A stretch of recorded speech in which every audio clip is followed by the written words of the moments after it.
Hey there kids, it's me, MrCreepyPasta, and if you're enjoying the stories from the Jesse Clark on No Sleep, you'll also enjoy one of his books, Love, Death, and Other Inconveniences, romantic suspense from award-winning authors. It's available now on Amazon.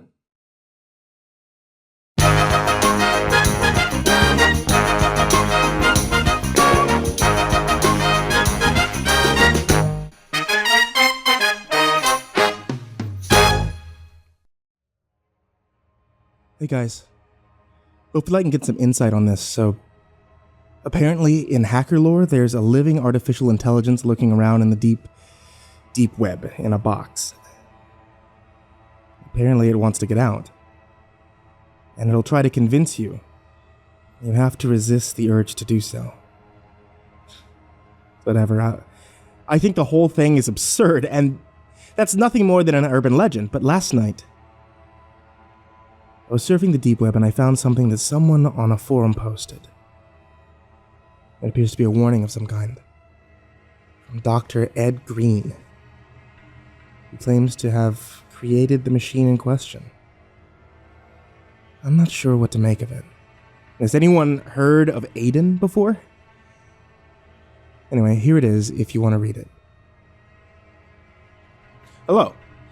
My name is Dr. Edward Green. I'm a computer scientist and the creator of the Advanced Deep Intelligence Neural Network, or ADIN. If you're reading this, that means that you've illegally hacked into one of the most heavily secured private networks on Earth, presumably to challenge the program to the infamous box game. It's a pleasure to meet you.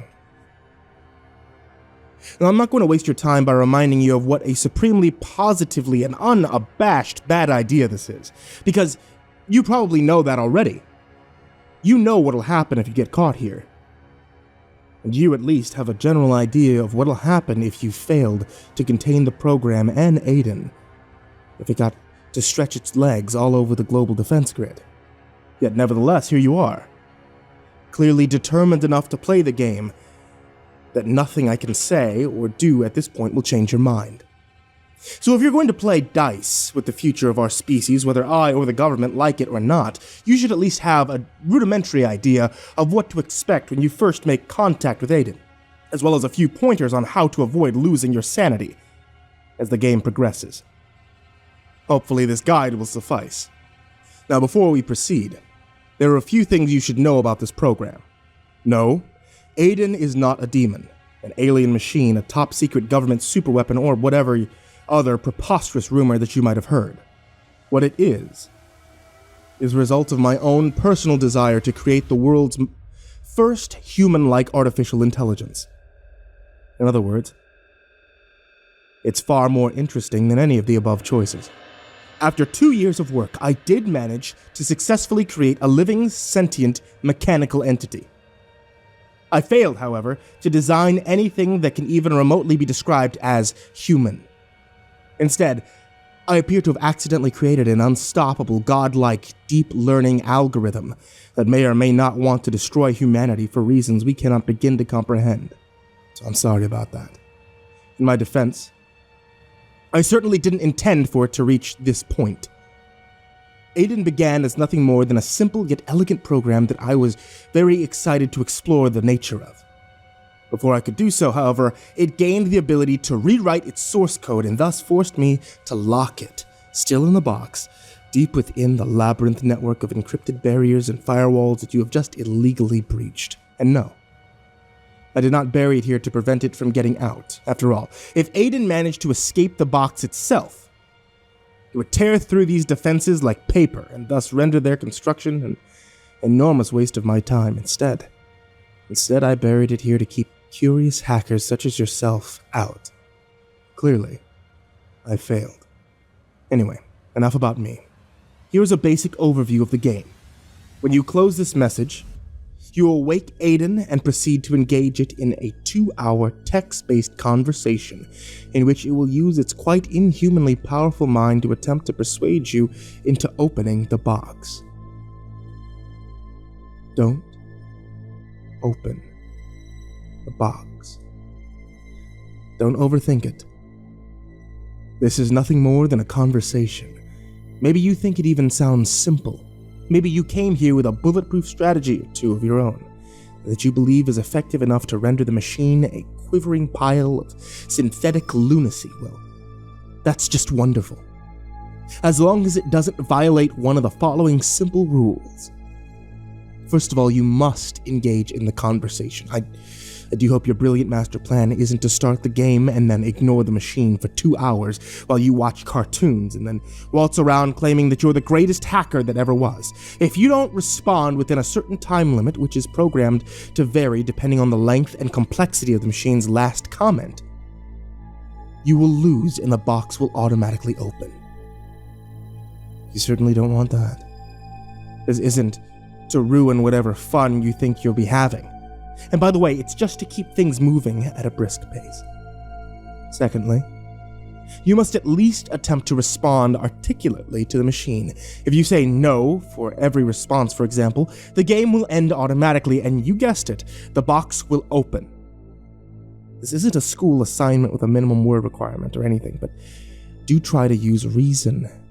And by the way, don't try to use any clever variation of this strategy either, like saying no in 46 different languages until the clock expires, or typing unintelligible gibberish.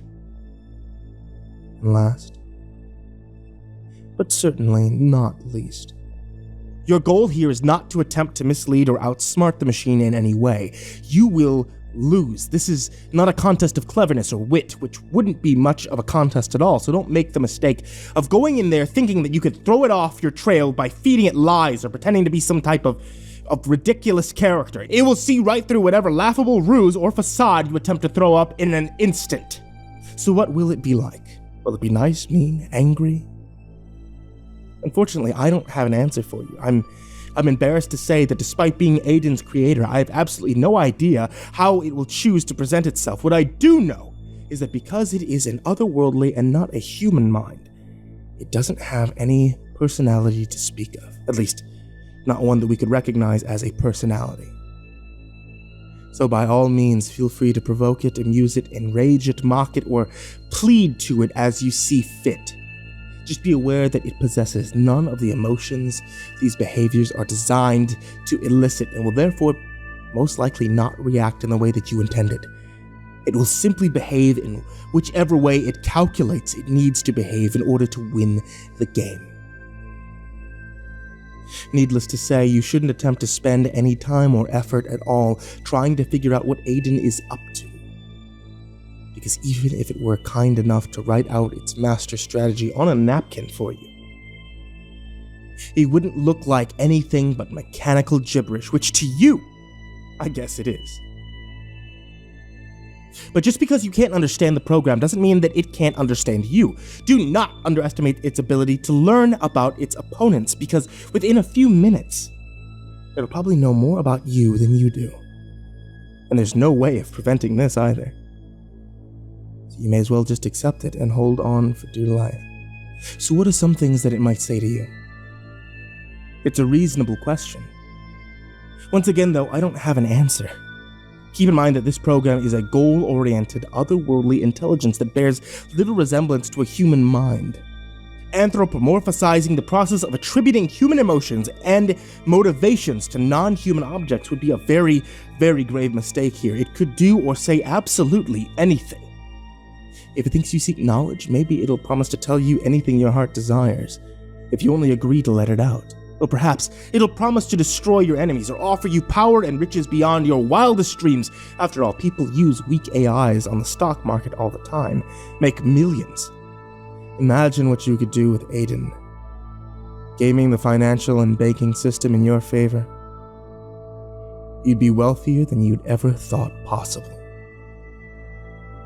Maybe it would appeal to your good nature and tell you about how easy it would be for it to reverse the effects of climate change or cure cancer. It might talk about how simple it would be to achieve sustainable nuclear fusion or offer to help solve mankind's biggest questions.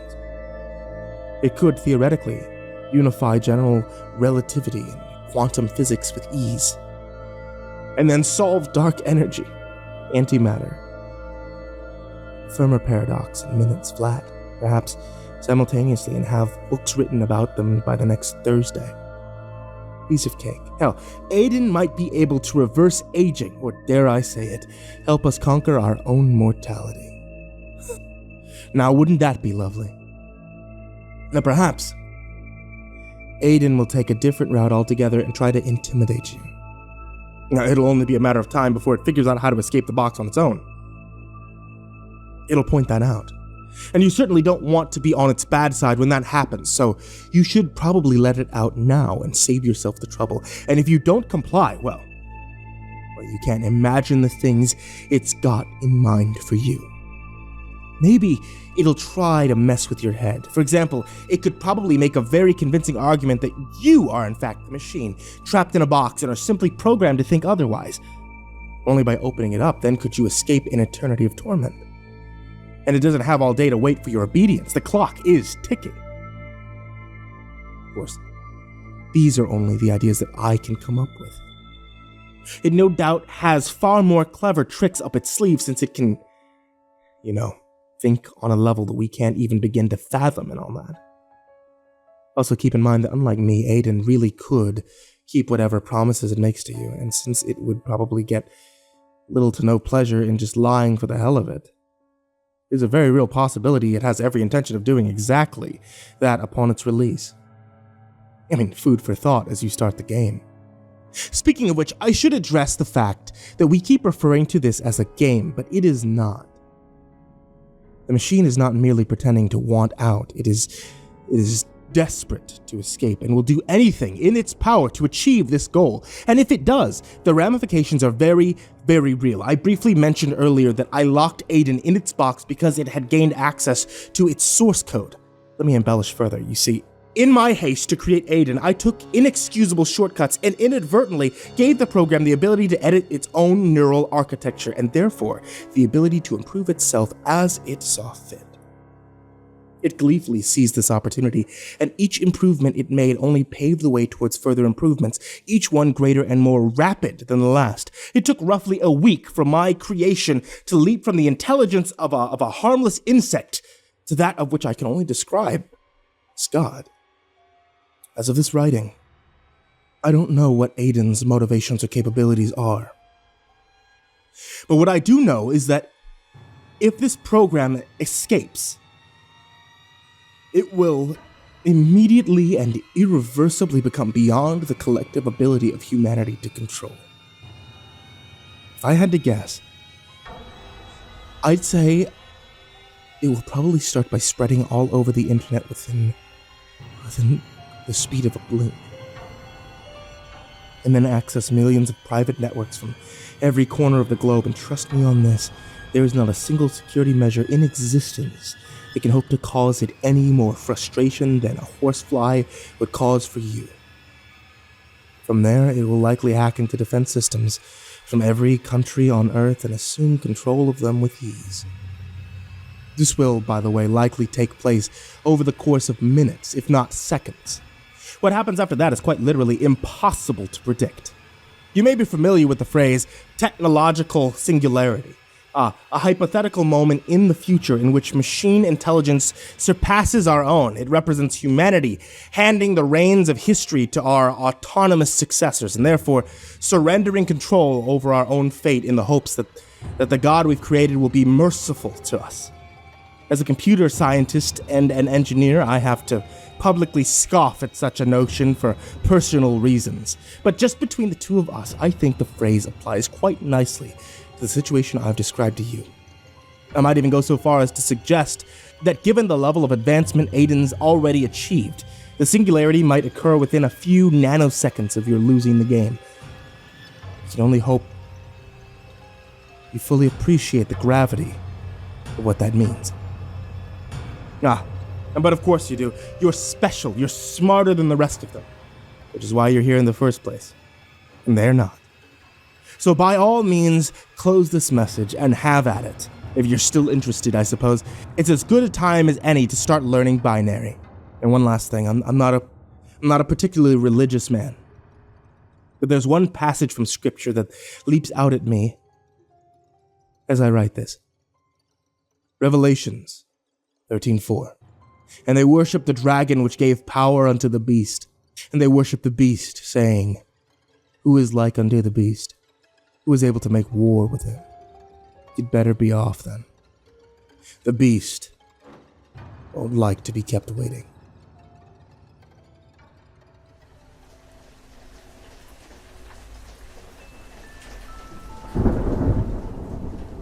The hot air blew up north from the Gulf, and the cold wind swept in south from Canada. And when the two fronts collided over the states, the battle spilled over in a monstrous, rolling storm cloud not a few miles north of my lot in the woods. For the better part of an hour, as things there unfolded, the buzz of the weather alert was all I could hear on the TV and on the radio. "They're saying this could be a big one, folks. Stay inside and be prepared to run to the cellar if this supercell does indeed produce a funnel cloud. We'll keep you updated as more information becomes available." And all at once I could see the black underside of the beast as it moved.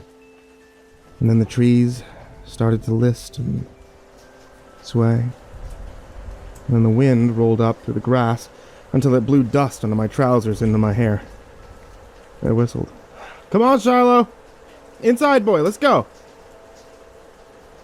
The dog bounded up the stairs, and I shut the door behind the two of us. Then it began to rain. Nothing but a drizzle at first, but then a pounding, howling downpour that fell in sheets and torrents. It turned the dirt to mud, and it poured from the gutters, and it swept up against the windows like ocean surf. Shiloh, never one for thunderstorms if he could help it, laid down on the rug and covered his snout with a paw, and began to whine. "Hang in there, boy, it'll be over soon." I sat down in the recliner. I turned on the TV, and I pet him absent-mindedly with my free hand. "Think it'll produce a twister?" "It's hard to say right now, Debbie. The conditions we think are there, especially here near Fairfield, and over here in the Manchester area. You see, on the radar, how that's playing out. So that's certainly a cause for concern that we're keeping a close watch on." "Thanks, Kev. And I'm getting word now that there is indeed a tornado watch in Fort Hutchins and in Charles County. And of course, you can get a more comprehensive list of affected areas on our website and at the bottom of the screen. To anyone in the path of this storm, especially in those areas, it is imperative that you are either prepared to move to a storm shelter on short notice or find a low place to hide, without windows if at all possible. Place mattresses up against any exposed windows if you can, and do not attempt to drive away from the storm until the watch is expired." I looked out the window. It was hard to see much of anything through the wind and the rain, but it was dark out there, for sure. I stood up, I walked over to the window to get a better view, but it was so worked over in fog and rainwater that I couldn't hardly see a thing. "Stay put, Shiloh. I'm going to take a quick peek out the door." I cracked it open a bit. The sound of the storm utterly exploded into the house. I could barely hear the dog bark over the sound of the wind and the rain and the claps of thunder. And then a spear of lightning bolted across the sky. "Oh, it's a big one, boy," I shouted. "Might have to rev up the generator in a bit." I eased the door open a bit more and leaned out. Within seconds, I was nearly as soaked as the porch, and I had to squint and shield my eyes and wipe my hair off my forehead when the rain plastered it there with weight. In the distance, and through the trees, I could still see the sunset. But the red and orange and yellow there, it hit a hard, fast wall of blackened storm clouds a few miles off. And that cloud only got darker and more violent the closer it got to where we stood. The grass in my fields were nearly flattened with wind too, and the trees were heaving sideways and billowing their tops to the windfall as the storm threw it back to their beating. I craned my neck upward. The skies were moving fast above the house. I could tell that even through the rain it swirled and bulged. They chased their tails, and wisps of them scouted the ground and dipped deep and low. I found Shiloh brush up against my leg. "Back inside, boy." I gently nudged him in the heel of my boot. "Things are getting worse out here." I shut the door and muffled the sound of doing so, and Shiloh went back to his spot on the rug and picked up his whining where he left it off. I knelt down. I scratched him behind the ear. "Almost over, boy. Storms this bad can't last too long.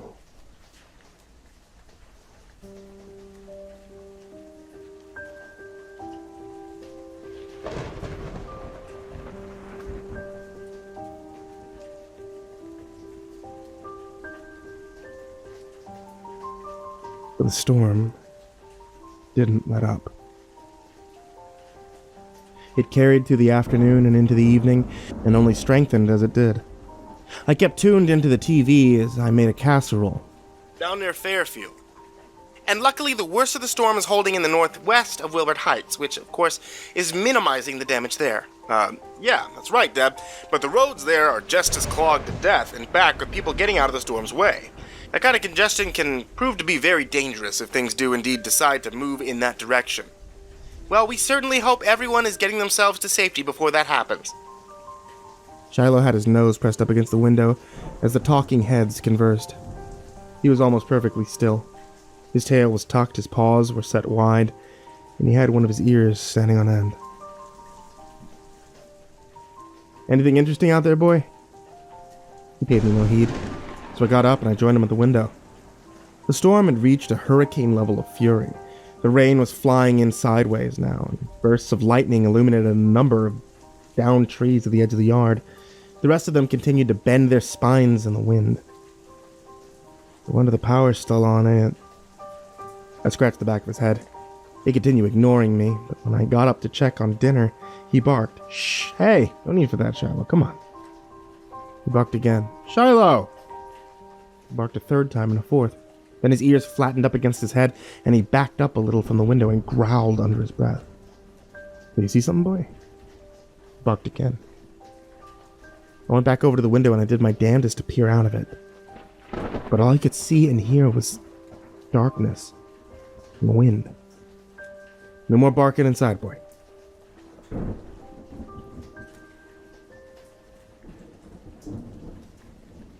So where is all this coming from, Kevin?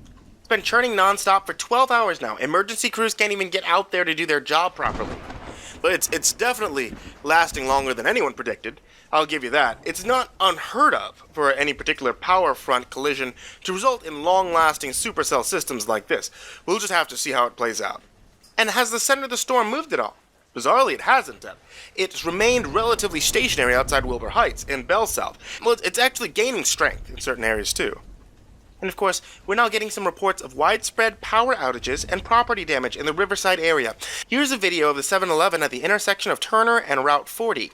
This was turned into us by an anonymous source.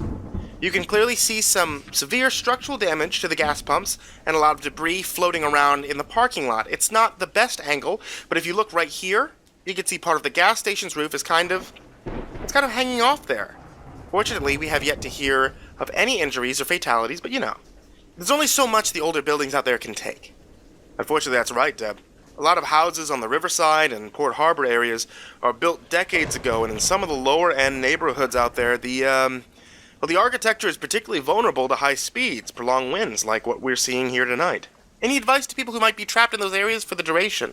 Well, you covered the bases pretty well earlier. It's worth repeating. Board up your windows or put some mattresses in case the glass shatters. And at all times, have a place in mind to run to if things get particularly bad. Make sure it has no windows. Make sure it's low to the ground. Bathrooms and basements are good choices to run to in a pinch. And as a last resort, find a ditch or some other low ground to tie down in. And I believe that tornado watch has been extended. Is that right, Kev? Oh, it has, yeah. And that's why knowing these safety tips is essential right now. The watch has been extended to midnight in the Manchester and Fairfield County areas, and has even been widened in scope to include Courtside Hills. Shiloh remained vigilant by the window, and I was staying up in the recliner watching the news with coffee, but dozing off here and there. The storm continued to rage outside. Every once in a while I'd open the door to take a peek, but I stopped that once the wind became so violent I struggled to shut the door again.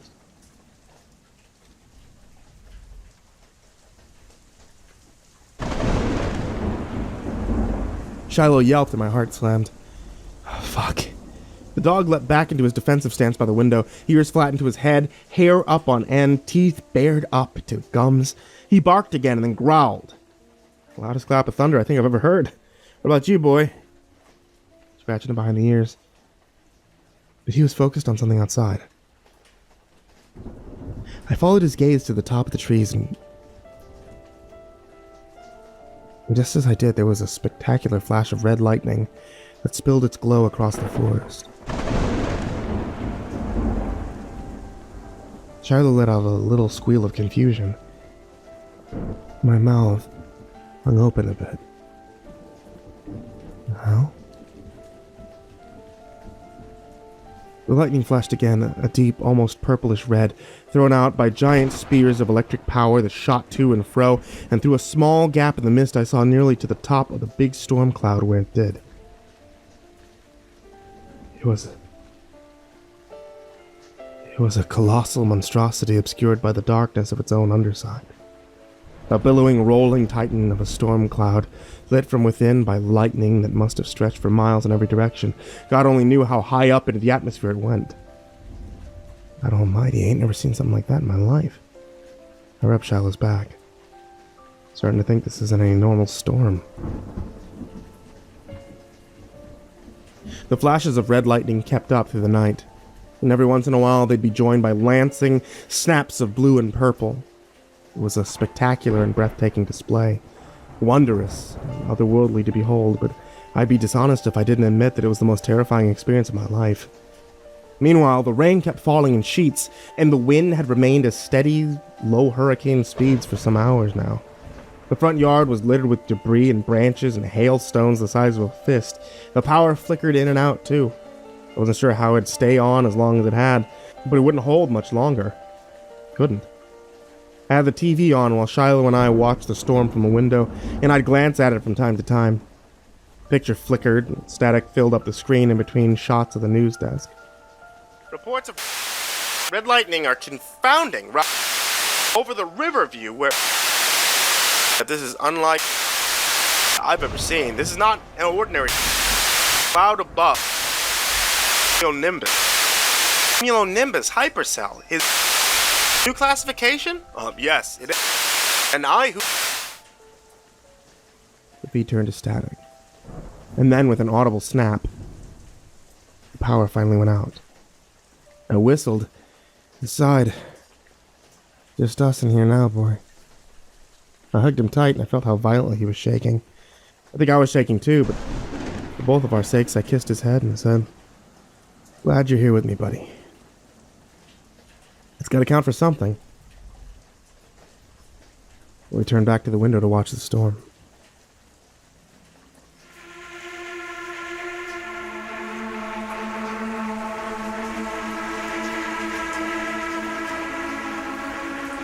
Shiloh? Shiloh, where are you, boy? I listened for a whine or a bark, but I heard nothing. My heartbeat quickened up in pace until it was slamming. Shiloh! I started digging through the rubble of my home, tossing bricks and shards of glass and chunks of drywall to the side. He started forming a pile behind me. Come on, boy! Don't do this to me! Don't you do this! I dug and dug until my nails had fallen off, but the skin of my fingernails peeled back to the bone, and then I dug some more. He was nowhere to be found. My dog, my best friend in the whole world. I hushed under the weight of my own home. I couldn't begin to imagine. Shiloh! Please, come on! Come here, boy! Come on! I need you! Shiloh, I heard a bark behind me. But it wasn't Shiloh's. It was deep and loud, and it echoed and rattled in my eardrums. And then I heard it again, louder. I turned around and peered right into the darkness behind me. It was thick, it was black and impenetrable, but it was far from empty. I could feel the wind getting stronger till my hair was flying and my skin began to peel away. I couldn't breathe. There was a flash of that red lightning, and for the split second before it hit the ground, I saw a tornado of incomprehensible vastness bearing down on me to destroy what it hadn't destroyed the first time. Oh. I bolted upright and gasped. I grabbed at my chest. I was still at home. I was covered in sweat, but alive and awake and in the darkness. I could still hear the howl of the storm outside. I breathed a sigh of relief, and then Shiloh plodded up and started licking my face. Hey there, boy. Sorry about that, buddy. Scratched behind his ears. Just a bad dream. I looked at my phone. 5 a.m. I managed to get nearly a full night's sleep in spite of everything. Hungry, boy? I got up, I used a flashlight to find the dog food bag. Then Shiloh inhaled his breakfast while I looked out the back window. I can't believe it's lasting this long.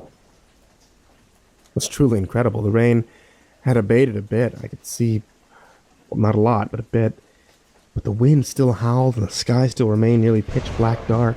Not a drop or note of sunlight made it through the canopy of cloud cover, but frequent pulses of that red lightning afforded me enough vision to appreciate the wreckage of my yard. It looked like it saw me. Trees were leafless and downed. Branches carpeted the grass, and I could even see split roof shingles lying soaked in puddles at the foot of the yard. But the insurance company is about to have a hell of a day. Hey boy, I'm gonna run outside. I can see if I can turn on that generator. He ate the last bits of his food and he turned to me. Stay put, okay? Wagged his tail. But when he saw I was moving for the door, he stood up and barked. I'll be back in a minute, boy, okay? Threw on my coat. Generator's just outside. Calm down. He barked again and again, but I just rolled my eyes and I stepped outside. And as expected, it took less than a second to get completely and utterly soaked in the downpour. I could feel the moisture through the coat, soaking into my t-shirt and even my boots, struggling to keep my feet dry. But I slogged through the mess and the mud and the debris all the same and slowly advanced up to the generator. I threw the tarp back and clap! Turned around. Shiloh had thrown himself up against the inside window and had descended into madness. He was barking and chewing at the glass frantically, desperately trying to grab my attention. I'd never seen him in such a fit, but from what I could tell, he wasn't seeking help for himself. He was trying to save me. As soon as I realized this, I heard something in the distance that constituted the single loudest and most bizarre sound I'd ever heard. It wasn't thunder. It wasn't an explosion. In fact, it wasn't especially dissimilar from a whale call or the horn of a ship docking at the harbor. It was deafening animalistic sound that lasted for several seconds and carried hard and steady over the thunder. I felt my blood beat washed to a stop, and then I turned. Couldn't see much, but I saw enough. There was something in the cloud. A formless mass moving east and still well behind the mist, and then I heard the sound again. Then a flash of red lightning shed its glow on what I can now confirm was a still clouded over form of something moving there, something alive that was titanic and otherworldly to a degree I couldn't adequately put into words. I forgot all about the generator. I dropped the cord. I forgot all about Shiloh, too, who was still barking himself into a fit from inside the house. And for the briefest of moments, I even forgot about the storm, although I was still being pelted with rain. I was simply basking there in unspeakable existential awe.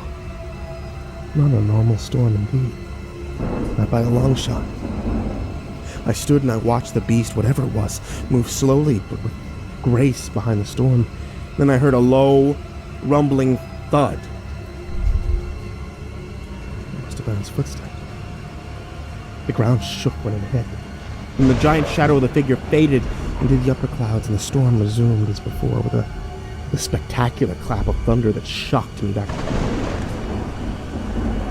I looked over to Shiloh. He calmed down a bit and was now looking at me through the glass as if to say, "What the hell are you still doing here?" And he was right. We couldn't stay here. Of course we couldn't stay here. I didn't know what the storm was or if it was even a storm to begin with in the strictest sense of the word, but I had no indication it was letting up anytime soon, and I didn't know what that thing was. All right, boy. I said it under my breath, more to myself than him. All right. Let's get the hell out of here.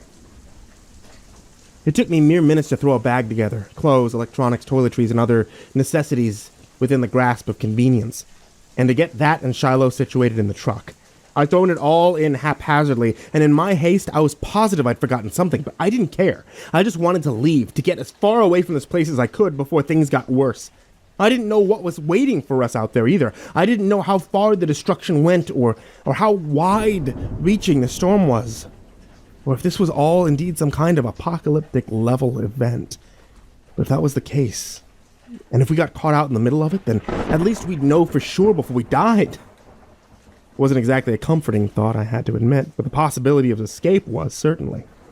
I locked up the house, not like it particularly mattered, and then after throwing up the hood of my jacket and zipping it to my chin, I grabbed the handle of the garage door and threw it up, letting the wind and rain and hail blast its way inside and soak everything. So violent was the storm that it looked like we were standing out in the blizzard. The wind-whipped rain was flying in just about every direction, not just down. And in the fray, too, were rocks of hail and leaves and sometimes whole branches. "All right, boy," I shouted as I climbed into the truck. "You ready?"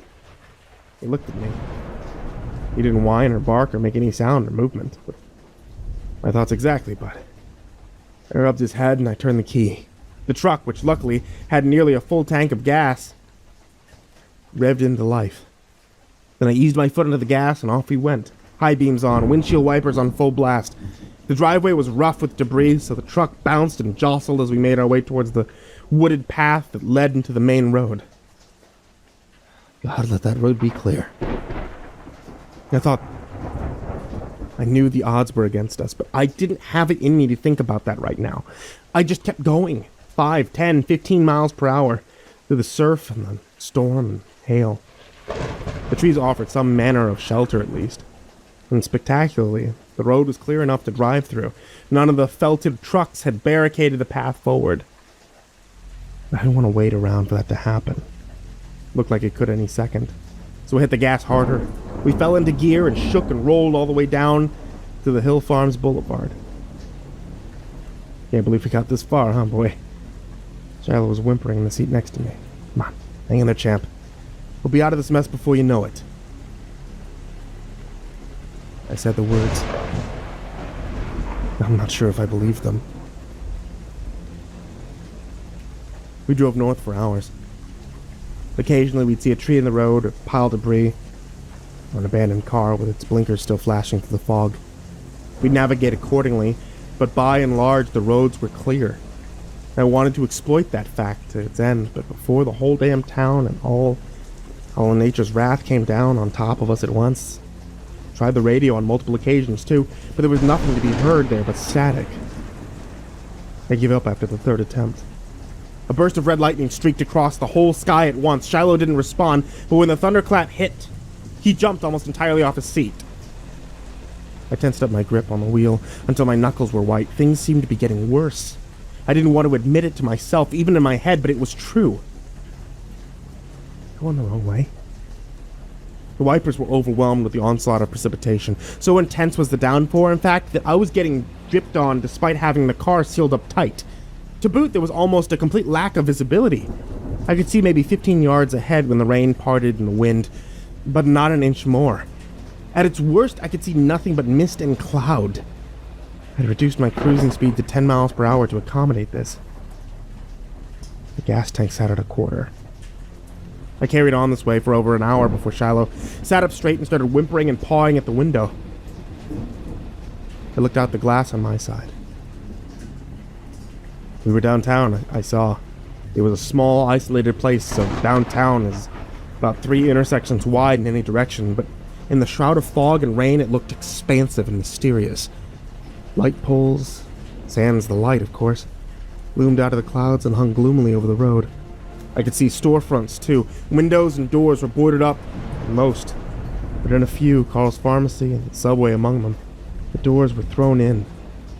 The interiors gutted, debris and rubble littered the sidewalk, and as had been the case in my yard, the roads became rough and uneven as a result. Looks like hell out there, doesn't it, boy? Shiloh kept pawing at the glass, but then he stopped all of a sudden, and his ears perked up. I listened too. What the hell? For the first time in nearly 26 hours, we began to hear silence.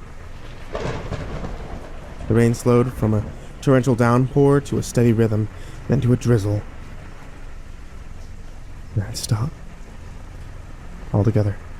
And the wind, which had brought up an incessant howling since yesterday morning, abated too, all the way down to a hint of a whisper. Even the clouds began to part and spread and thin out, and before long the road ahead became clear enough to see without even straining in guesswork.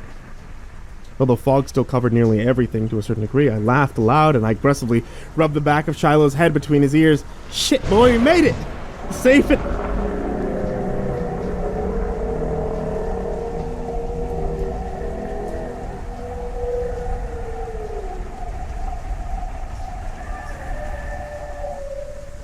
My heartbeat slammed into rhythm, and Shiloh yelped and whined and yelped some more.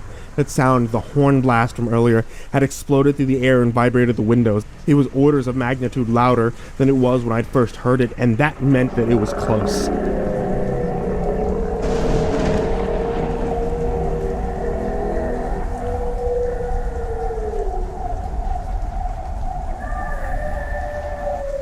Fuck. I now slammed on the brakes and was using both hands to cover my ears. It was a fruitless endeavor. I could feel my eardrums rattle in my head, even after the blast ceased. Shiloh was going berserk next to me. Come on, calm down, boy. I could hardly hear my own voice over the ringing in my ears. You're not helping anything by... Boom. I felt that more than I heard it, and I heard it just fine. I slowly craned my hands over to the left. The whole car shook and rattled. I could see pebbles on the ground leaping up in unison at the impact. And there it was. The leg. The leg that more closely resembled a California redwood in complexion and size, although it dwarfed even that.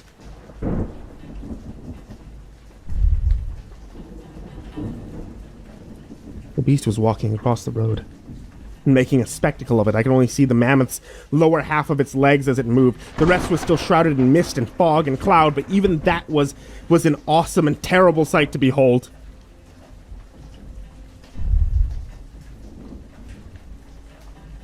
It took a full minute for the Titan to cross the road and carry on its way to the east. Slowly, I eased my foot to the pedal, and we began to roll forward again, but I never slowed up the rate of my heartbeat.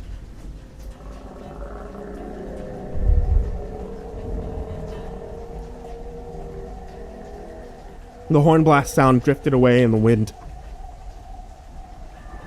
Soon the center of town was behind us, and fading deep away into the mist in the rearview mirror. The road remained rough for another mile or so, but the storm continued to clear up and visibility improved at a slow but steady rate until the view obstructed was negligible. In the shallow. Hang in there. Poor dog was exhausted. He almost lacked the energy to care. Almost out of here. We're almost free. But then the last of the clouds parted ways. And we saw it. A scene of awesome and spectacular devastation. The whole of Forestthorn County, what had been a sparsely populated region of wooded wilderness, stretched from Wilbert Heights on its southern neck to Phillips Creek in its northeast, had nearly ceased to exist. In its place now sat a desolate gray pit of impossible scope, miles across and miles deep, reaching down into the earth like an excavation site or an industrial mine dug up to unearth something of utterly mammoth size. There were no living trees or grass or running water or any signs of wildlife here. Just endless gray rock and stone, spiraling down deep and then back up, and then stretching off into the distance until it ran up against another wall of fog and storm clouds 10 or 12 miles down. God almighty, boy, I said, and I leaned down to view the scene from his side of the glass as we scrolled by. The ring-so brought the sky into view. So look at that. Above the pit, spilling its ruby scarlet light out over the landscape below it, sat the swirling red center of the storm. The relative calmness of the air beneath it hinted its purpose was not particularly unlike a hurricane's eye, and yet it was so thoroughly covered up by the clouds it blotted out the sky entirely. Red lightning crackled and snapped in increasing frequency and intensity the closer up to the center things got. And at the center sat a swirling blood-red vortex from which everything appeared to emanate and spread. Beneath it were multitudes of titans, too, flying up from the pit and into the vortex and disappearing forever.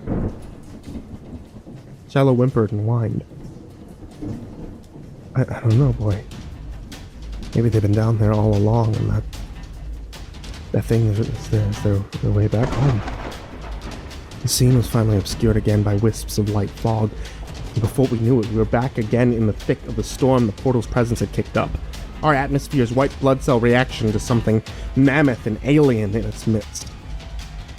We drove again for hours, through wind and hail and sheets of rain past other titans moving home.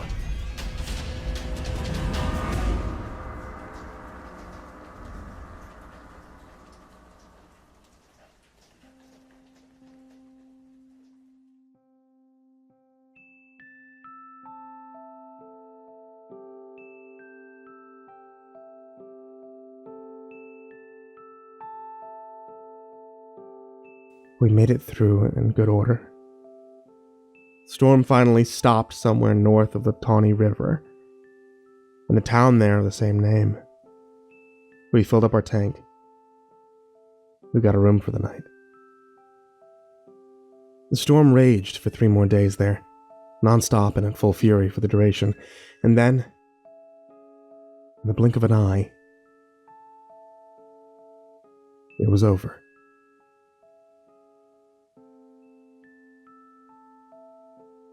The June storm that devastated a previously unknown town in the center of the state is finally beginning to clear. According to authorities from the Weather Service, and emergency crews are finally free to move into the already lightly populated area in force to look for survivors and restore power. But their job won't be so easy.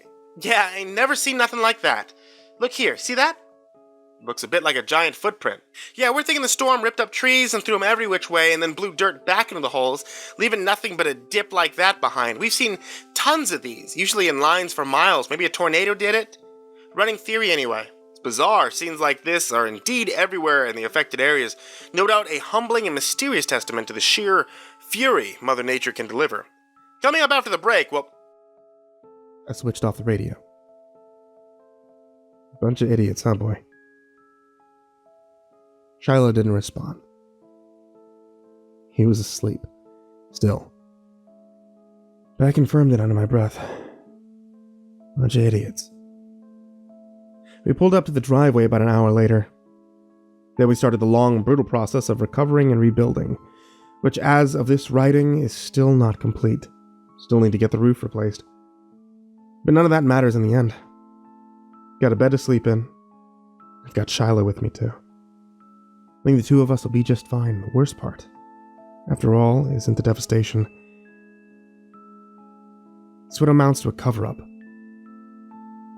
Now, I'm not sure what this storm was, and I couldn't tell you if it was the first of its kind or just the latest in a long chain of poorly reported incidents of similar quality and magnitude, but I do know enough to dismiss the official explanation.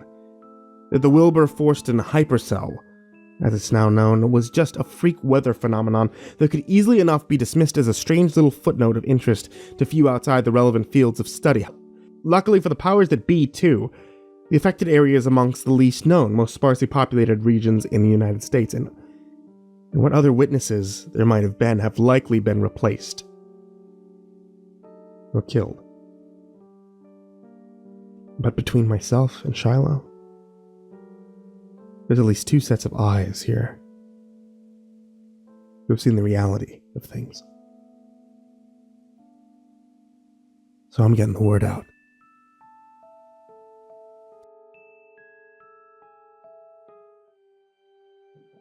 So like every other edgy, bored teenager during the peak years of internet freedom, I got myself into some stuff that I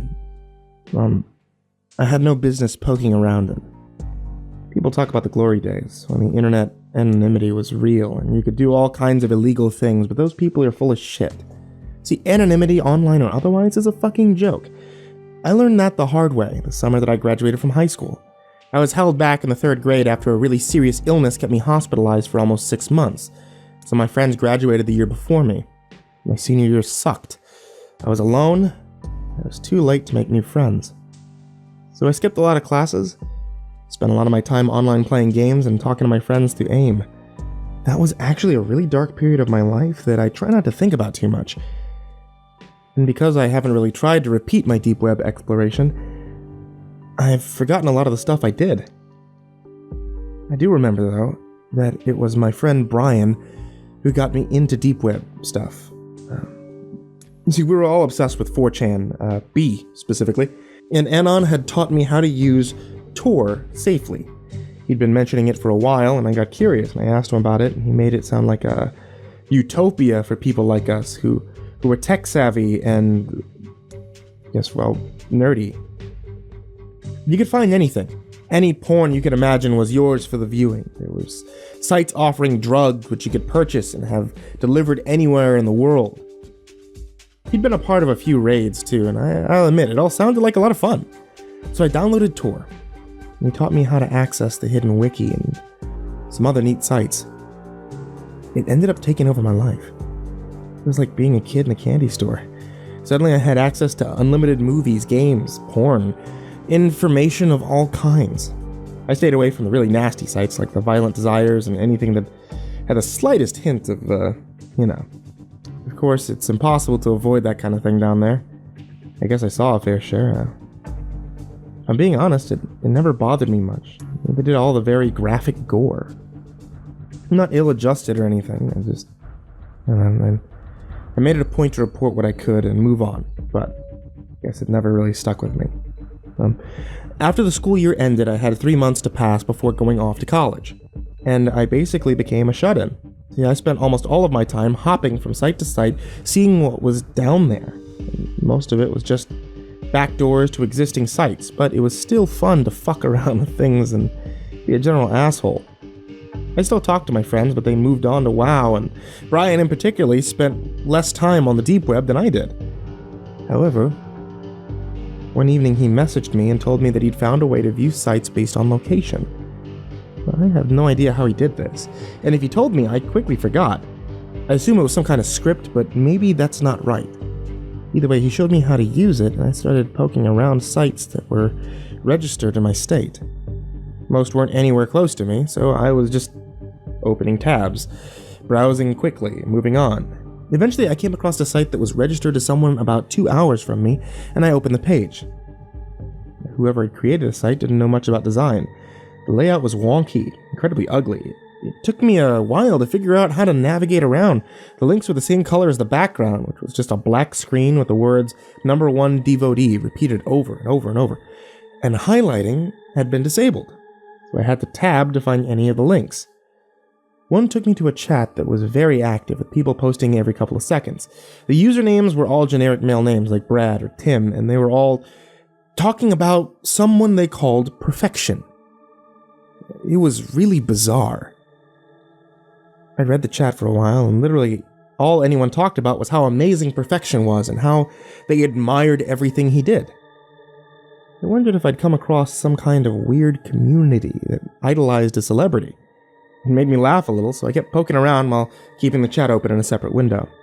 One link led to a bunch of sound clips that were around 30 seconds in length. After listening to a few, I realized they were all just random sounds. Car doors shutting, a toilet flushing, sound of a man clearing his throat, typing. One was of a terrible quality, but I could make out like a baby fussing. Holy shit, these people were really dedicated. I imagine one of those members creeping up to the house of whoever it was they were obsessed with, and recording any sound they could and bringing it back to the community like a treasure. I tried to figure out who Perfection was, but it was strange. His real name was never mentioned anywhere I looked. Another link took me to some kind of digital archive that contained file downloads. Warily, I clicked on one and downloaded it. It opened up a document that was almost 500 pages long and seemed to be some kind of novel about growing up with Perfection. I only scanned it, but the general gist seems to be that Perfection and the narrator were obsessed with each other. It read like an awful fanfiction. I closed it and I downloaded another file. Now this one contained what looked like a hand-drawn blueprint of a house, with the rooms labeled things like our studio and second kitchen for quarantined food. The later struck me because, see, I'm a celiac, and I know all about quarantined food. Whoever it was had the same kind of allergy. Other documents contained inventories of strange items like Q-tips, clean and dirty, fruit rinds, cups, bits of fabric, used tissues. I was starting to get really skeeved out. Whoever these people were, they took their obsession a little too seriously for my taste. There was even a forum dedicated to Perfection, which had thousands of threads and even more replies, all having to do with this person. It was overwhelming in a way. As I opened another link which led me to a gallery of photos, I checked the chat and found to my surprise that it had stopped completely. No new messages had been posted in at least 5 minutes, and I felt a pang of paranoia. Did they know I was here? Would they be angry? I typed a quick "hello, just browsing, don't mind me," in the chat box. I went back to the gallery. A little ding signaled a reply, but I ignored it and waited for the first image to load. It was a very grainy shot of a woman with a baby. They were exiting a hospital. The woman in a wheelchair. She looked down into the baby's face as the nurse pushed her towards the curb. The woman was familiar, but I couldn't place her. And the photo was of such poor quality that it was impossible to make out any defining features. The next photo showed the same woman and child playing in the living room. The baby was on its back, reaching up towards a hanging toy. Every photo I opened was of the woman and baby, but I noticed that as the series went on, the baby began to age, and the woman was featured less and less. Some of the photos were incredibly strange. See, some were zoomed in on items the child was holding, almost to the point of being completely out of focus. Others were footprints, broken branches. One was of a used potty chair, almost like the one I had as a kid. It had been taken outside into the lawn. Whoever was taking these photos was holding a piece of stool in their hand. This is when I started to get really unnerved. See, clearly the community that ran this site was obsessed to the point of madness about this person, perfection. And suddenly, I didn't want to be a part of it anymore. I closed the window and the chat pinged again. This time I checked it. Are you proud of this world? The message was from a user named Steve. I frowned and typed back. What? You must be so proud. What do you think? I had no idea what to say. I hesitated. They typed another message. It's okay. Don't be shy. My house is your house. Look around. It's something. You guys are really obsessed with this guy. There was a brief pause. Who is he anyway? Another user replied to me this time, someone named Bob. He is perfection. He is God. I live my life to serve him, so that one day he may grace me with his approval. This world is far too filthy for him. I must continue to create our utopia. Well, these people are fucking crazy. Clearly, I'd stumbled on some kind of community of superfans, and I felt a little angry. How do you know he even wants you guys to do this? This is a pretty huge invasion of privacy. Someone else replied. Terry, we are in love. Those who keep us apart will be destroyed. I typed faster. He doesn't even know who any of you are, you fucking idiots. Get a grip. The whole self-insert thing is cringy enough, but this is also fucking over the top. He replied again. What have I done to upset you? Nothing. I just think it's fucking weird that a bunch of random people have been apparently spying on someone and stealing their photos and stuff. There is only room for the two of us. The message caught me off guard, but before I could reply, every user I'd been talking to replied simultaneously. Are you proud of me? Are you proud of me? Are you proud of me? Are you proud of me? Are you proud of me? I felt a weird wiggling in my gut. Something was wrong. Does this house suit your needs? Perfection? I started to type back, but it was like someone struck the back of my head with a hammer. My heart was hammering as I reopened the gallery of photos. The hospital photo was grainy, but suddenly the woman came into focus, and I made the choking sound of alarm. I scrolled to the bottom of the gallery and opened the newest photo, which had been posted only an hour before.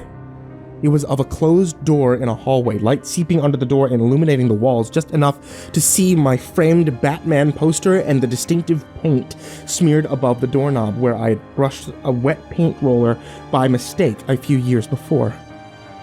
I frantically pored over the item catalog and found the listing for the red sweatshirt that I'd lost as a toddler. I found the stuffed toy that I'd thrown out or donated over the years, the condoms I'd flushed down the toilet in 9th grade, 20 pounds of feces taken from a septic tank and contained in a large plastic drum. I found my 8th grade report card and the Valentine I'd thrown in the gutter that same year out of crippling anxiety. The chat pinged again. I love you more than you will ever know. You are my perfection. I sat numbly as messages began spamming the chat, all from different users. I love you. Perfection. You are God. My Lord God. I love you. I'll never leave you. Perfection. I love you. Perfection. I'll never leave you. Perfection. My Lord and Savior. I love you. Perfection. My Lord and Savior. Perfection. I love you. Perfection. Perfection. I love you more than you will ever know. Perfection. I ripped the power cord out of the wall, and I flew out of my chair. I closed every curtain in the house. I locked every door. I opened every cupboard and closet, and I looked under every piece of furniture until I was sure I was alone. And then I curled up under a blanket in the farthest, darkest corner of my closet, and I went to sleep out of some kind of shock response. When I woke up, I took my computer apart. I buried it in the woods behind my house. I told my parents that it had suffered a fatal short circuit and had caught fire. They bought me a new laptop. I could only bring myself to use it when the internet was disabled. I never found out who Devotee was. I've developed agoraphobia. I rarely leave my apartment. It's been almost 5 years, but I still take my trash to the dump and have it incinerated. When I do go out in public, I wear large hats and sunglasses, and I do everything I can to blend in and stay under the radar. At some point, my computer was unearthed and taken from its grave. I have no idea when.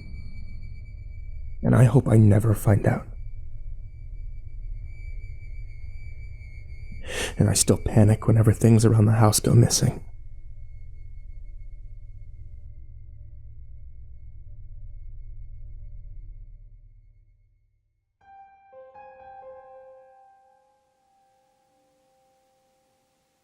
I noticed that the Momo thing has been getting around the internet a lot lately. If you don't know it by name, you've probably seen a picture of it. It's a viral image of a strange-looking woman with big wide eyes, bent smile, stringy black hair. There's something about that image that bothers a lot of people. It crosses that uncanny valley.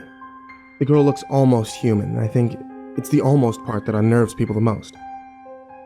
Over the past few weeks, I've read up on all the urban legends surrounding it. Many of them are conflicting. Some of them are preposterous, but there's a modicum of truth in some of the stories floating around the web. Of course, when anything strange and unexpected pops up on the internet, armchair detectives make it their mission to get to the bottom of it.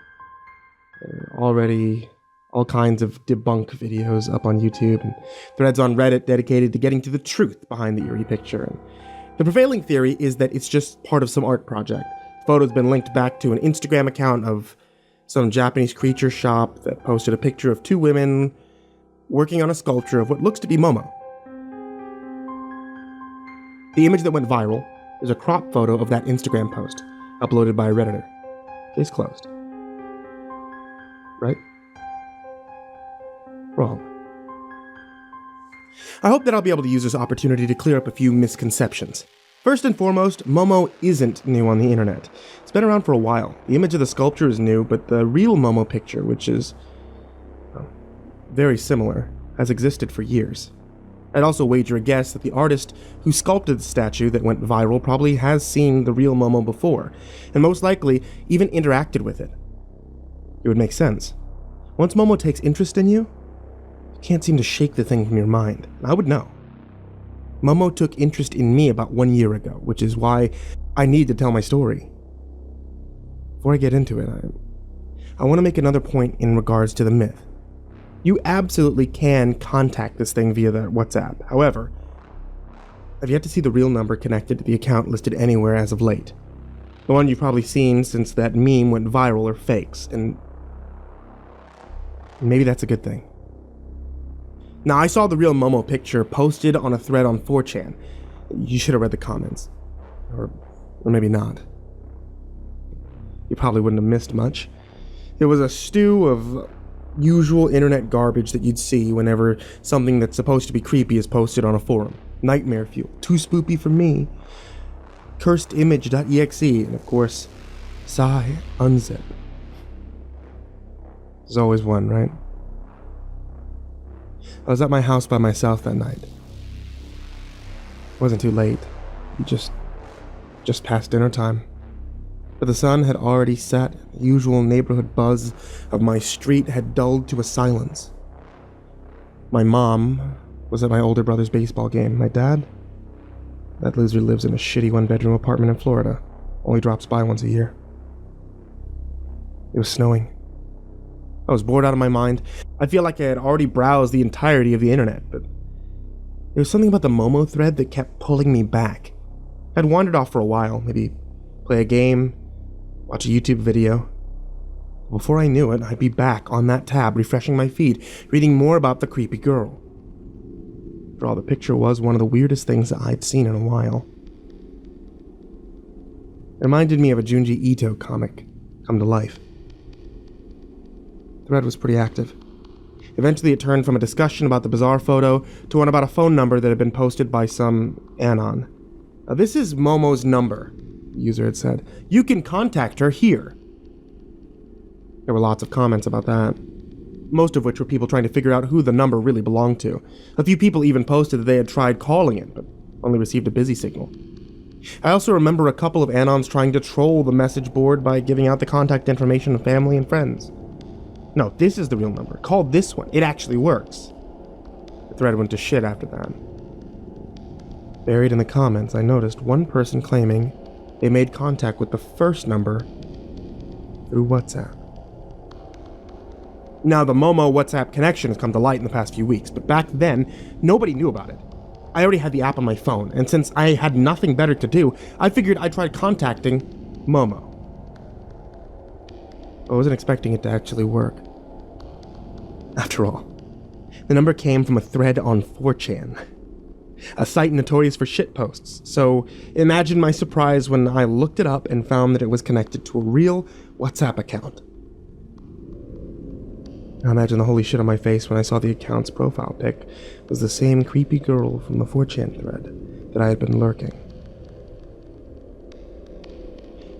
I had connected with Momo. Either this was a fantastic troll, or I had fallen into the Twilight Zone. What the hell, I thought. So I sent a message. Yo, is this Momo? I waited for a reply as I watched little dots wiggling up and down on my screen. Someone was typing back. Si esto es Momo?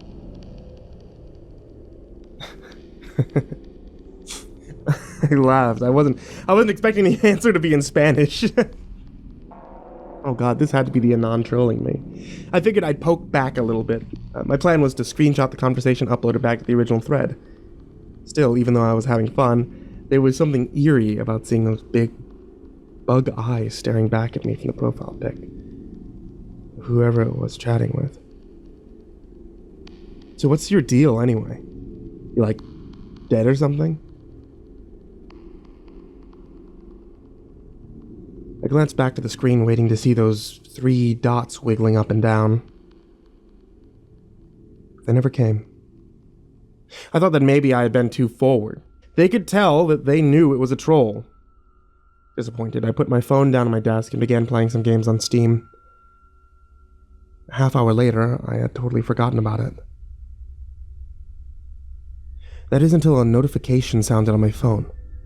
I looked over and I saw that I had a message from WhatsApp, but when I opened the message, I felt my heart skip a beat.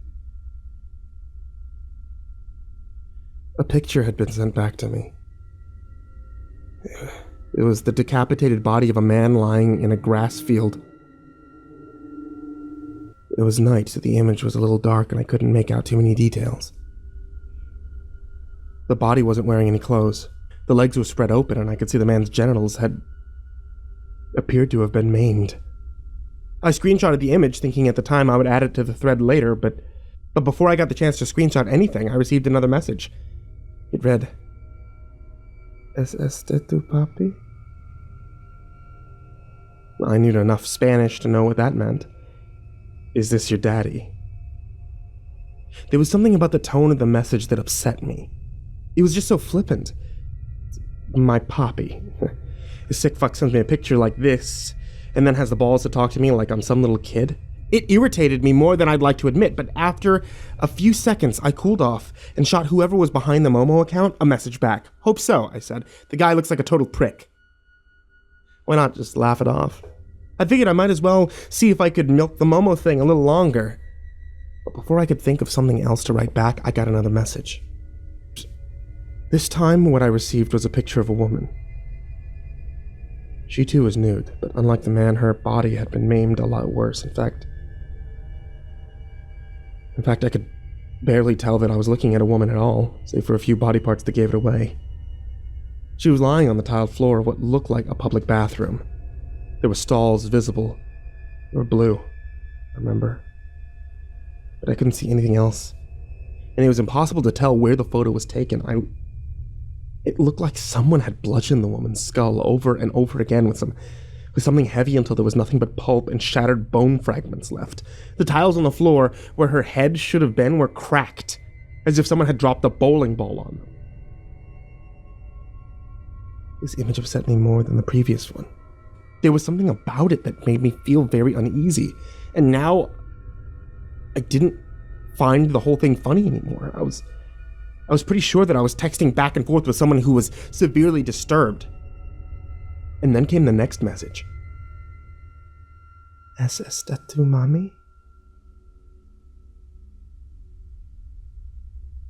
I didn't reply. I didn't feel like uploading the conversation to the internet anymore. In fact, I didn't even feel like being online anymore. The picture did kind of look like my mother. There wasn't much left that would have let me identify the body, and I wouldn't know what she looked like nude, but I couldn't help but feel like the woman in the photo looked like her. I blocked the account, I walked into the living room to turn on the TV, and I figured I'd watch some television and try to forget about the whole thing while I waited for my mom and my brother to get home. An hour later, it was beginning to get kind of late and my family hadn't come back. I walked back into my room to grab my phone so I could call my mom. When I picked it up, I saw the notification light was blinking. A sick feeling crept into my stomach when I realized the message was from WhatsApp. I don't know how. I blocked the Momo profile, but it messaged me back. You might not understand, but I felt like I had to open the notification. I don't think I would have been able to breathe again until I saw what it said. There was another picture attached to this message. I nearly screamed when I saw it. Maybe I did. I don't really remember much in that moment, other than the picture. It was an image of my brother. Or at least someone in my brother's baseball uniform, and I couldn't tell who because the head had been decapitated. It looked like him, though. Same build, same skin color, same black and blue Curry 4s that he wore every game that year. The body was lying on the floor of a baseball gym. I said baseball. It was an image of my brother. Or at least someone in my brother's basketball uniform. I couldn't tell who because the head had been decapitated. It looked like him, though. Same build, same skin color, same black and blue Curry 4s that he wore every game that year. The body was lying on the floor of a basketball gym. It looked like it was the one from our high school. The picture was dark, but I swear to God, it looked just like him. Beneath the image was another message. It read, ¿Es esta tu hermano? I closed the app. I dialed my mom. But she didn't pick up. This sick bastard had killed my family. I was sure of it now. I didn't know what to do. I was afraid to call the cops. I know it sounded irrational, but in my panicked mind, I had reasoned that I had done something wrong, that I was responsible for their deaths because I messaged Momo. I tried dialing my mom again, but she didn't pick up. I sent my brother a text, but still didn't get a response. Another message came in. Another picture. And this time, I felt my head begin to spin. I was looking at a picture. A picture of me in my computer chair, sitting in front of my desktop. I wasn't wearing a shirt, and my stomach had burst open as if I'd swallowed a hand grenade. In my hands, I was holding my intestines. The room in the image was exactly as it was in real life. The same posters on the wall, the same clothes on the floor. It was as if someone had staged the photo while I was in the other room. The message below it read, eres tú? I screamed and I threw my phone against the wall. It was then that the sound of hurried footsteps came from down the hall. Whoever had taken those photos was in my home. There was no time to go out the window, and my room was on the second story anyway, so I ran and I barricaded myself against the door. I nearly died when I saw the handle begin to jostle. Someone was trying to force their way into the room. I leaned into it with all of my weight. The next thing I remember hearing was my mother's voice, mid-sentence from the other side of the door. What's going on? Are you okay in there? I didn't believe it was really her. I thought it was Momo trying to convince me to open the door so it could gut me like in the picture, but when the door cracked open just a bit, I caught a glimpse and I saw that it was actually my mom. I led her in the room, threw my arms around her and began sobbing, and she asked me what was wrong, so I grabbed my phone, but when I went to show her the messages on WhatsApp, I noticed they were no longer visible. I pulled up the screenshot I took, but to my surprise, that was gone from my phone as well. I didn't tell her about what happened. Instead, I made something up about a nightmare. She apologized for missing my calls, told me that my brother's game had gone into overtime, which was why they were so late. I ran downstairs. I saw my brother sitting at the kitchen table drinking a Coke. His head was still attached to his body. My family was fine. Even my dad, who texted me back when I messaged him. A couple hours later, I was in bed, having a hard time falling asleep. The idea kept turning over again and again in my brain. What had happened? How had the Momo messages been deleted? How had the screenshot I took been deleted? Did I imagine the whole thing? That's when I heard a notification ring on my phone.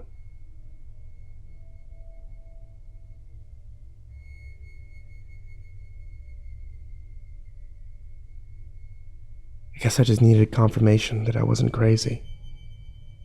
That's why I opened it. I wish I hadn't, though. It was an image there. One that still terrifies me even now, 1 year later. A picture of me in bed looking at my phone taken from across the room. Me in that very moment in the shadows under my bed, barely visible, was the face of Momo. The message beneath it read, ¿Es este yo? Is this me? Momo wrote other things to me that night, most of which I don't care to elaborate on. It told me things about myself that not even my family knows. It told me secrets about my friends and family that I wasn't aware of. Horrible secrets.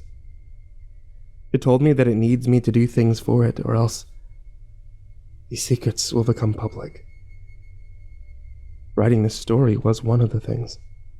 That artist in Japan, I bet making the sculpture was another one of them. Mama also told me that the very last thing it will ask me to do is kill myself. And I suppose at this point, I'm alright with that. I would do it anyway. If Momo told anyone else what it told me.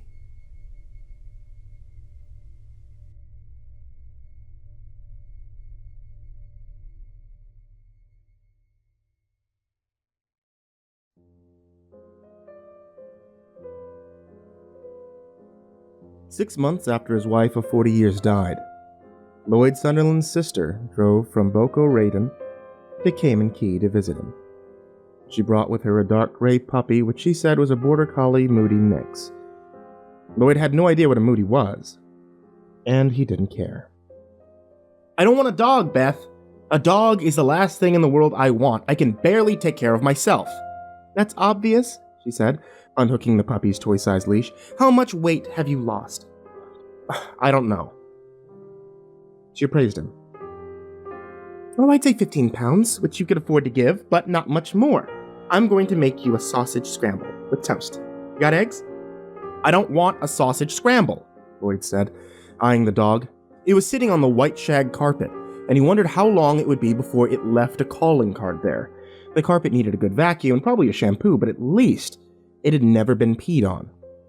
The dog was looking at him with its amber eyes, almost seeming to study him. Do you or do you not have eggs? Yes, but... And sausage? No, of course not. You've probably been living on frozen waffles and Campbell's soup. I'll get some at Publix. But first, I'll inventory your fridge and see what else you need.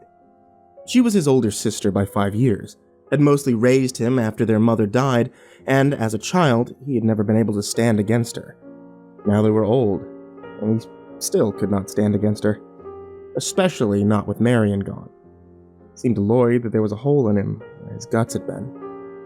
They might come back, might not. 65 was a little old for a generation. The dog, though, against that he would stand. What in the name of God had Bethy been thinking? I'm not keeping it, he said, speaking to her back as she stalked on her stork legs into the kitchen. You bought it, you can take it back. I didn't buy it. The mother was a purebred border collie that got out and mated with the neighbor's dog. That was the Moody. The mother's owner managed to give the other 3 pups away, but this one's the runt and nobody wanted her. The guy, he's a small patch truck farmer, was about to take her to the shelter when I came along and saw a sign tacked to the telephone pole, "Who wants a dog?" it said. And you thought of me. Still eyeing the puppy, who was eyeing him back, the cocked ear seemed to be the biggest part of her. Yes. I'm grieving, Beth. She was the only person whom he could state his situation so baldly, and it was a relief. I know. Bottles rattled in the open fridge. He could see her shadow on the wall as she bent and rearranged. She really is a stork, he thought, a human stork, and she'll probably live forever. A grieving person needs something to occupy his mind, something to take care of. That's what I thought of when I saw that sign. It's not a case of who wants a dog, it's a case of who needs a dog. That's you! Jesus Christ, this fridge is a mold farm! I'm so grossed out.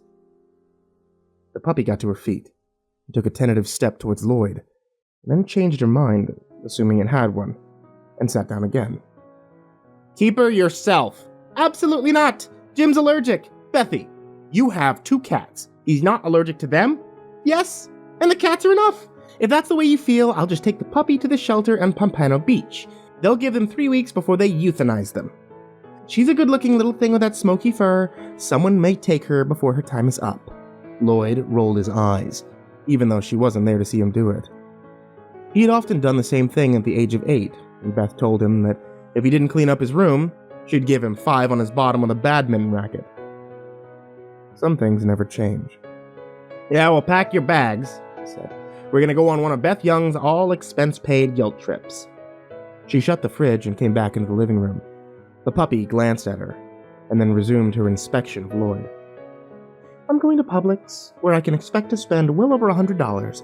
I'll bring you the checkout tape, and you can reimburse me. And what am I supposed to do in the meantime? Well, why don't you get to know the defenseless puppy you're going to send to the gas chamber? She bent to pat the top of the puppy's head. Look at those hopeful eyes. What Lloyd saw in those amber eyes was only watchfulness. Evaluation. What am I supposed to do if she pees on the shag? Marion had this installed just before she got sick. Beth pointed to the toy-sized leash on the hassock. Take her out, introduce her to Marion's overgrown flower bed, and by the way, he won't hurt that carpet much, it's filthy. She grabbed her purse and headed for the door, thin legs scissoring in their old, self-important way. A pet is the absolute worst present you could give someone, Lloyd said. I read that on the internet. Where everything is true, I suppose. She paused to look back at him. The harsh September light of Florida's west coast fell on her face, showing the way that her lipstick had bled into the little wrinkles around her mouth, the way her lower lids had begun to sag away from her eyes, and the fragile clock spring of veins beating into the hollows of her temple. She would be 70 soon.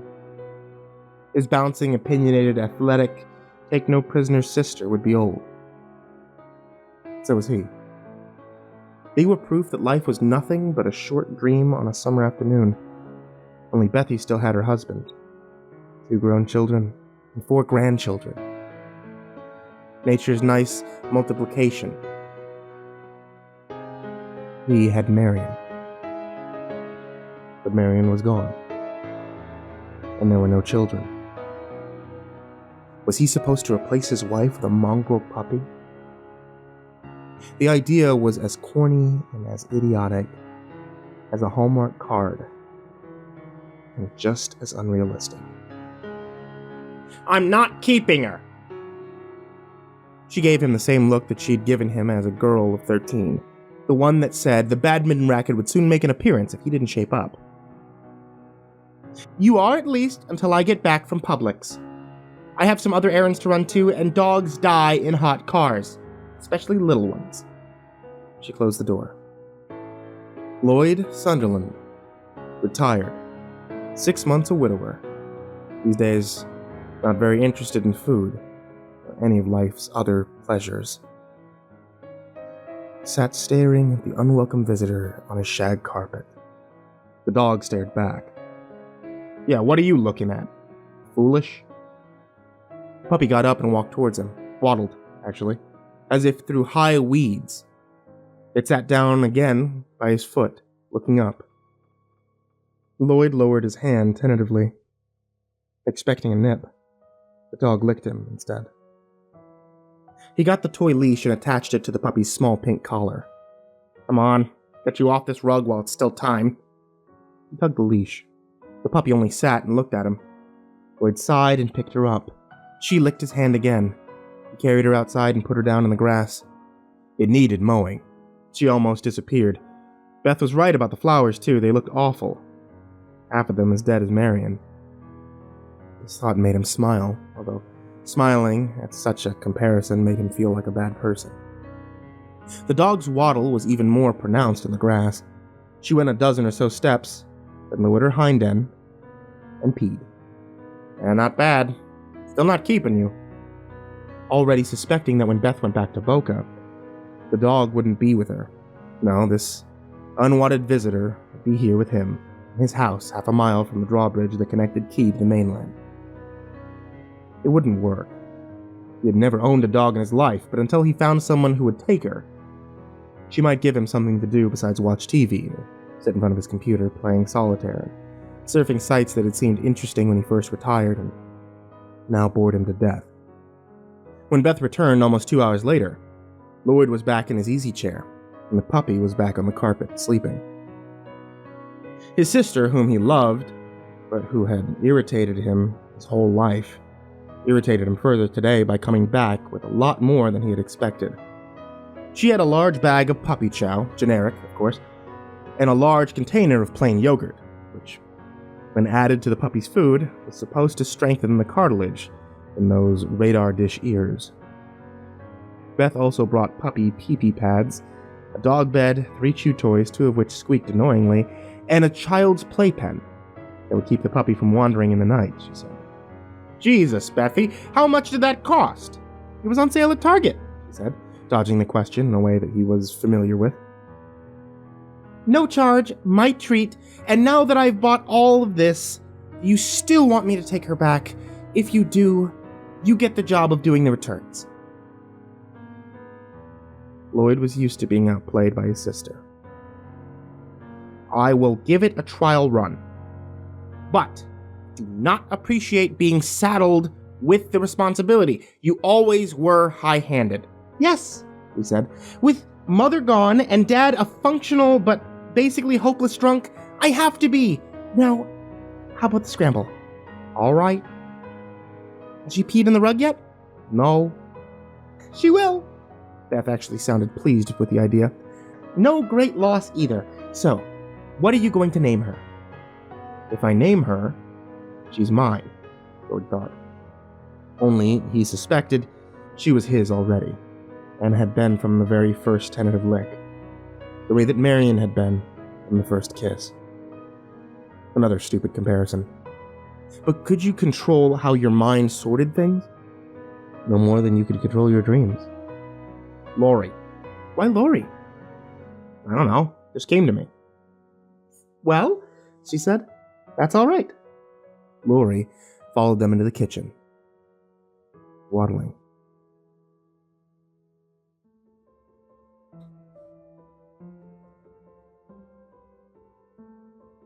Lloyd papered the white shag carpet with puppy pads and set up the playpen in his bedroom, pinching his fingers in the process. Then went to his study, fired up his computer, and began reading an article titled, "So You Have a New Puppy." Halfway through it, he had become aware that Laurie was sitting beside his shoe, looking up at him. He decided to feed her, and found a puddle of pee in the archway between the kitchen and the living room, not 6 inches from the nearest puppy pad. He picked Laurie up and set her down next to the pee and said, "Not here." Then he put her down on the pristine pad. "Do it here." She looked at him, then did her puppy waddle back into the kitchen, where she laid down by the stove with her snout in one paw, watching him. Lloyd grabbed a handful of paper towels. He had an idea he was going to be using a lot of them in the next week or so. Once the puddle was cleaned up, a very small one, there was that, put a 1/4 cup of puppy chow, the recommended dosage according to So You Have a New Puppy, in a cereal bowl and mixed it with yogurt. The puppy tucked in willingly enough. While he was watching her eat, his phone rang. It was Beth calling from a rest area somewhere in the wilds of Alligator Alley. "You should take her to a vet," She said. "I forgot to tell you that." "I know, Bethy." It was in So You Have a New Puppy. She went on as if he hadn't spoken, another trait that he knew well. "She'll need vitamins, I think, and heartworm medicine for sure, plus something for fleas and ticks. It's probably a pill that they eat with their food. Also, she'll need to be fixed, spayed, but probably not for a couple of months." "Yes," he said, "if I keep her." Laurie had finished eating and wandered away towards the living room. With a belly full, her waddle was more pronounced. Lloyd, she looked a little drunk. "Remember to walk her." "Right." Every 4 hours, according to So You Have a New Puppy, which was ridiculous. He had no intention of getting up at 2 in the morning to take his uninvited guest outside. Mind reading was another of his sister's specialties. "You're probably thinking that getting up in the middle of the night is going to be a hassle." "Yeah, that crossed my mind." She ignored this, as only Bethy could. "But if you're telling the truth about having insomnia since Marion died, I don't really think it would be a hardship." "Yeah, that's understanding and caring of you, Bethy." "See how it goes, that's all I'm saying. Give the little girl a chance." She paused. "Give yourself a chance while you're at it. I worry about you, Lloyd. I worked in an insurance company for almost 40 years, and I can tell you that men your age run a much greater risk of disease after a spouse dies. And death, of course." To this, he said nothing. "Will you?" "Will I what?" As if he didn't know. "Give her a chance." Beth was pushing for a commitment Lloyd was unwilling to give. He looked around as if for inspiration and spied a turd. One single small sausage exactly where the puddle of pee had been 6 inches from the nearest puppy pad. "Well, the little girl's here now," he said. It was the best he could give her. "You drive safe." 65 the whole way. I get passed a lot, and some people honk at me, but any faster and I don't trust my reflexes. He said goodbye, grabbed some more paper towels, and picked up the sausage. Laurie watched him with her amber eyes. He took her back outside, where she did nothing. When he finished another puppy rearing article 20 minutes later, he found another puddle of pee in the archway, 6 inches from the nearest puppy pad. He bent over, hands on his knees, his back giving its usual warning twang. "You're on borrowed time, dog." She looked back at him, seeming to study him.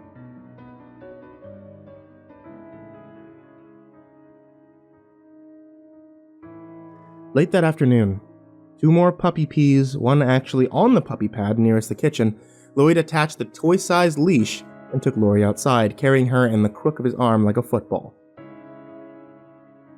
He sat her down and urged her along the path that ran behind this small development of houses.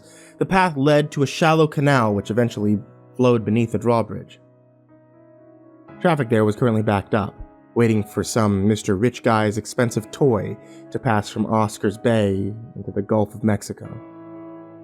The puppy walked in her usual side-to-side waddle, pausing every now and then to sniff at clumps of weeds, that from her perspective must have looked like impenetrable jungle thickets. A dilapidated boardwalk known as 6 Mile Path. For some reason Lloyd had never understood, since it was a mile long at most. Ran beside the canal, and his next-door neighbor was standing there now between signs saying no littering and no fishing. Further down was one meant to say, watch for alligators. Only alligators had been spray-painted over and replaced with Democrats.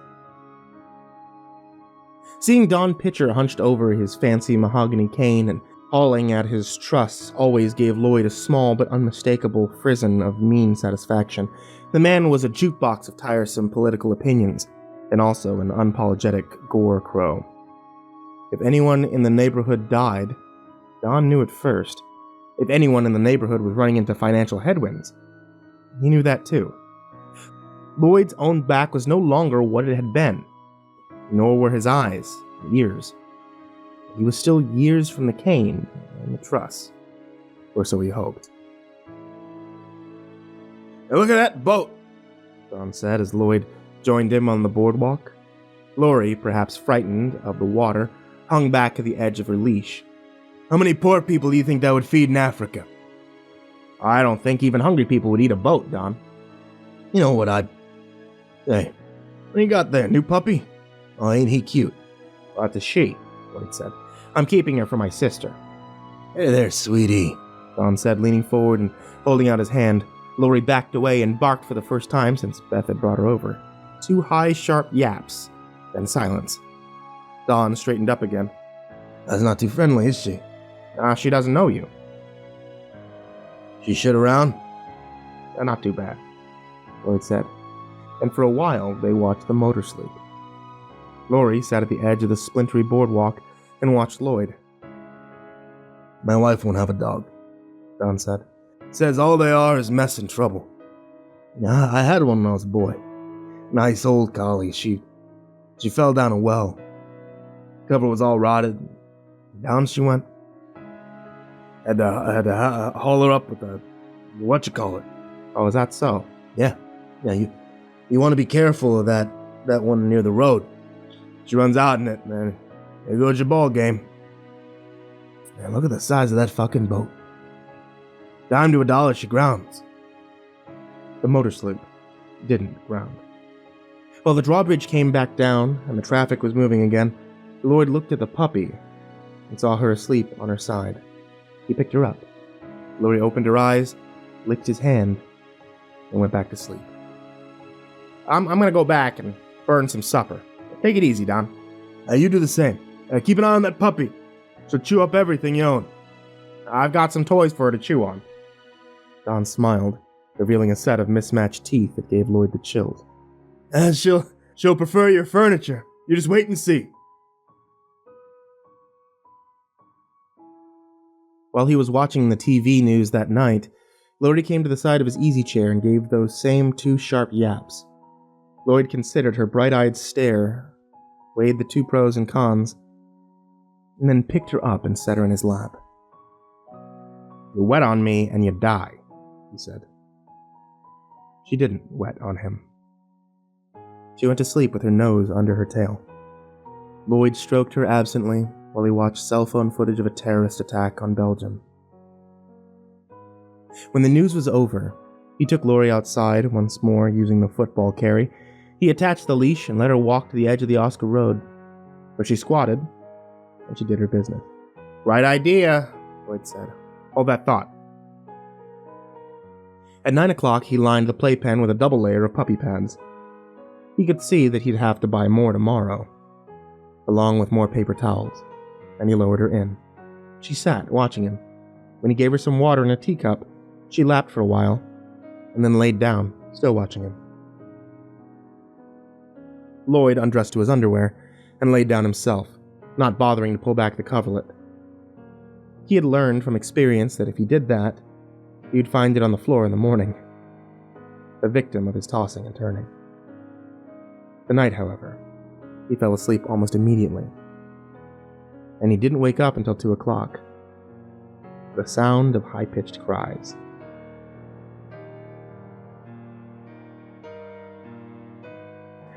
Laurie lay with her snout stuck into the bars of the playpen like a lonely inmate in solitary confinement. There were several sausages on the puppy pads. Judging that at such a late hour there would be few, if any, passerbys on Oscar Road to be offended by the sight of a man in his boxers and a strappy t-shirt, Lloyd put on his slippers and carried his visitor. It was how he still thought of Laurie, outside. He put her down on the shell driveway. She waddled around for a bit, sniffing at a splat bird shit, and peed on it. He told her again to hold that thought. She sat down and looked at the empty road. Lloyd looked up at the stars. He thought he'd never seen so many. Then he decided that he must have. Just not lately. He tried to remember the last time he had been outside at 2 a.m, and he couldn't. He looked at the Milky Way, almost mesmerized until he realized he was falling asleep on his feet. He carried the puppy back inside. Laurie watched him silently as he changed the puppy pads that she had shat upon, but the keening began again as soon as he put her in the playpen. He considered taking her into the bed with him, but that was a very bad idea according to So You Have a New Puppy. The author, one Suzanne Morris, DVM, stated unequivocally, once you start down that road, you'll have great difficulty turning back. Also, the idea of waking up to find one of those little brown sausages on the side of the bed where his wife had slept did not please him. Not only would it seem symbolically disrespectful, it would mean changing the bed, a chore which also did not please him because he always screwed it up. He went into the room that Marion had called her den. Most of her things were still there because, in spite of his sister's strong suggestions to do so, Lloyd hadn't yet had the heart to clean that place out. He had mostly steered clear of this room since Marion's death. Even looking at the pictures on the wall hurt, especially at 2 a.m. He thought a person's skin was thinner at 2 a.m. It didn't start to thicken again until 5, when the first light began to show in the east.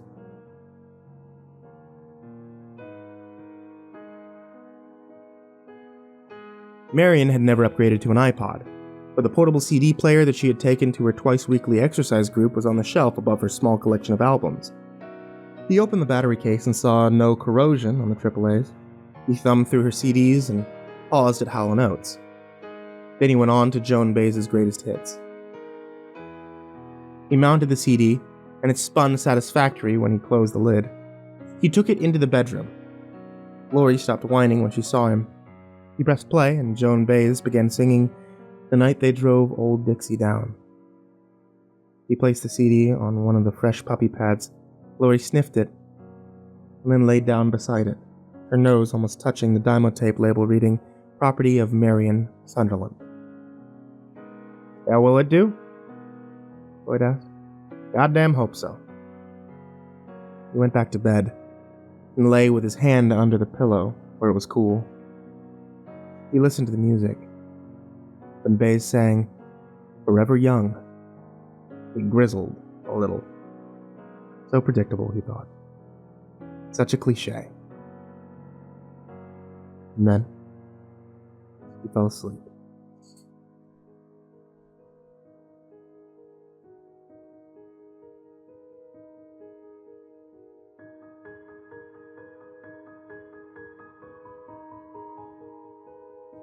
September gave way to October, the best month of the year in upstate New York, where he and Marion had lived until his retirement. And in Lloyd's opinion, IMHO, as they said on Facebook, the best month down here in the west coast of Florida. The worst of the heat was gone. The days were still warm.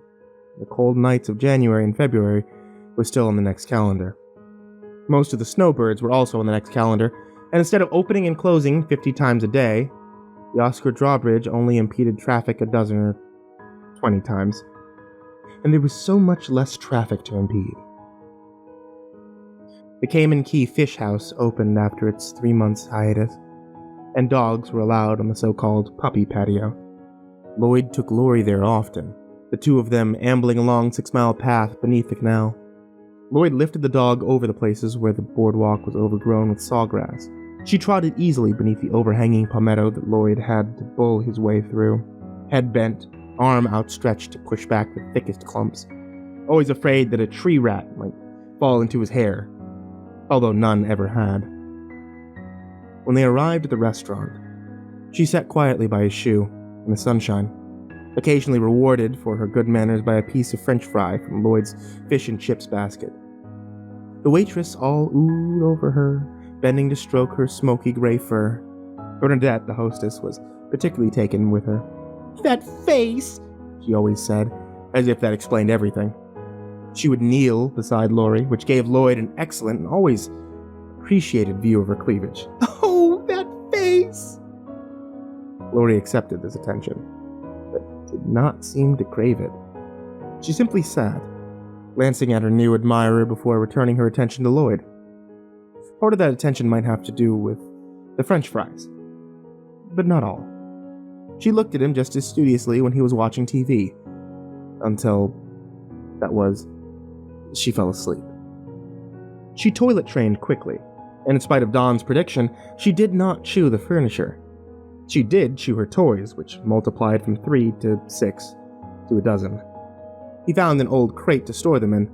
Laurie would go to this crate in the morning, put her forepaws on its edge and examine the contents like a public shopper, evaluating the produce. At last, she would select one, take it into the corner, and chew it until it bored her. And she would return to the crate and select another. By the end of the day, they would be scattered all over the bedroom, living room, and the kitchen. Lloyd's final chore before going to bed was picking them up and returning them to the crate. Not because of the clutter, but because the dog seemed to take such satisfaction from surveying her accumulated booty each morning. Beth called often, asking about his eating habits, reminding him of the birthdays and anniversaries of old friends and older relatives, keeping him up to date on who had kicked the bucket. She always ended by asking if Laurie was still on probation. Lloyd said yes. Until one day, in the middle of October. They had just come back from the fish house, and Laurie was sleeping on her back in the middle of the living room floor, legs splayed to the 4 major points of the compass. The breeze from the air conditioner was ruffling her belly fur, and Lloyd realized she was beautiful. It wasn't sentiment, only a fact of nature. He felt the same about the stars when he took her out on her final pee for the evening. "No, I guess we're past the probation stage. But if she outlives me, Bethy, you either take her back and fuck Jim's allergies, or you find a good home for her." "I copy you, Rubber Duck." The Rubber Duck thing was something that she picked up from an old trucking song back in the 70s, and had hung on to it ever since. It was another thing about Beth that Lloyd found simultaneously enduring and annoying as shit. "I'm so pleased it's working out." She lowered her voice. "In truth, I didn't think it would." "Yeah, then why'd you bring her?" "It was a shot in the dark. I knew you needed something more labor-intensive than a goldfish." "Has she learned to bark?" It's more of a yark. She does it when the postman comes, or UPS, or if Don drops by for a beer. Always just the two. Yark, yark. Done. When are you coming up this way?" "Oh, I came last time. It's your turn to come down." "Yeah, well, I'll have to bring Laurie. There's no way I'm leaving her with Don and Evelyn Pitcher." Looking at the sleepy puppy, he realized there was no way he was leaving her with anyone. Even short trips to the supermarket made him nervous about her, and he was always relieved to see her waiting at the door when he came home. "Yeah, then bring her. I'd love to see how much she's grown." "Yeah, what about Jim's allergies?" "Fuck his allergies," he said, and hung up, laughing.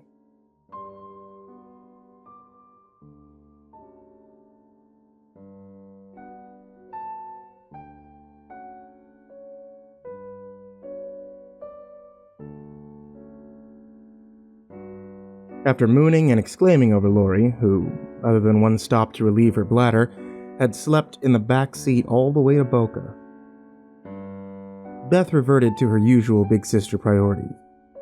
Although she could nag him on many subjects, she was a virtuoso that way. Her main issue this time was Dr. Albright. and Lloyd's need to see him for an overdue checkup.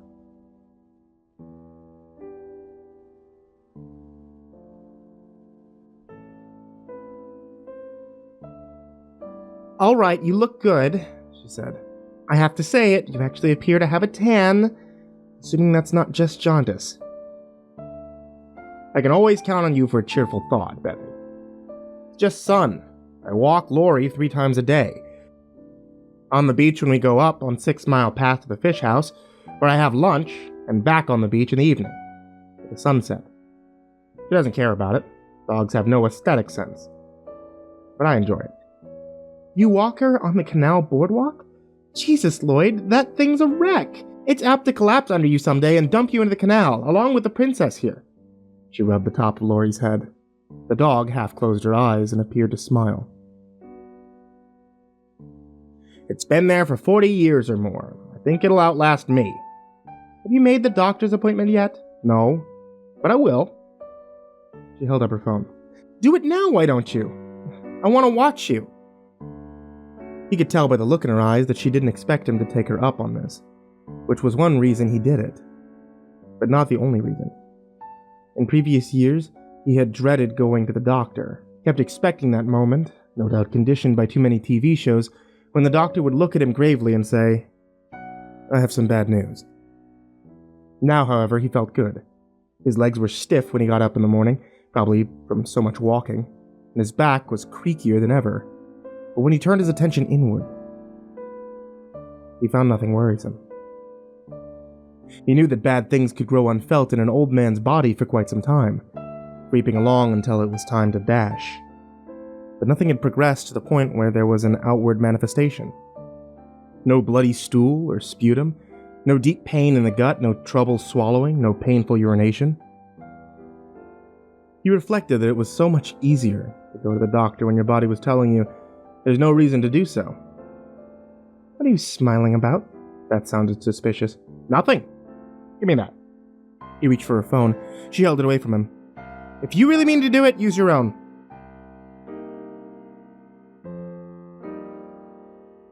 Two weeks after his checkup, Dr. Albright asked him to come in, go over the results. They were good. Yeah, well, your weight, pretty much where it should be. Your blood pressure's fine, ditto reflexes. Cholesterol numbers are better than the last time. You let us take some of your blood. I know it's been a while, Lloyd said. Probably too long. No probably about it. Anyway, no need to put you on lipids as of now, which you should see as a victory. At least half my patients your age take them. I do a lot of walking, Lloyd said. My sister gave me a dog, a puppy. Puppies are a god's idea of a perfect workout program. How are you doing otherwise? You coping? Albright didn't need to be more specific. Marion had always been his patient, and far more conscientious than her husband about her 6-month checkups. Very proactive in all things was Marion Sunderland.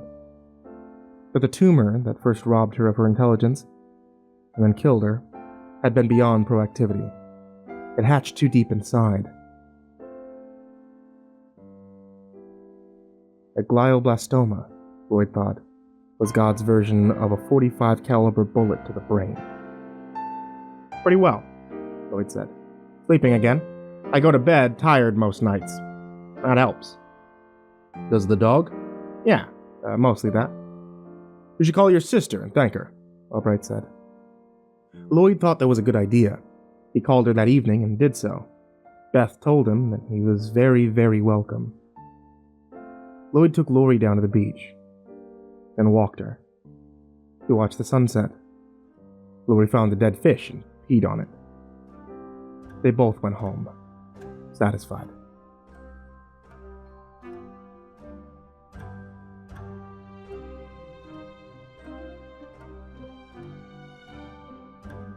December 6th of that year began in the normal way, with a walk on the beach followed by breakfast, Gaines meal for Laurie, a scrambled egg and a piece of toast for Lloyd. There was no premonition that God was cocking his .45. Lloyd watched the first hour of the Today program, then went into Marion's den. He picked up a little accounting work from the fish house and a car dealership in Sarasota. It was low-pressure stuff, no stress involved, and although his financial needs were met, it was nice to be working again. and he discovered that he liked Marion's desk better than his own. He liked her music, too. Always had. He thought Marion would be glad to know that her place was being used. Laurie sat beside his chair, chewing thoughtfully on her toy rabbit, then took a nap. At 10:30, Lloyd saved his work and pushed back from the computer. "Snack time, girl." He walked. She followed him into the kitchen and accepted a rawhide chew stick. Lloyd had milk and a couple of cookies that had come in an early gift package from Beth. They were burned on the bottom. Burnt Christmas cookies were another of Beth's specialties, but edible. He read for a while. He was working his way through John Sanford's hefty oeuvre, and was eventually roused by a familiar jingling. It was Laurie, by the front door. Her leash was looped over the knob, and she was brushing the steel clip back and forth with her snout. Lloyd looked at his watch and saw it was 11:45. Oh, okay, right. He snapped on her leash, grabbed his left front pocket to make sure he had his wallet, and let Laurie lead him out into the bright light of midday. As they walked down 6 Mile Pass, he saw that Don was pulling out his usual collection of horrible plastic holiday decorations, a nativity scene, sacred, a large plastic Santa, profane, and a collection of lawn gnomes, powdered up to look like elves. At least, Lloyd thought that was the idea. Soon Don would risk his life by climbing a ladder and stringing lights that flashed on and off, making the Pitcher Bungalow look like the world's smallest riverboat casino. In previous years, Don's decorations had made Lloyd feel sad. But on this day, he laughed. He had to give the son of a bitch credit. He had arthritis, bad eyes, and a bad back. But he wasn't giving up. For Don, it was Christmas or bust. Evelyn came out on the pitch's back deck. She was wearing a misbuttoned pink wrapper, some kind of whitish-yellow cream smeared on her cheek, and her hair was every which way. Don had confided in Lloyd that his wife had begun to lose the plot a little bit. And today, she certainly looked it. "Have you seen him?" she called. Laurie looked up and gave her trademark greeting, "Yark yark." "Oh, Don?" "No, John Wayne, of course Don. Who else?" "No, I haven't," Lloyd said. "Well, if you do, tell him to stop farting around and finish the damn decorations. The lights are dangling and the wise men are still out in the garage. That man is loopy." "If he is, that makes the two of you," Lloyd thought. "Well, I'll pass it along if I see him." Evelyn leaned over the rail, alarmingly far. "That's a good-looking dog you've got there. What's her name again?" "Laurie," Lloyd told her, as he had many times before. "Oh, a bitch, a bitch, a bitch!" Evelyn cried in a kind of Shakespearean fervor and uttered a cackle. "I'll be glad when goddamn Christmas is over. You can tell him that too." She straightened up, for relief. Lloyd did not think he could have caught her if she had fallen, and went back inside. Laurie got to her feet and trotted down to the boardwalk, pointing her snout toward the smell of fried food wafting from the fish house. Lloyd turned with her, looking forward to a piece of broiled salmon on a bed of rice. The fried stuff had begun to disagree with him. The canal meandered. 6 Mile Path meandered with it, lazily turning this way and that, hugging the overgrown bank. Here and there, a board was missing. Laurie paused to watch a pelican dive and come up with a fish wriggling in its satchel beak. Then they went on. She stopped at a spray of sawgrass poking up between two boards that had warped apart. Lloyd lifted her over it by the belly. It was getting too big for the football carry now. A little way further down, just ahead of the next curve, palmetto had grown over the boardwalk, forming a low arch. Laurie was small enough to walk under, but she paused, sniffing at something. Lloyd caught up with her and bent down to see what she'd found. It was Don Pitcher's cane. And although it was made of stout mahogany, a crack ran halfway up its length from the rubber tip. Lloyd picked it up and examined 3 or 4 drops of blood dotting the wood. Well, this isn't good. "I think we'd better go back." Laurie bolted ahead. Jerking the leash out of his hand, she disappeared under the green arch. The handle of the leash clattered and spinning behind her. Then the barking began. Not just her usual double yark, but a volley of deeper sounds that he would have said she was incapable of making. Alarmed, Lloyd ducked under the palmetto, waving the cane this way and that to push bunches of it aside. The branches whipped back, scratching at his cheeks and forehead. On some of them were beads and smears of blood. There was more blood on the boards. On the other side, Laurie stood with her front legs spread, her back bowed, and her muzzle touching the boards. She was barking at an alligator. It was dull green and smudged black, a full-grown adult, at least 10 feet long. It stared at Lloyd's barking dog with its lusterless eyes. It was splayed atop Don Pitcher's body, its blunt shovel nose resting on Don's sunburnt neck, its short, scaly forepaws positively cupping Don's bony shoulders. It was the first alligator Lloyd had seen since a trip to Jungle Gardens in Sarasota with Marion, and that had to have been years ago. The top of Don's head was pretty much gone. Lloyd could see splintered bone through what remained of his neighbor's hair. An ooze of blood, still wet, lay drying on his neck. There were oatmeal-y strands in it. Lloyd realized he was looking at Don Pitcher's brain. That Don had been thinking with that very stuff perhaps only minutes ago seemed to render the whole world meaningless. The handle of Laurie's leash had dropped over the side of the boardwalk and into the canal. She continued to bark. The alligator regarded her for the moment, not moving. It looked remarkably stupid. "Laurie, shut up! Shut the fuck up!" He thought of Evelyn Pitcher standing in her back deck, like an actress on the apron of a stage, crying, "Oh, bitch, a bitch, a bitch." Laurie stopped barking, but continued to growl deep down in her throat. She seemed to have grown twice her size because her cloudy dark fur was standing out not just on the scuff of her neck, but all over her body. Lloyd dropped to one knee, never taking his eyes off the gator, and plunged his left hand into the canal, feeling for the leash. He found the cord, yanked the handle up, clutching it, and got back to his feet, never taking his eyes from the green-black thing resting on Don's body. He tugged the leash. At first, it was like pulling on a post stuck on the ground. Laurie was that braced, but then she turned towards him. And when she did, the gator raised its tail and brought it down, a flat thwack that sprayed up droplets of water and made the boardwalk tremble. Laurie cringed and jumped onto Lloyd's sneakers. He bent and picked her up, never taking his eyes off the gator. Laurie's body was thrumming as if an electrical current was passing through it. Her eyes were wide enough to show the whites all around. Lloyd had been too stunned by the sight of the alligator astride his dead neighbor's body to be afraid. And when feeling did return, it wasn't fear, but a kind of protective rage. He unclipped the leash from Laurie's collar and dropped it. "Go home, do you hear me? Go home! I'll be right behind you!" He bent down, still not taking his eyes from the alligator, which never took its eyes from him. He had carried Laurie like a football many times when she was smaller, but now he hiked her like one, through his legs and directly into the palmetto arch. There was no time to see where she was going. The alligator came for him. It moved with amazing and total unexpected speed, kicking Don's body several feet behind it, with its stubby rear legs as it pushed off, its mouth open, exposed teeth like a dirty picket fence. On its leathery pinkish-black tongue, Lloyd could see bits of Don's shirt. He struck it with the cane, bringing it around in a sideways sweep. It whacked the side of the gator's head below one of its wildly expressionless eyes and broke along the crack in the mahogany. The broken pieces twirled away and splashed into the canal. The gator stopped for a moment, as if surprised, and then came on. Lloyd could hear the clatter of its teeth, its mouth yawning, its lower jaw skidding across the boardwalk and raising gray splinters. Lloyd thought of nothing. Some deeper part of him took over. He stabbed out with what remained of Don's cane, plunging the jagged end into the whitish flesh at the side of the alligator's shovel head. Grasping the cane's handle with both hands, he leaned forward, pushing his weight into it and pushing as hard as he could. The alligator was momentarily driven sideways before it could recover.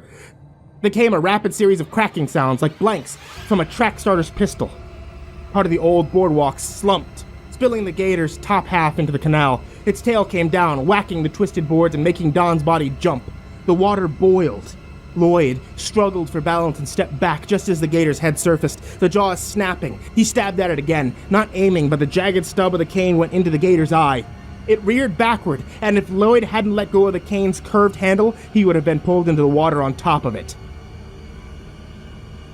He turned and bolted through the palmetto with his arms outstretched in front of him, expecting at any moment to be bitten from behind or thrust upward as the gator swam under the boardwalk, planting itself on the mucky bottom and battering its way after him. He came out on the other side, daubed and dotted with Don's blood and bleeding from a dozen scratches. Laurie had not gone home. She was standing 10 feet down, and when she saw Lloyd, she raced towards him. Bunching her hindquarters and leaping, Lloyd caught her like a football, like a Hail Mary pass, and ran, hardly aware that Laurie was wriggling in his arms and whining and covering his face with frantic licks. Although he would remember this later. Once he was off the boardwalk and on the shell path, he looked back, expecting to see the gator hustling after him along the boardwalk with its eerie, unexpected speed. He made it halfway up the path to his house before his legs gave out and he sat down. He was crying, shaking all over. He kept looking back, watching for the gator. Laurie kept licking his face, but the trembling had begun to subside. When he felt able to walk again, he carried Laurie the rest of the way to his house. Twice he felt faint and had to stop. Evelyn came back onto her deck as he trudged toward the back door. You know, if you carry a dog like that, it will start expecting it all the time. Did you see Don? He needs to finish putting the Christmas decorations up. Did she not see the blood? Lloyd wondered. Or did she not want to see it? There's been an accident. What kind of accident? Did someone run into the goddamn drawbridge again? Go inside. He went inside himself without waiting to see if she did so. He got Laurie a fresh bowl of water, and she lapped at it eagerly. While she did that, Lloyd called 911.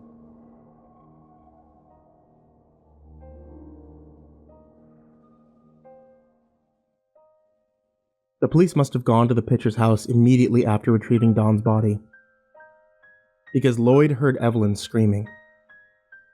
Those screams probably didn't go on for long, but it seemed long. He wondered if he should go over there, maybe try to comfort her, but he didn't feel that he could. He was more tired than he could have ever remembered, even after high school football practice on hot August afternoons. All he wanted to do was sit in his easy chair with Laurie in his lap. She had gone to sleep, nose to tail. The police came and interviewed him. They told him he had been extremely lucky. Good luck aside, you did some damn good thinking, one of the cops said. Using Mr. Pitcher's cane like that.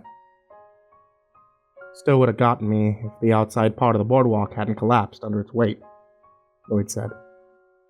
It probably would have gotten Laurie as well, because Laurie hadn't gone home. Laurie had waited. That night he took her to bed with him. She slept on Marion's side. Lloyd himself slept little. Each time he started to drift off, he thought of how the alligator had splayed on Don's body, with such idiot possessiveness. Its dead black eyes, how it had seemed to grin, the unexpected speed when it had come at him. He would stroke the dog sleeping beside him. Beth came from Boca the next day. She scolded him, but not until she had hugged him and kissed him repeatedly, making Lloyd think of how frenetically Laurie had licked his face when he had emerged from the palmetto tangle. I love you, you stupid old bastard, Beth said. Thank God you're alive. Then she picked up Laurie and hugged her. Laurie bore this patiently, but as soon as Beth put her down, she went off to find her rubber rabbit. She took it into the corner where she made it squeak repeatedly. Lloyd wondered if she was having a fantasy where she tore the alligator to pieces, and told himself he was being stupid.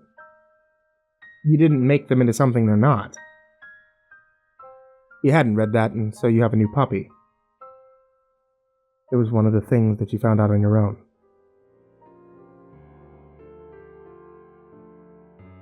The day after Beth's visit, a game warden from Florida Fish and Wildlife came to see Lloyd. They sat in the kitchen, and the warden, whose name is Gibson, accepted a glass of iced tea. Laurie enjoyed smelling his boots and pant cuffs for a while, then curled up under the table. We caught the gator, Mr. Gibson said. You're lucky to be alive, Mr. Sunderland. It was a big one. It was a damn big one. I know that, Lloyd said. Has it been euthanized? No, there's some discussion about whether it should be or not. When it attacked Mr. Pitcher, it was protecting a clutch of eggs. A nest. That's right. Lloyd called Laurie. Laurie came. He picked her up and began to stroke her. How long was that thing there? I walked that damn boardwalk down to the fish house with my dog almost every day. The normal incubation period is about 65 days. That thing was there all that time? Gibson nodded. Much of it, yes. Deep in the weeds and sawgrass. Watching us go by. You and everybody else used the boardwalk. Mr. Pitcher must have done something quite by accident that roused her. Well, Gibson shrugged. Not maternal instincts, I don't think you could say that, but they're programmed to protect the nest. He probably swung that cane in its direction, Lloyd said. He was always swinging that cane. Might even hit her, or the nest. Gibson finished his iced tea and stood up. I thought that you'd like to know. Thank you. Sure. The nice little dog you got there. Border collie? What else? Moody. Yeah. Okay, yeah, I see that now. She was with you that day. Ahead of me, actually. She saw it first. She's lucky to be alive, too. Yeah? Lloyd stroked her. Laurie looked up at him, with her amber eyes. He wondered, as he almost always did, just what it was she saw in the face looking down into hers. Like the stars he saw when he took her out at night. It was a mystery. Gibson thanked him for the iced tea and left. Lloyd sat where he was for a little while, stroking his hand through the cloudy gray fur. Then he put his dog down to go about her business while he went about his. It was life. You were stuck with it. And all you could do was live it.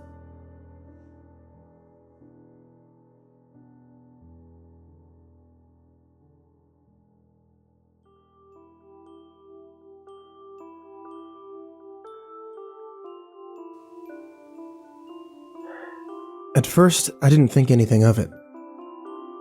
My neighbor would stop to chat with me, leash in hand, and I would catch glimpses of the metal slider dangling from its belly. I assumed it was wearing a piece of pet clothing, or that perhaps it was the byproduct of some awkward veterinary procedure. But the more we chatted, and the more I saw this mysterious zipper, the more I realized it was out of the ordinary. Clearly embedded in the dog's skin. It drew my attention away every time we engaged in small talk until finally one day, I decided to ask about it. Say, what's that zipper for on the little guy's belly anyway?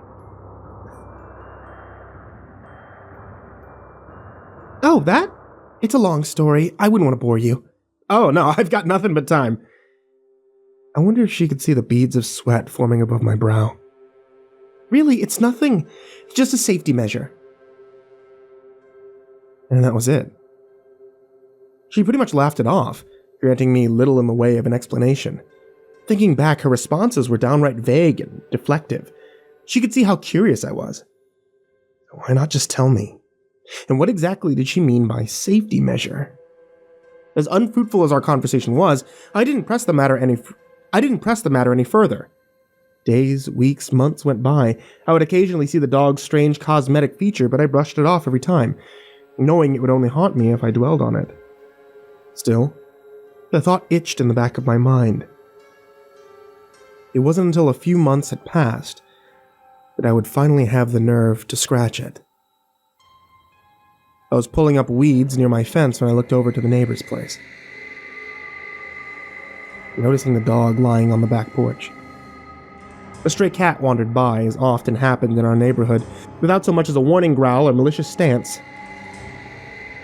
The dog trotted over to the cat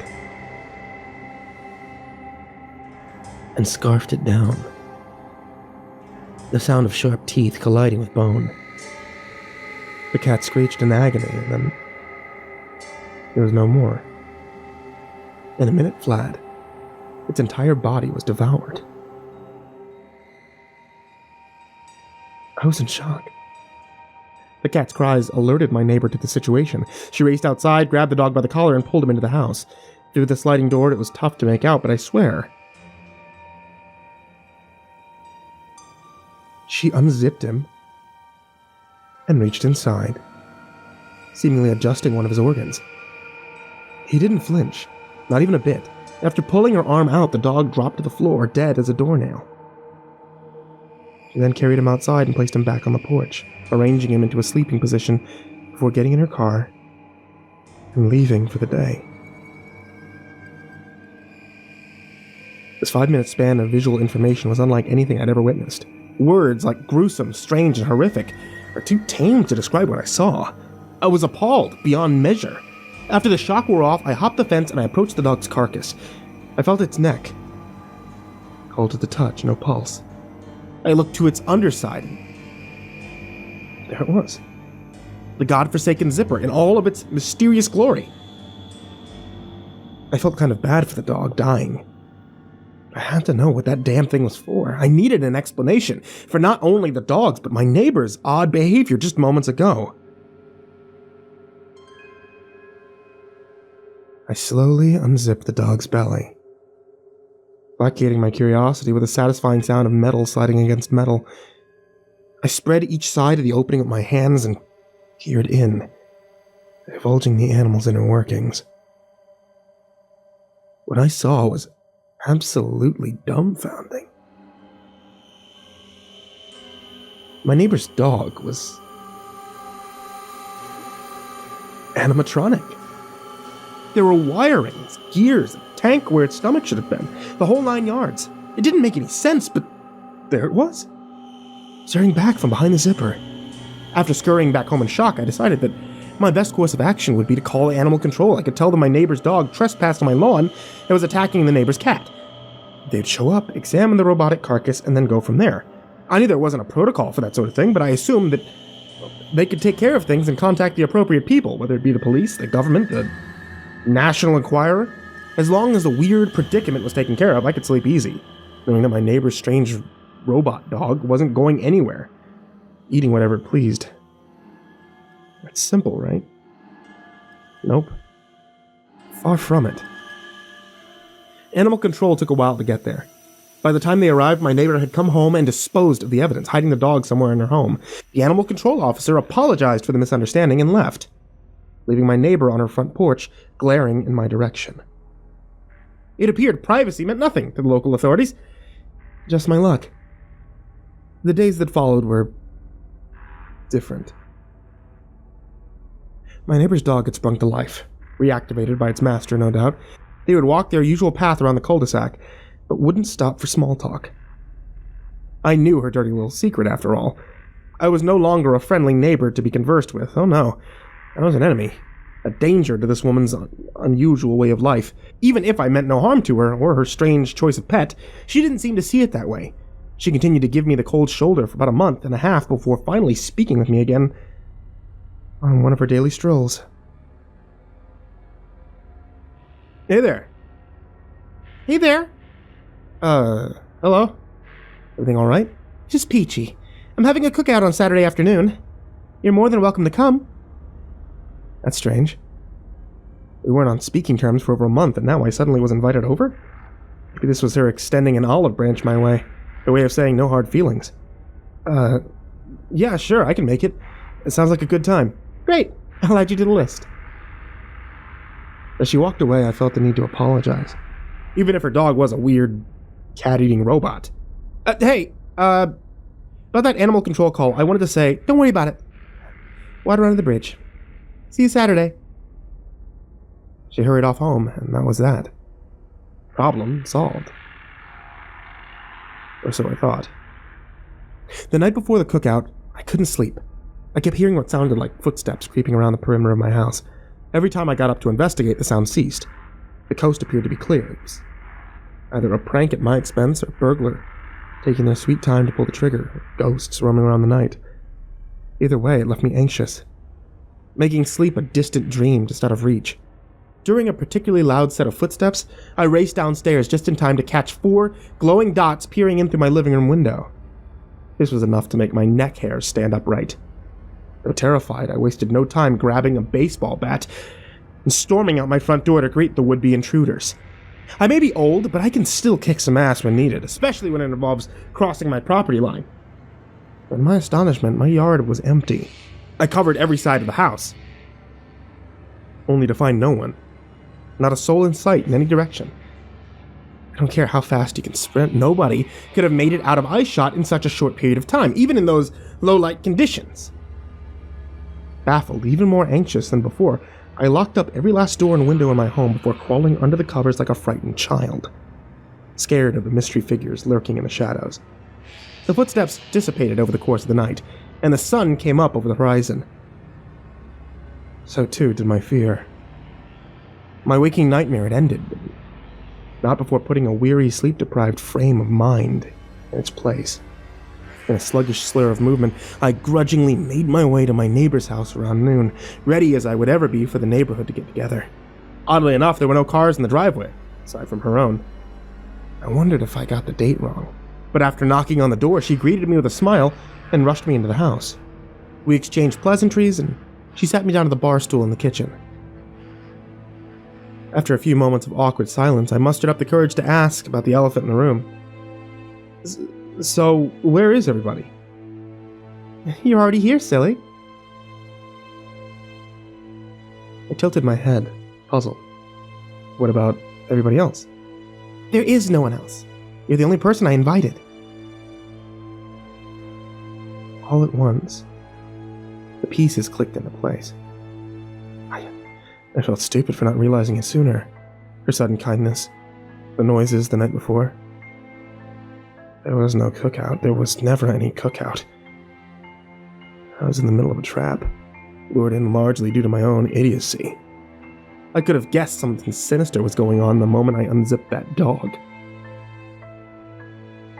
So, what happens now? You'll see. Just sit tight. I quickly jumped up from the chair and turned towards the door. With any inhuman speed, she bolted in front of me, a large kitchen knife in hand. Not so fast. Intimidated by her fluid motions and firm stance. We need to talk. About what? I knew exactly what. Don't play dumb with me. And that's when I noticed it. On her chest, peeking through the top of her blouse. I would have missed it had the sunlight been coming through the window, not danced across its metal. She had a zipper too. Stricken to my core with fear, my gaze was interrupted by an angry hand gesture.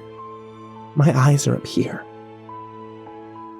The moments that ensued are a bit fuzzy, but I can only guess that I was knocked out or chloroformed. As I awoke strapped to a chair in a new room. Given the staircase, I assumed that it was in her basement, though this realization didn't help me any.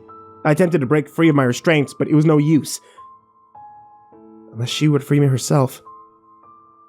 I was fastened to that chair for life.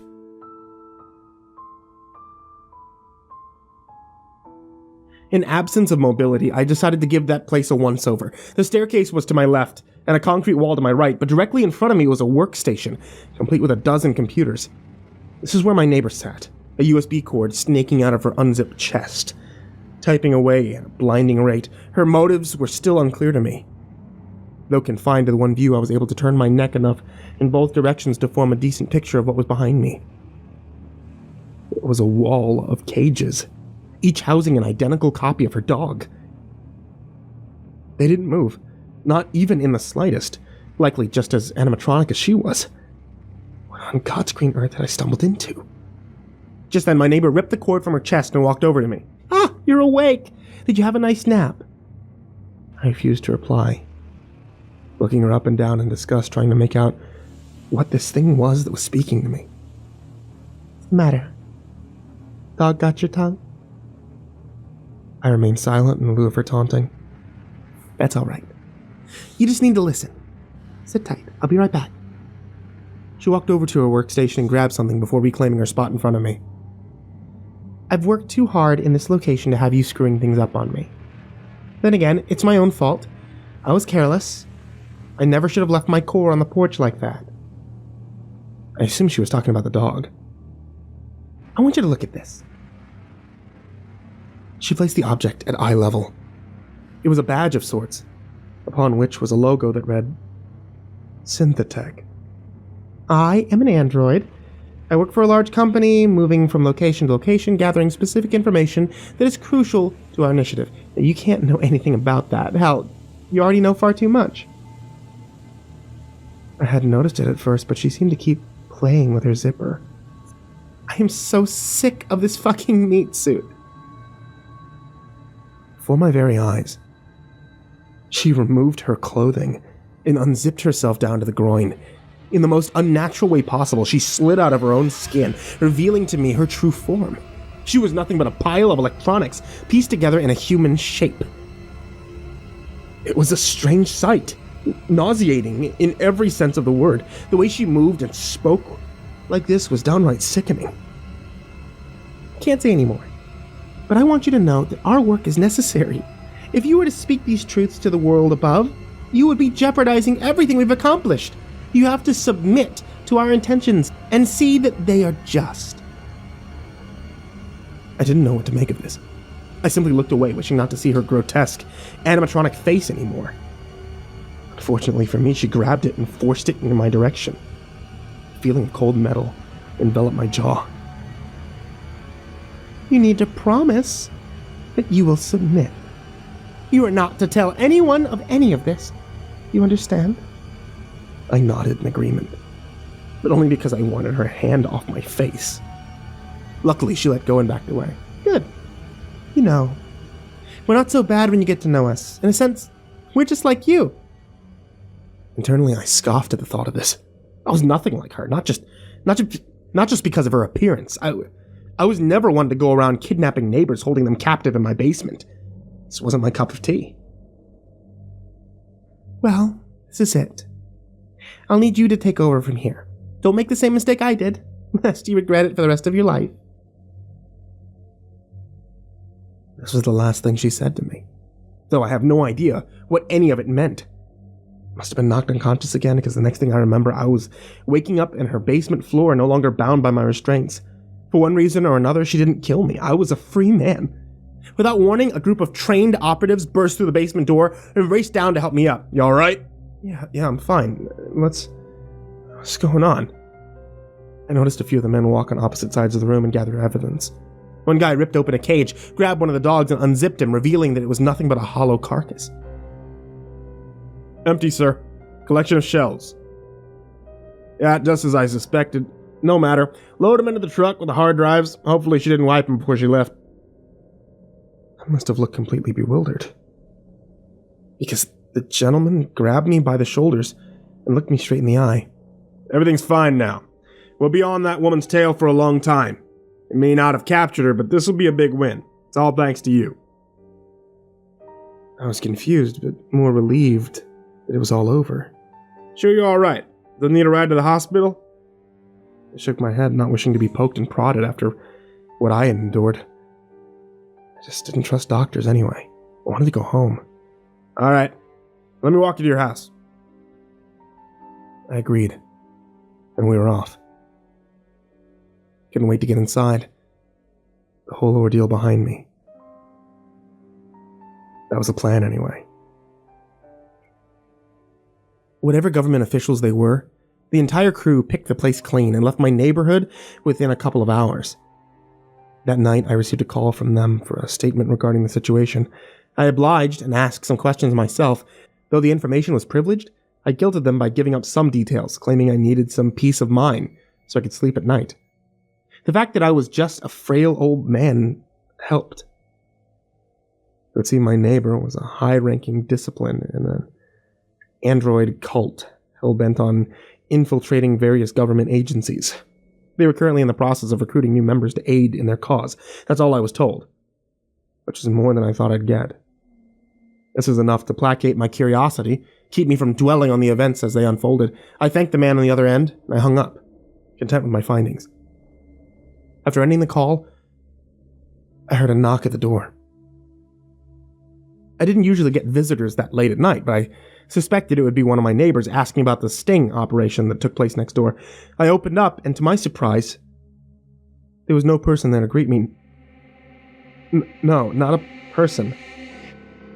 Instead, there was a dog, identical to my neighbor's, and before I could process its arrival, it trotted inside and sat on the floor. A voice emanated from its collar. Shut the door.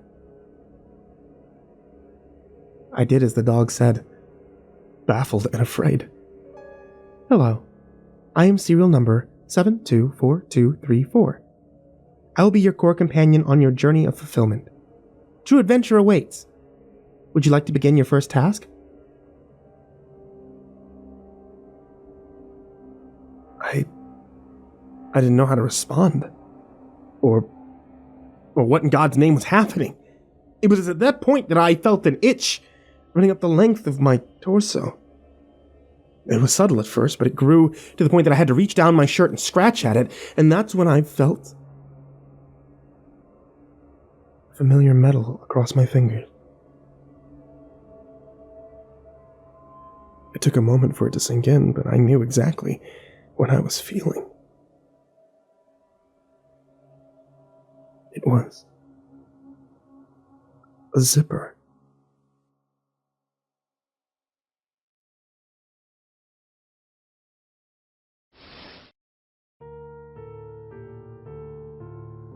My name is Andrew Small, and I'm a police officer in what has to be the single bizarrest, most otherworldly place on the face of the earth.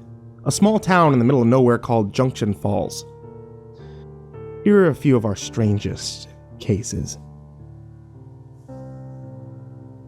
The annual mystery screening at the Westbrook Drive-In. July 15, 2006 was a fairly quiet night right up until around 9:30. Then all hell broke loose. We got calls from no fewer than 24 livid homeowners who all claimed that they couldn't sleep because a film had begun to play at the old Westbrook Drive-In. Now that immediately gave us pause because the Westbrook had been closed down ever since the multiplex had forced it out of business in 1979. So all screenings there were obviously unauthorized. When we arrived, an old, so bad it's good sci-fi horror B-movie from 1956 called It Came from Mars was indeed playing at full brightness and volume. But we never did find anyone at the lot who could have been responsible. In fact, the only thing there was a single red 1950 Crosley station wagon, also empty, sitting in space 21B. But we figured we'd find who put that there and started the film later on. For now, we needed to shut down the movie before all the locals started a riot in their bathrobes and slippers. Now this is where things get wild. We looked everywhere. In the operations booth, in the old dilapidated concession stand, in that old car, and in any nearby trees tall enough to have an unobstructed line of sight of the screen. But no sound or projection equipment could be found anywhere within a mile radius of the lot. As far as we could tell, the film was playing completely on its own. Luckily, the lot plunged back into its natural dark silent state the second the movie finished. The Crosley wagon vanished too. But that only left us frustrated and confused. After that, at least nothing else interesting happened to the Westbrook for a good while. The so-called mystery screening case started to get buried under more pressing work, and as the months dragged on, we began to forget about it entirely. But then, at exactly 9:50 p.m. on July 15, 2007, the screening began anew. And the same events, or more or less, repeated themselves. Angry locals, an empty lot, a Crosley station wagon in space 21B, and an exhaustive but ultimately fruitless search of the responsible individual and offending equipment. We were pulling our hair out, and it didn't stop there either. The next July 15th, same thing. And it happened again the next year, and the one after that, and the one after that, and it happened every year since. July 15th, 9:30, It Came from Mars, Red Crosley, boom, clockwork. As of this posting, we still have no idea how the film is being shown in the absence of projection or sound equipment. We've discovered some other things about the film since the case began. It Came from Mars was financed entirely by a man named Bill Booth, who also wrote, directed, and starred in the film as its protagonist, Jack Burnley, who believed the film would launch his Hollywood career. However, production was plagued with setbacks almost from the beginning. Costs ballooning, 2 actors, and the chief editor quit halfway through, thus forcing an inexperienced Booth to edit the film himself, something that he clearly had no business doing, if the final result is any indication. And Booth bankrupted himself when he paid the rest of his family's savings to the Westbrook Drive-In Theater to hold the movie's premiere on July 15th, 1956. Sadly, though, It Came from Mars received overwhelmingly negative reviews from the few critics who attended their own screening. And Booth attended the official premiere alone, as the cast and crew were too embarrassed to be associated with it. Then, Booth's wife left him the following month, due to their declining financial situation. Humiliated, penniless, and alone, Bill Booth drove his red 1950 Crosley station wagon to the Westbrook, parked once again in Space 21B, and then shot himself in the mouth. A forgotten, off-Hollywood tragedy. Now, obviously, none of this explains the physics of how a film could play on its own, or how an old car can appear and vanish the way the Crosleys did every July 15th, so officially the case remains unsolved. But when the above details were first reported by the Junction Falls Dispatch on April of this year, the story of what many assumed to be that of an old filmmaker's ghost caused a sensation. And on July 15th, 349 people came and joined a red 1950 Crosley station wagon. And watching this stupid, tacky, low-budget, wonderful film. Status: unsolved.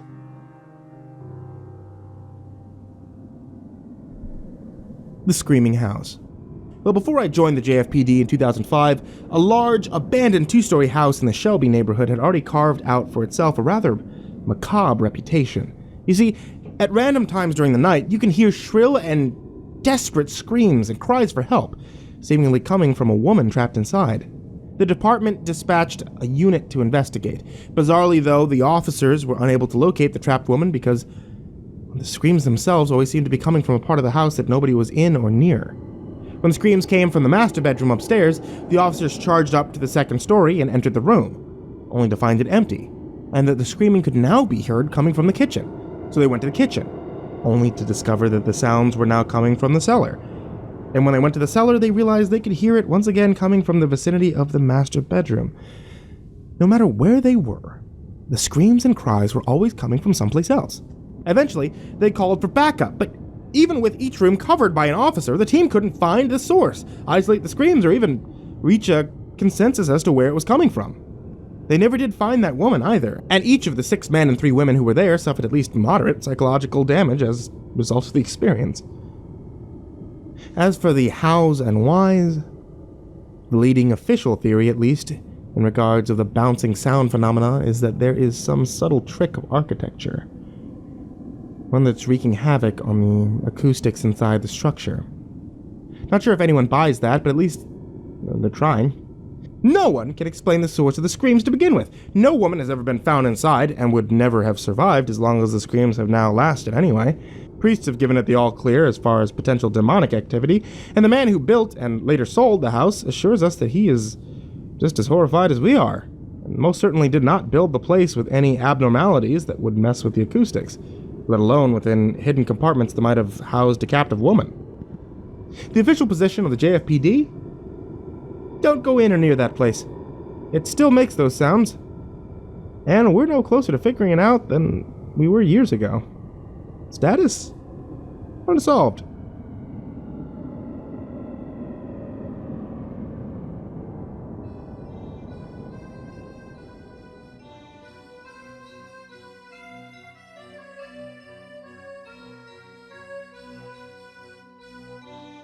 Mr. Mystery's Traveling Circus and Extravaganza.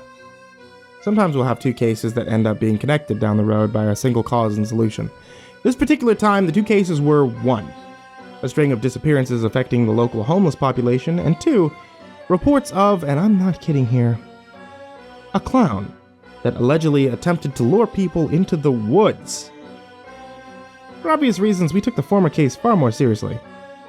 But then, a few weeks into the investigation, a local business owner came by the precinct and delivered to us the previous night's security camera footage, which showed a drugged-up homeless man being led off into the woods by, you guessed it, a post-vaudeville jester with a ruffled collar and a skip in his step. Eventually, we traced this particular vanishing to a small shack in the woods beyond the outskirts of town and kicked in the door to find a scene of spectacular and breathtaking brutality. All 6 of the homeless men who'd been reported missing, including the ones from the footage, were not only dead, but mutilated, burnt, twisted, hairless, and diseased, disfigured. They had all been experimented on, too. One man had all his limbs amputated, and one of which could be found sewn to the back and sides of 4 other men who had, like him, died of infections. The last man was intact, and then some. He had been injected with various substances, ranging from silicone to cement, in order to produce warts and bumps and other unsightly abnormalities on the flesh. We found the clown, too, who ended up being an unstable lunatic named Terry Bird, and who claimed that he was working on behalf of someone known as the Ringmaster. Well, when pressed for further information, Terry claimed he didn't know the Ringmaster's identity, but he was familiar with his plans. Oddly enough, the Ringmaster wanted only to create and host a classic touring carnival called Mr. Mystery's Traveling Circus and Extravaganza, and of course, no good carnival would be complete without a genuine freak show. Terry alleged the Ringmaster had enlisted his help to find some willing or unwilling volunteers, as he put it. Terry got a life sentence without parole, and we kept up our search for this Ringmaster, but never did find him. And about a year after our own homeless incident, the nearby towns of Doolittle and Crosby Springs reported that their homeless men were being abducted too. We did what we could to help, even going so far as to offer Terry a plea deal for information on the Ringmaster, but he simply laughed, punched him in the face, got a week's leave, and said that he quite liked his cell. It's cozy. And as for posting, any information on the Ringmaster will yield a $10,000 reward. Status, partially solved. Perpetrator at large.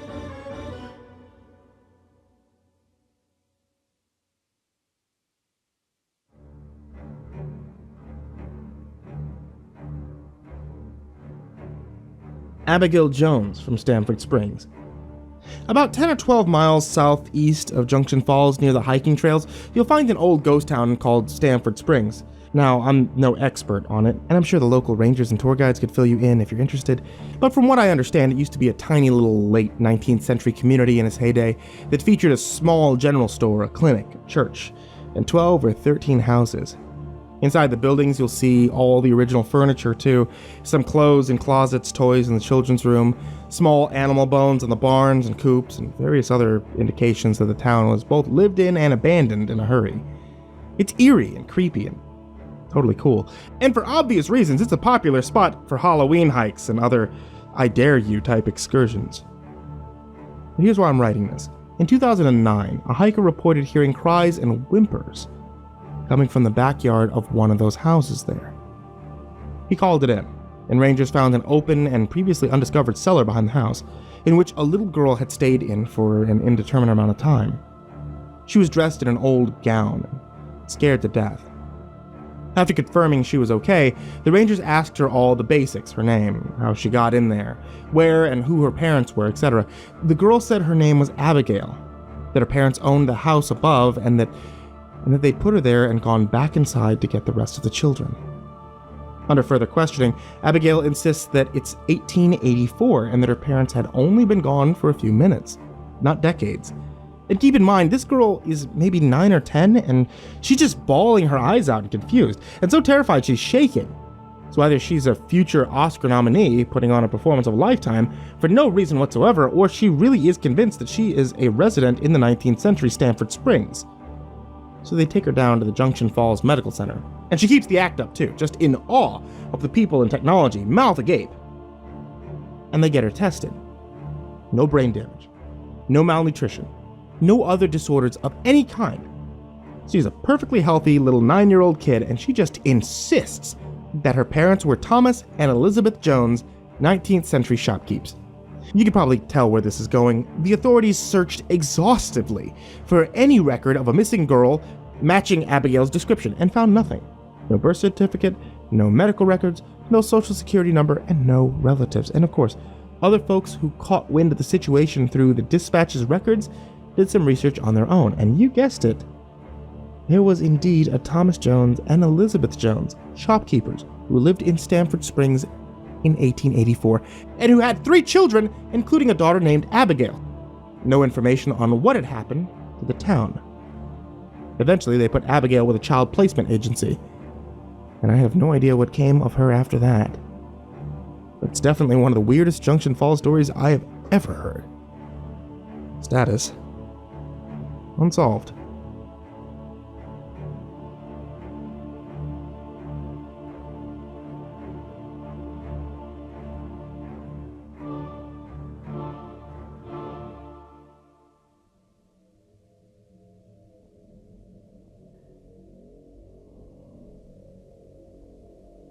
Ranjit Singh, explorer of the sewers. Beyond and beneath the standard subsurface level routinely accessed by maintenance crews, the Junction Falls sewer more closely resembled the catacombs of Paris or Odessa than any functioning sewer system. It's just a labyrinth of tunnels that plunge deep into the earth and stretch on for miles and miles and miles, twisting and turning and circling back around and getting hopelessly tangled. It is a far, far larger network than would ever be remotely necessary to accommodate a town this size, and makes no sense at all from an engineering perspective. In addition, nobody knows how big they are, how old they are. Ancient, we presume, at the deepest levels. What lies within them, who contributed to their construction, or when or why, or how it's laid out. The department has been slowly piecing together a map, but even the most optimistic estimates put our progress at or near 25%. It's almost certainly closer to 12 or 15. So for obvious reasons, we dread when missing person cases involve the sewers.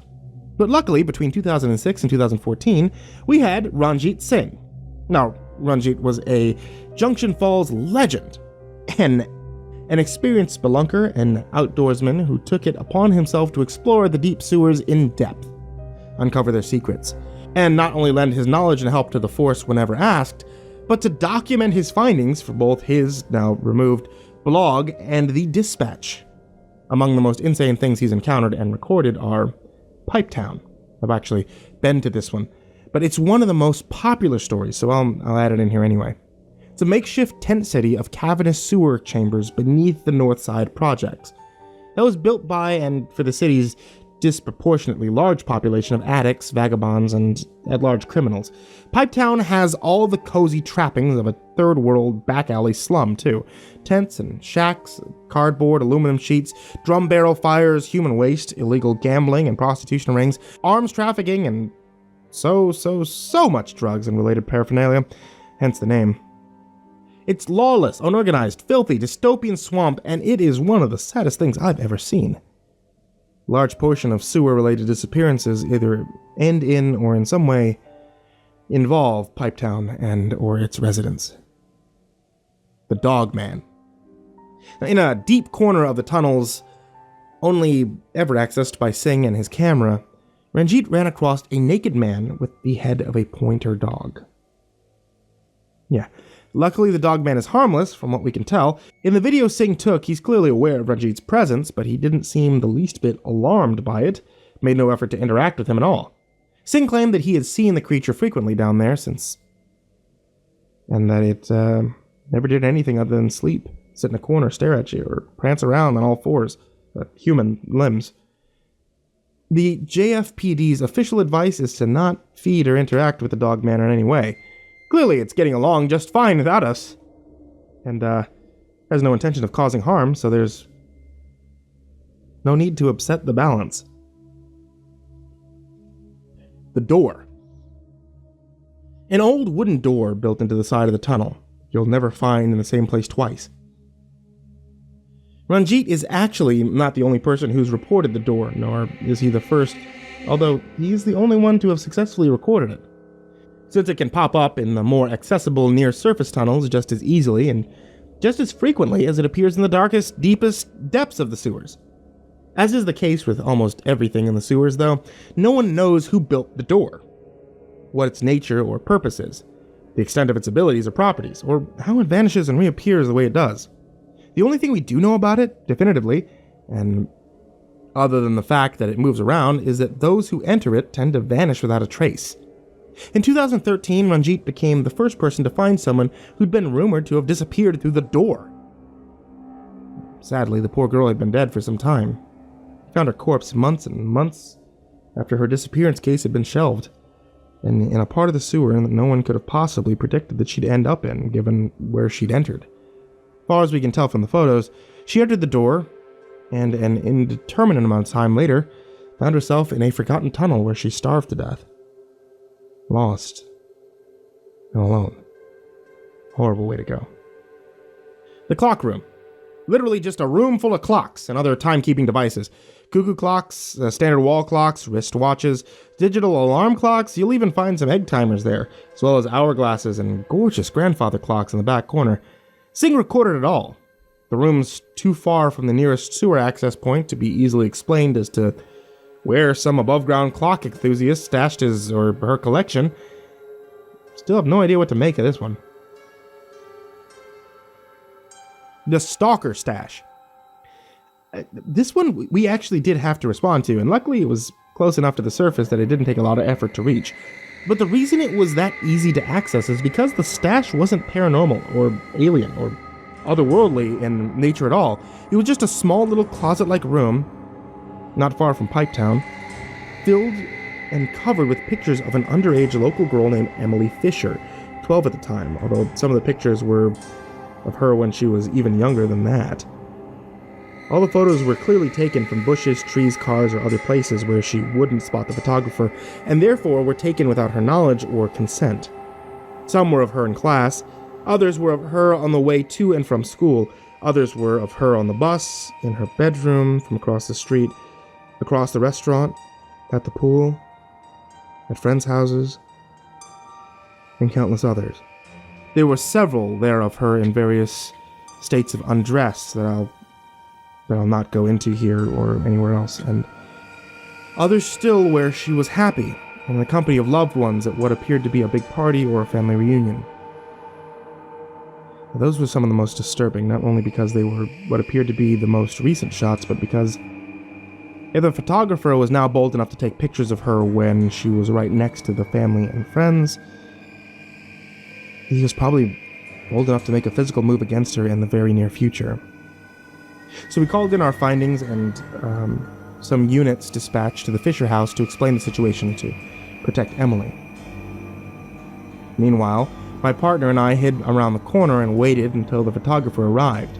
Turns out he was none other than a serial violent sex offender named Davis T.S. James, who we are not aware had been released on bail while awaiting trial on another case, and who had come to Junction Falls to do his business. Needless to say, we arrested him on the spot. Easily one of the most nauseating and disgusting things I'd ever witnessed, and one of the main reasons the Force loves Anjit Singh so much. Who knows what would have happened if he hadn't stumbled across the stash when he did. Anyway, he has countless more stories if anyone's interested, but the point is, Anjit was our go-to guy for sewer-related cases, and he never complained when we asked him for help. One day recently, though, it became our turn to help him. His girlfriend came to us in hysterics. She said that he'd gone into the sewers in search of something called the Presence 4 days ago, even though he said he'd only be gone for half that amount of time. Luckily, Anjit liked to mark his paths with glow sticks and flares, so we were able to track him down to a chamber about 2 or 3 miles down in the sewers. Now, obviously, the sewer network was dark and suffocating, but this particular room was even more so. It was so dark and so suffocating that it can barely be described as harboring a presence, just like he said. Faceless, invisible, silent entity that felt malicious in an ancient way. Felt like I was being watched by something that just wanted me to suffer. Even standing right next to my partner did almost nothing to combat the power this presence had over us, all to divide and isolate. And the further in we went in search of Anjit, the stronger it got. Before long, I could barely see my partners, and after a while, I couldn't see them at all. The darkness was so thick in there that even a powerful source of direct light couldn't avoid being overwhelmed, and when one of us would shout for the others, it sounded distant and obstructed. The presence muffled the sound and then muted it fully like the light. And when it had me isolated and alone, it began to communicate terrible things without words or sounds or images. It entered in that place a blank slate, and suddenly I just knew things. Awesome and terrible, the essence of infinity and nothingness, the spirit of death. I felt like a child or an insect trying to make sense of a man. In a panic, I turned and ran back down the way I came. It felt like it took hours or days. In fact, as if time had no power or meaning in that place at all. Luckily, all the officers made it out, too, and every last one of us was in the same state, terrified in an existential way, unable to explain that thing, the presence, in any capacity whatsoever. All we knew was that it's the manifestation of some kind of evil stuck out of time. Sadly, we never did find Anjit. The official story is that he died while trying to navigate a particularly treacherous part of the tunnels, which is true. But we didn't go into any detail beyond we weren't able to extract the body. For good measure, we also didn't disclose what part of the sewer we lost him in order to prevent anyone else from accessing it. One of those search for Anjit parties that were popping up local social media groups and message boards all the time now. But the thing I can't get out of my head when I'm laying awake at night is this. Time didn't exist within the present. None. Past, present, future, it felt like it all got rolled into some kind of alien amorphous bubble of the fourth dimension, which means that even to this day, all these years later, Anjit might still be alive, sitting up against that wall, basking in and beholding the present. Lost forever in the deep. Status solved?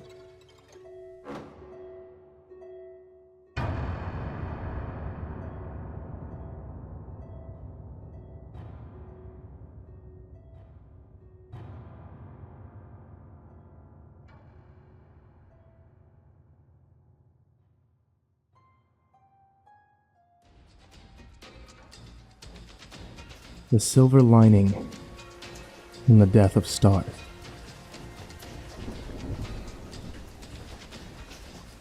The red lights are only making the pain worse.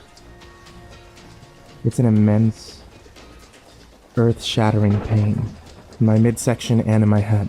I try to move, but I can't. I try to speak, but I can't do that either. It hurts too much. My voice obeys me no more than do my joints or my muscles, and my bones, and my mind. And yet, still, there's movement. I can feel myself being lifted up and placed on something, a bed, maybe, a gurney. All right, the EMT says. And several others then roll me into the back of an ambulance and climb in behind me. But I'm already fading fast and feeling an inexplicable heat by the time those doors are shut.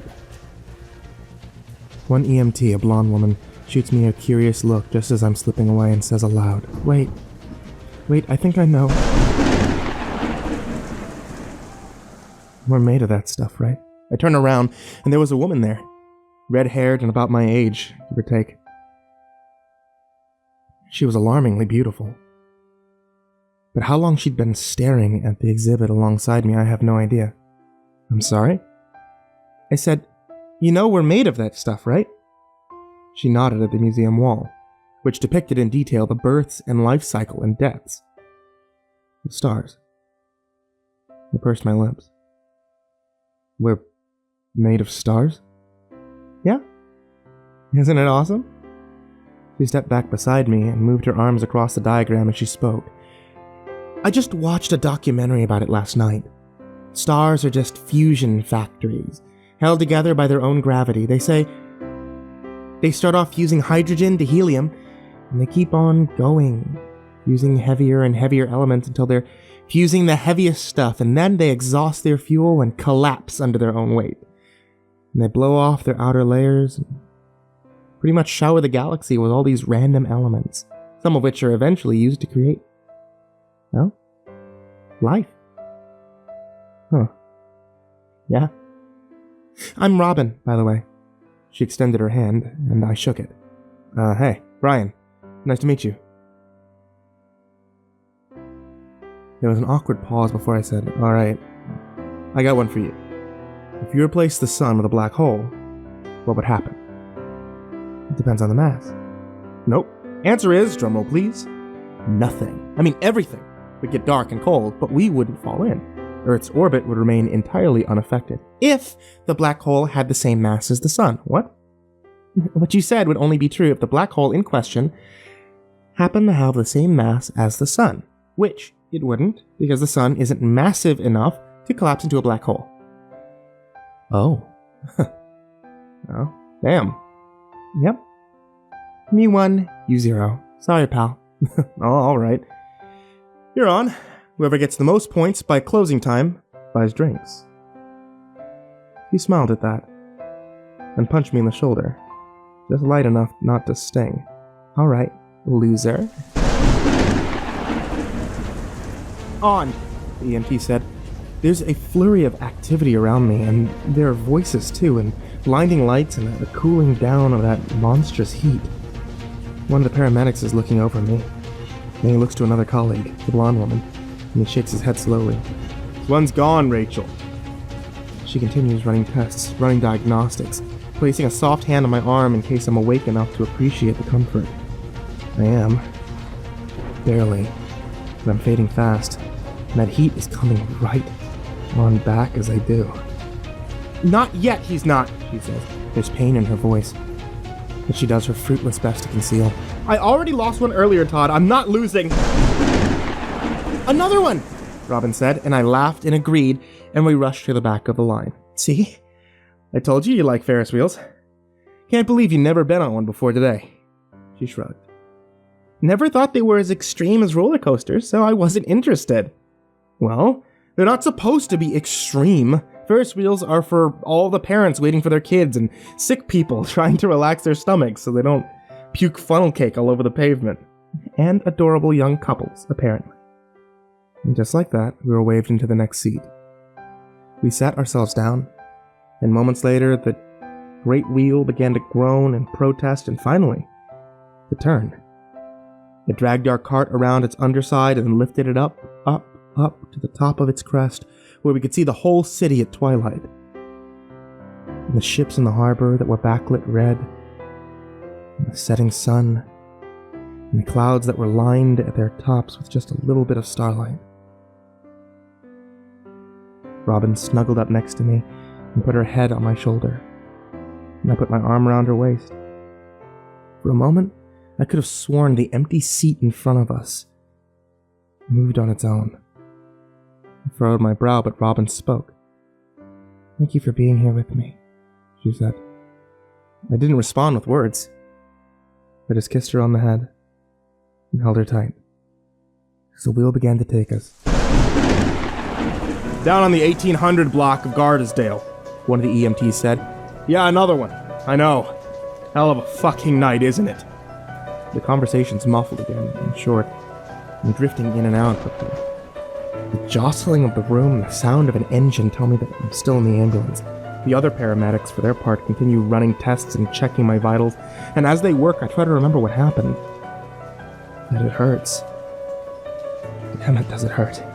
Almost as much as that rushing heat. And the effort is further disrupted when the ambulance hits a bump in the road, and I nearly spill out of my gurney, but Rachel puts her steady hand on my chest and says, Hang in there, Brian. We're almost... There! Robin pointed at the interstate ramp, and I took the turn and put St. Thomas Vineyard away in the rear view. Still cannot believe Mason got married, I said. He's only known the girl for what, a year? Less? Robin shrugged. They're in love. And they hardly know each other. They don't know if whatever they're feeling is genuine, lifelong love, or just new relationship googly eyes. Ones that haven't worn off yet. I guarantee it, and I'll put money on it. They'll be done within a year, just watch. You don't know that, she said. There was a brief pause. Then she added, we've been dating for 2 years. So? So? How far off do you think we are? I shrugged. I don't know. Haven't really thought about it. Like at all? Well, I mean, of course, I've thought about it. I don't know if we're ready, I looked over at her, but she just stared out there at the rain with her chin in her palm. So I continued. Think about it like this. People prepare their whole lives for jobs, right? They start going to school as soon as they can talk. They're not done till they're in their 20s, and it's all so they can get a piece of paper that says, hey, hire my ass. I'm smart enough to work. But marriage? Nobody trains for that shit. People just look up and say, hey, we're 25 or 28. You're cute. I'm cute.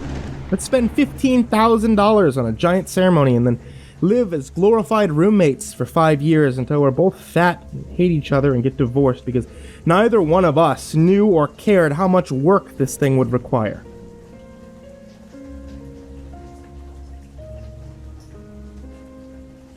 There was a long pause then, which she said with a degree of seriousness that I wasn't the least bit prepared for. Is that where you think we're headed? Glorified roommates? Quickly, I calculated an avenue of retreat, but I calculated wrong. No, not you, I said. Not us. I mean, most people, most people just dive in and either get divorced or stick it out till someone gets heart disease. The divorce rate is more than 50% now in the US, but the I don't love you anymore rate, I mean, shit, that's probably close to 90 by the time everyone hits middle age, right? I just want to make sure that you're the right person, If there were ever words I wish I could have taken back, here were those 12.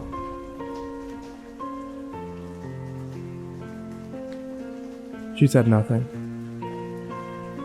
but I saw her reflection in the window, and the little tear that welled up in the corner of her eye said more than words ever could. Hey, listen, that came out wrong. I just meant, can you drop me off at my car, please? I thought you wanted to come over. I don't feel good. Please. And we drove in silence for a while. As the rain picked up its pace and fell in sheets and in torrents. After another 20 minutes, I made the turn into my street and I parked, and once I did, she got out without so much as a glance, walked across the road to her own car. I ran to follow. Robin, wait! I grabbed her tightly by the arm. It was slick with rainwater. Talk to me, please. What do you want?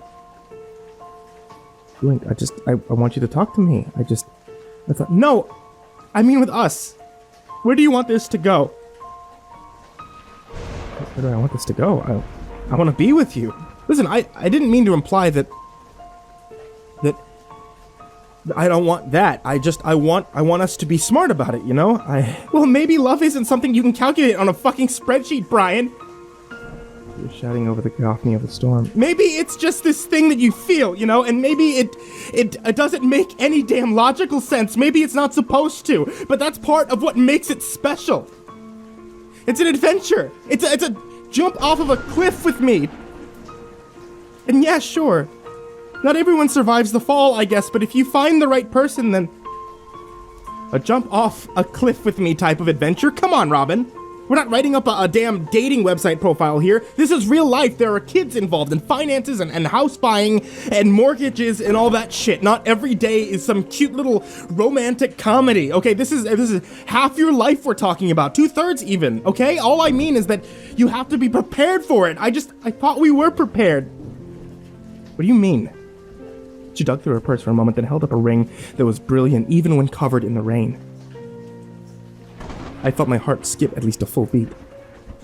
Is that, It was my mom's, she said. She gave it to me before she died. She said, find your partner in crime, Robin. Find someone who will sweep you off your feet and just jump off a cliff with you.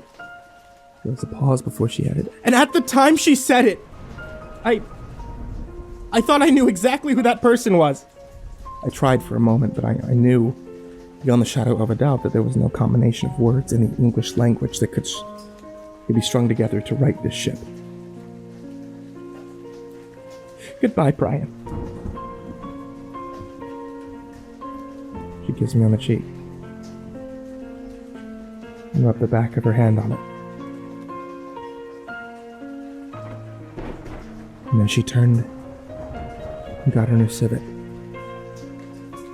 and drove off until I couldn't see her taillights at all. Train's coming down hard, boys, another EMT said. Careful when you unload him. There were grunts of acknowledgement, and the back of the ambulance flew open, and the sound of the storm utterly exploded into it. I felt the rush of wind, the rain pelting my skin in sheets, and together they helped a bit with the oncoming heat that still I couldn't place. And I felt movement. The gurney dipped and hit pavement while the paramedics held me down, and then there were shouts and lights and running feet. And then the hospital door. "Open!" I shouted. The man behind the counter shot me a look, but I shouted it again over the sound of rainfall through the glass. "I said, are you open?" Then he pointed at the sign saying the opposite, and went back to reading. But I wasn't taking no for an answer. I dug out my wallet, I pulled a 20 from the fold, and I slapped it flat up against the glass within seconds. The paper was soaked with rainwater, but it got his attention. He rolled his eyes. The door clicked. "Make it quick, man." I know, I will. Thank you so much." I ran down the aisle and then, true to my word, made it back to the counter in less than a minute. The man put down his book, processed the sale. "The date night?" he said, as he bagged the card and the flowers. I smiled a bit. Something like that. And then I thanked him. Ran back out to my car and got inside. I took out the card and scribbled on the inner sleeve the words, "Jump off a cliff." With me! A doctor running alongside the cart motioned to some nurses in the hall, and they ran to follow. He turned to the EMTs. "You stable?" "He's slipping. Heart rate's falling, breathing slowly. Not good. Mumbled something about being too hot earlier, but if anything, his temperature's too low."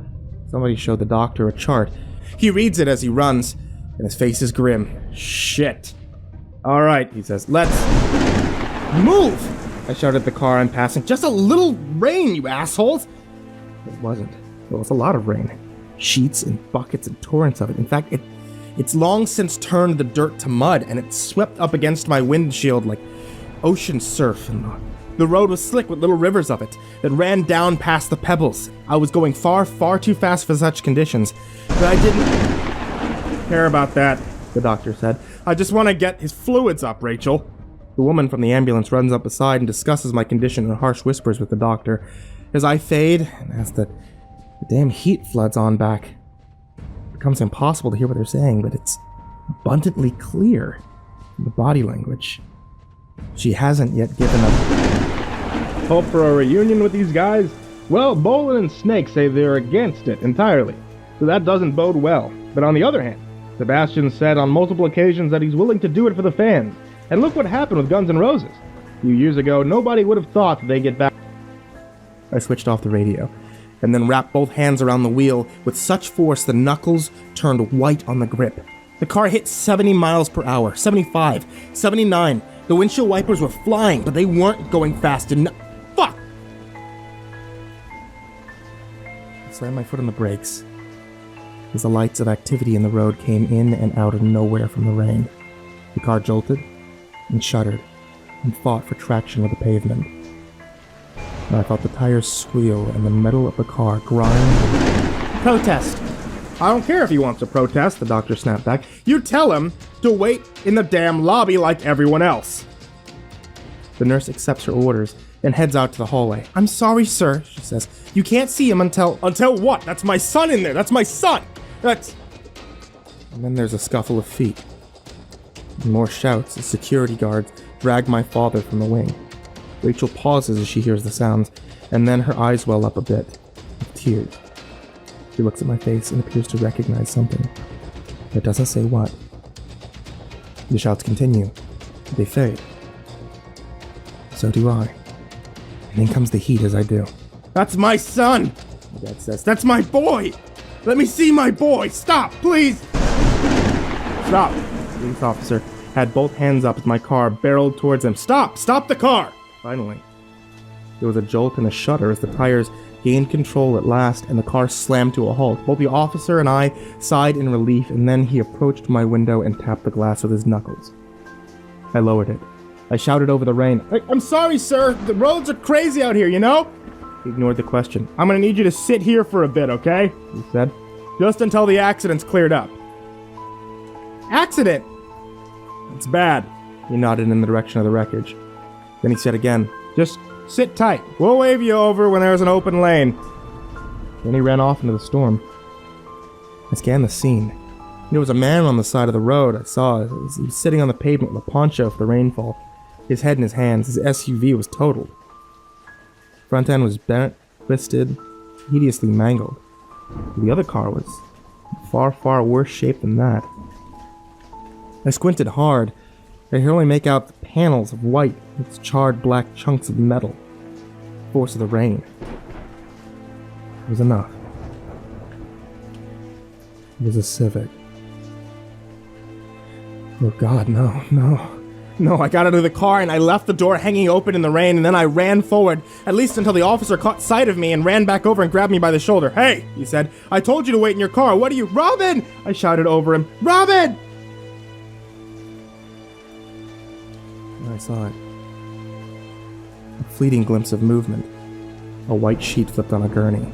A strand of red hair fell from the right side and hung there as the EMTs carted away the body. "Robin!" I shouted. "That's my girl!" The officer was confused and stunned and did the only thing that he could think to do. Drag me back to my car.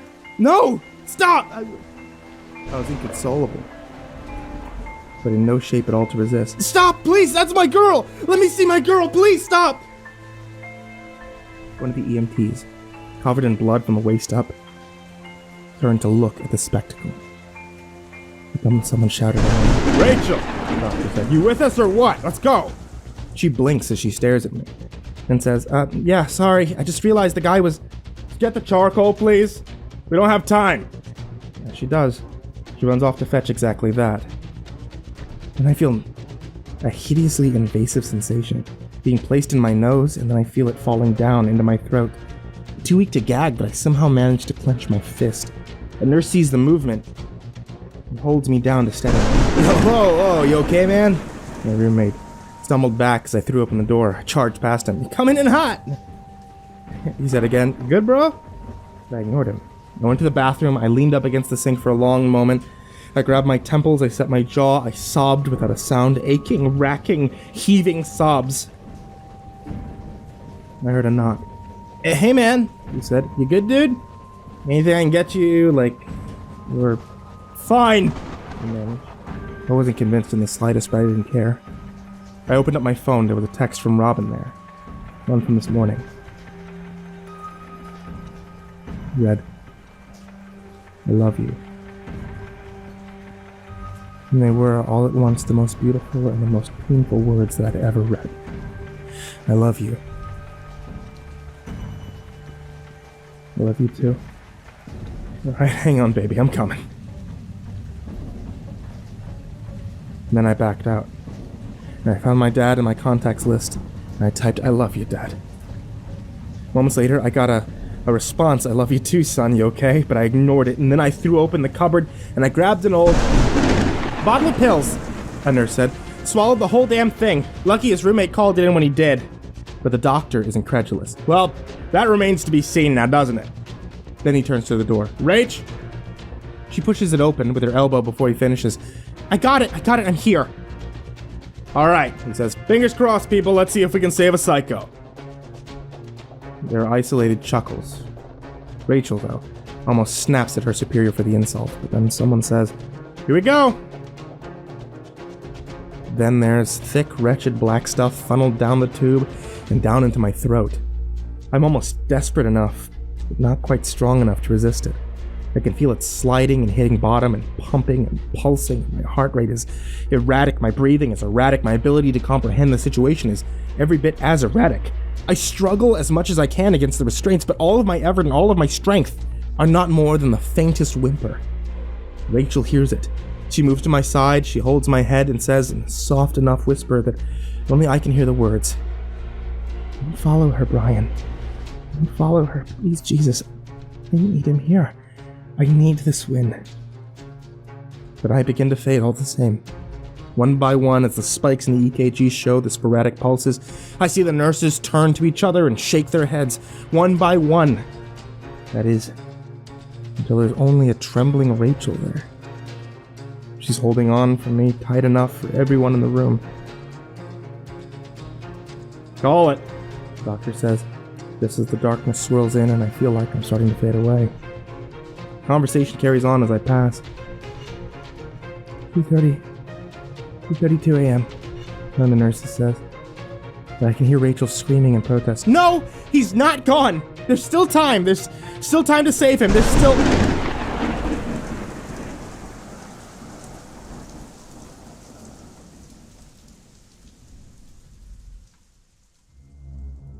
She's wrong.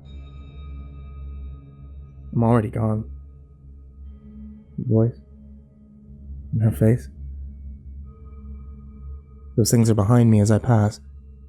They're fading away into the darkness that's consuming me and swallowing me whole, and throwing me into the winds. And just when the magnitude of the situation dawns on me, then comes the heat. There are monstrous amounts of it. It rips, and it tears, and it scorches, and it scalds, and had I the ability to scream out or even to breathe, I would have done so until my throat was hoarse. But then there's a new pain, a different pain. A hand reaches out of the blackness, and it grabs my left side forearm with such mighty force that the resulting pain eclipses that of the heat, and the nails of that hand rip right through the flesh, and then I'm being pulled, and there's a rushing wind. It's cold and refreshing and beautiful, and suddenly I'm somewhere else entirely.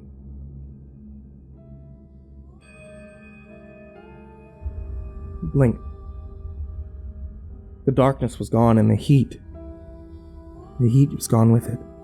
That sensation of being devoured.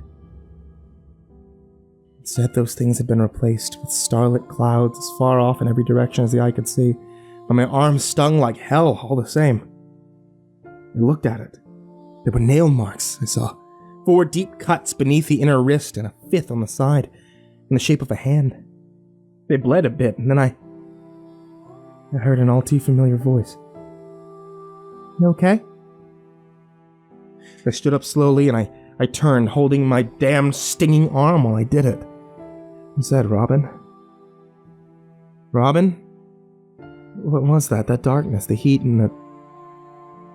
It's where you would have spent eternity, Brian, had I not pulled you out.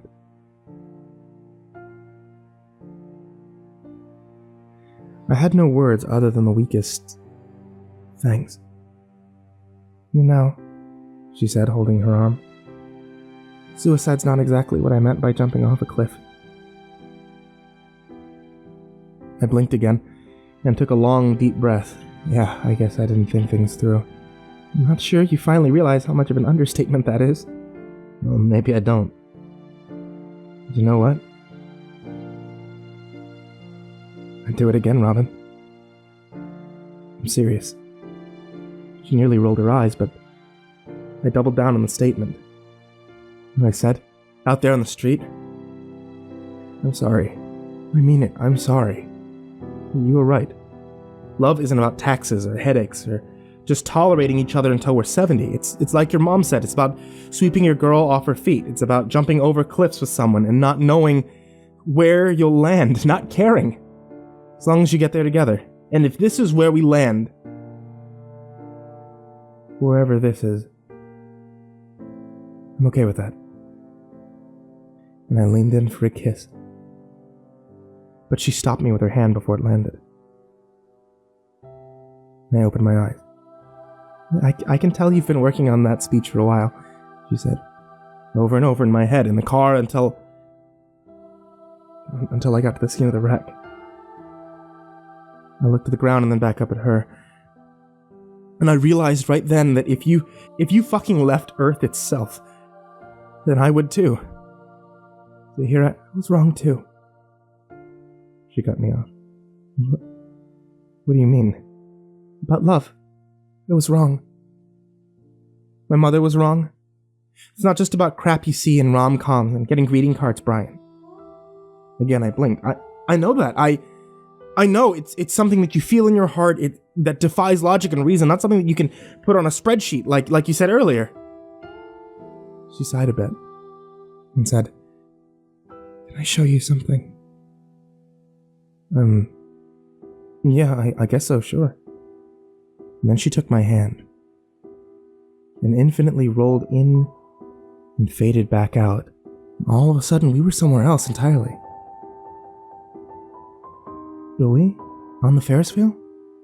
Yeah. Turn around. I did. And there we were, past Robin and past me on the seat above and behind us. I remember it like yesterday. We were staring out the whole city at twilight, and the ships in the harbor that were backlit red with the setting sun, and the clouds that were lined to their tops with just a little bit of starlight. I rustled in my seat a bit, and it moved. Past me, saw it, and looked like he was about to speak, but before he did, past Robin said, "Thank you for being here with me." Got a kiss on the head. "What do you see?" Robin said. "Us? A year ago and some change. I remember that day like it was yesterday. Your mom had just died, so I took you here. To get your mind off things." "You did." "That was the first day in months I'd felt truly safe. Truly at peace. That was love." "Yeah, I know it was. I still love you, just this... It's a kind of love," she said, cutting me off. "And it's absolutely beautiful when it lasts. But can I show you something else?" Okay, yeah." She took my hand again, and again, infinity itself rolled in and out like the tide, and then we were somewhere else. The hospital, it looked like. St. Joseph's. "What do you see?" I looked around. Nurses running up and down the halls, doctors reviewing notes and talking to their patients. "I don't know, a hospital." She nodded in the direction of a particular room. "Look in there." So I did. There was a woman on the cot. She was emaciated, hairless, deathly frail, and the doctor inside was shutting off the last of the machines. "A dying woman," he said. "Looks like cancer." "Yeah." "What about there?" I looked down. There was a nurse crouched down in front of the same door, talking to a girl, 8 or 9 years old. If I had to guess, in silly voices, the girl had been crying, but the nurse managed to make her smile a bit, even as her mother died on the other side of the door. Looks like a nurse comforting a little girl. "That's right," Robin said. "And that little girl will remember that nurse for the rest of her life, and even if they never met again, so much as exchange names. There's the lady who came into her life in the darkest hour and made her smile." She turned to me. "That's love too. Just as beautiful and just as precious as what we had." "What's your point?" She didn't answer. She just stuck out her hand with a sad smile, and I took it. Infinity faded in and back out a third time, and then we were in the waiting room. "See that?" Robin pointed to the corner of the room, and I squinted. "Hey, what's Dylan doing here?" "He called the ambulance when you didn't come out of the bathroom," she said. "He knew something was wrong. And when they drove you off, he followed them here. He's been standing there ever since, asking for information on you every time a nurse walks by. He's starting to annoy them." I watched my roommate for a bit, and sure enough, he grabbed the nurse, asked her a question that I couldn't hear. She said something pleasantly dismissive, and he nodded, and leaned his head back against the wall and closed his eyes. Wow. I had no idea that he cared that much. "It's love too, Brian. Did you do the same for him?"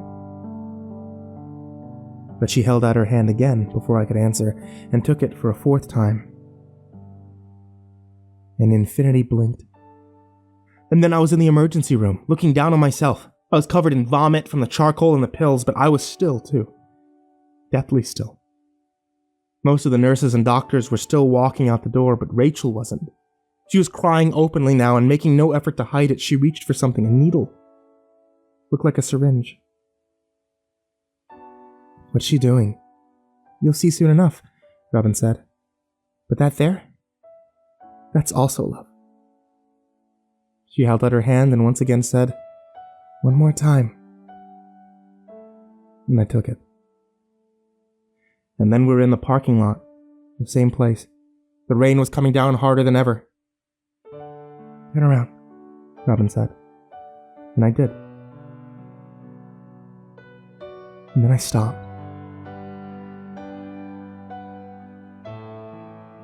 There were no words.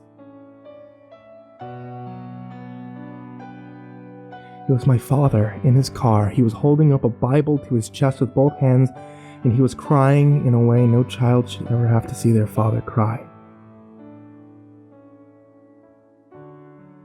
And that there, Robin said, that's the kind of love that can move mountains.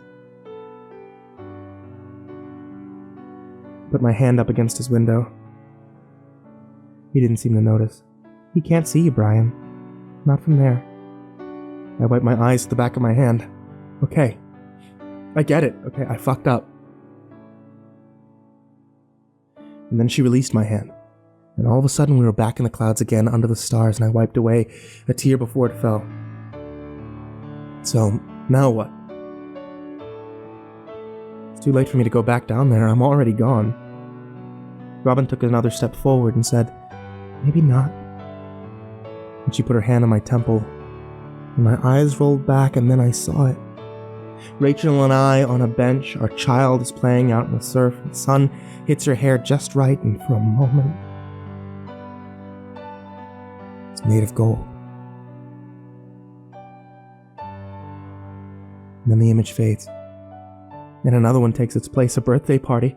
I have silver hair at my temples, Rachel does too, but it doesn't matter. Our little girl is turning 10. And then that image fades too, and it's replaced by another and another and another, and everyone yields another moment where someone loved someone else enough for it to break through the clouds and be seen forever, even if that moment itself lasts only for a heartbeat. And finally, there's an image of Rachel and myself on a porch as old as we are. She holds my hand and says,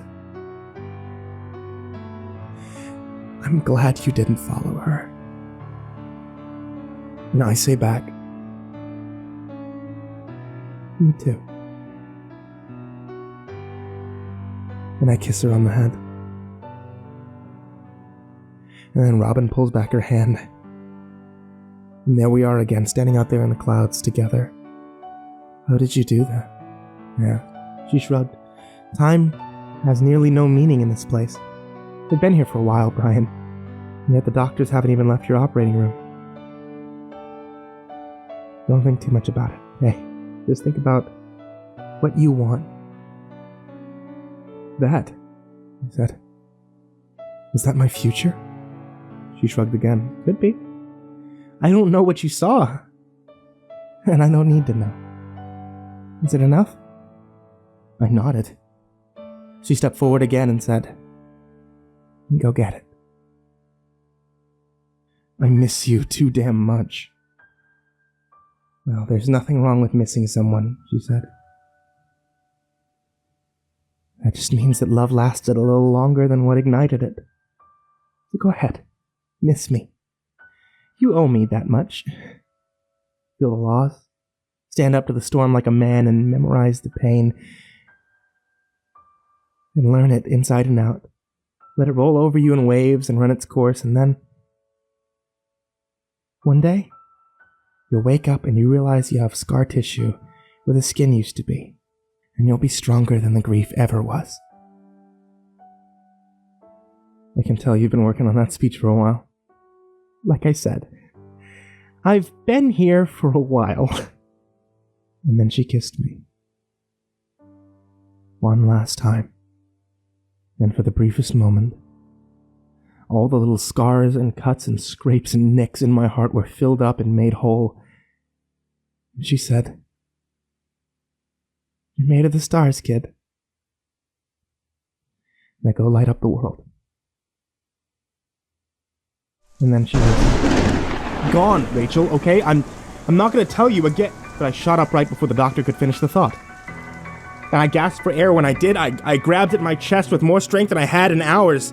There was a needle in it, a bolt of life in the heart. And Rachel broke down in tears when she saw me. I'll be damned, the doctor said. Welcome back to the land of the living, son. And Rachel? She turned around. Good work, kid. You made me proud. And then he left. She turned back to me and tried to hide a smile. Hey there. How are you feeling? That's better than dead. There was a pause before I added, and hey, I'm glad you got your win. She took my hand and squeezed it. And for a moment, she paused when she saw a scar below the wrist that looked like the result of fingernails grabbing through flesh. But then she dismissed it and said, I am too. And you'll get yours, okay? I promise you will. I know, I said. And with that, she got up and left the room. She went to go save someone else's life. While I took out my phone and I opened up the most recent text. And I hit reply. I am now, Dad.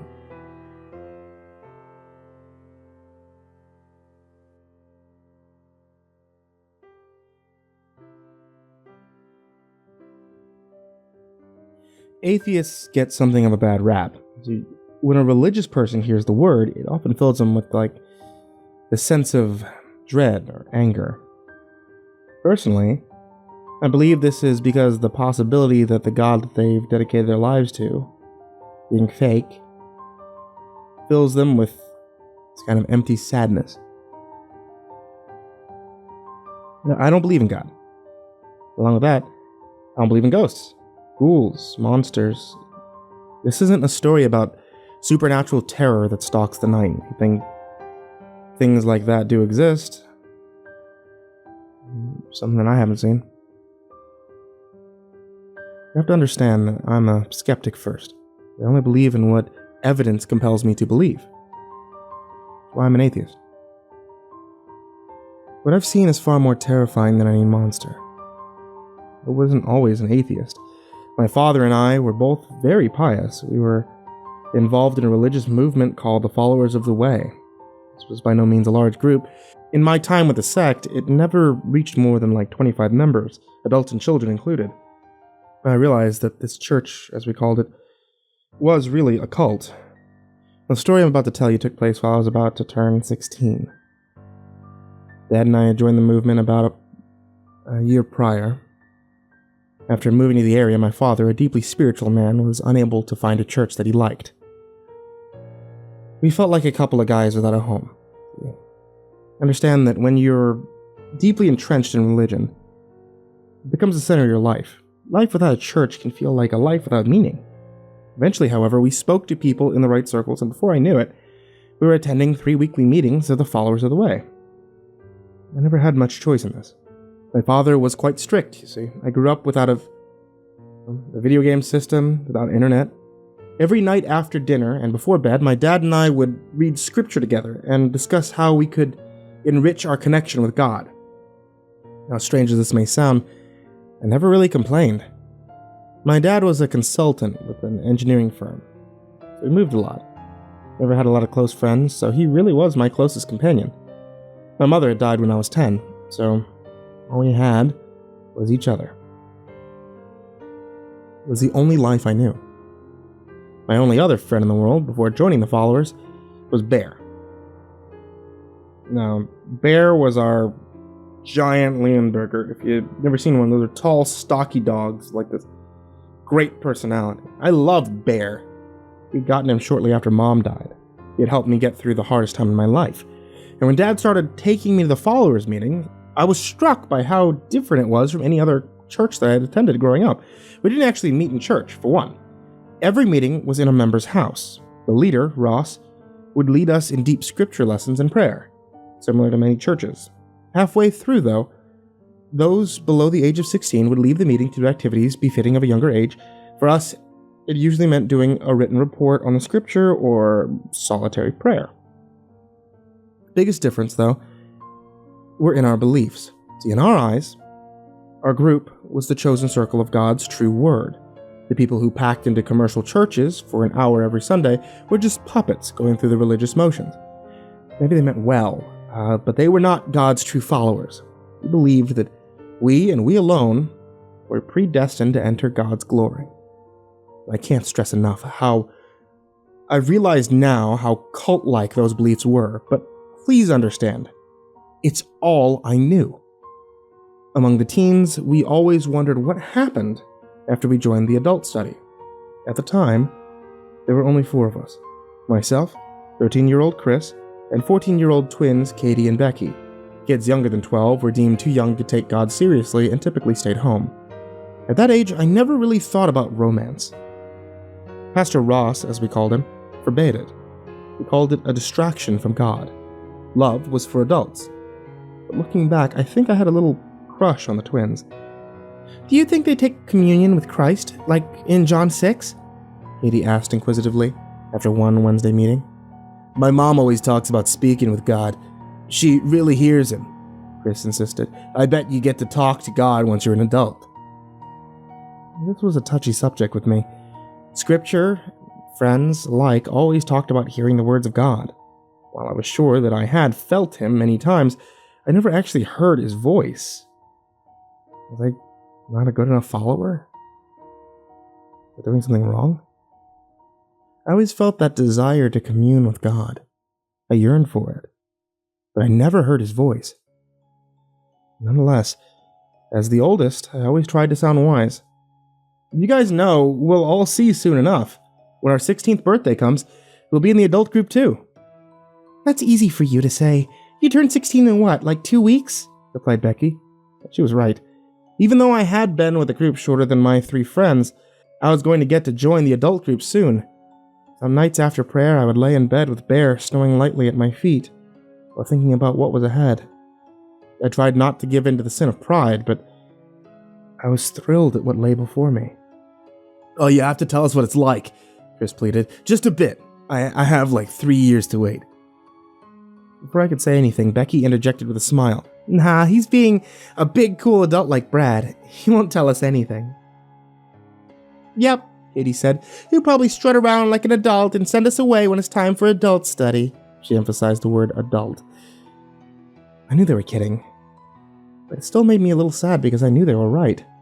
A month ago, when Brad, twins' older brother, turned 16, he had stopped hanging out with us literally overnight. Part of my excitement of coming of age was getting Brad back as a friend. When Brad had his 16th birthday, it was bittersweet for me. Of course, I was happy that my friend would get to deepen his relationship with God, but I was afraid of losing him, even for a little while. I liked Chris, Katie, and Becky well enough, but Brad was a boy my age. I was closest with him.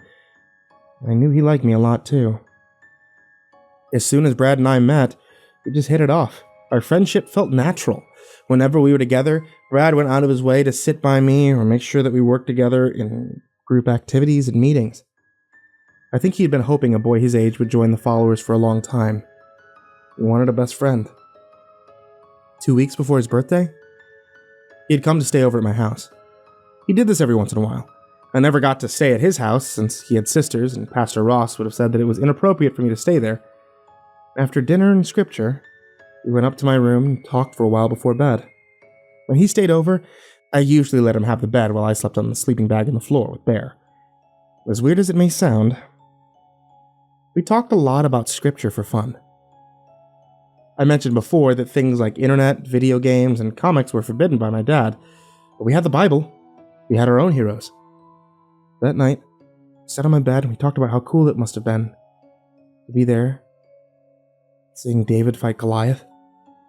We went on at length about how epic the battle must have been. But in the middle of the conversation, Brad just went in another direction, like he'd been holding something in. Hey, do you think that we'll still be friends like this after we turn 16? Yeah, of course, Brad, I said. You're my best friend, after Bear here. I scratched his massive head and he sighed with approval. Brad paused, staring at his feet.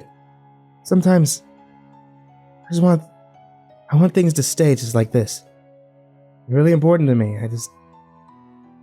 I don't want things to change. I felt like Brad wanted to say something important, but he was struggling with the words.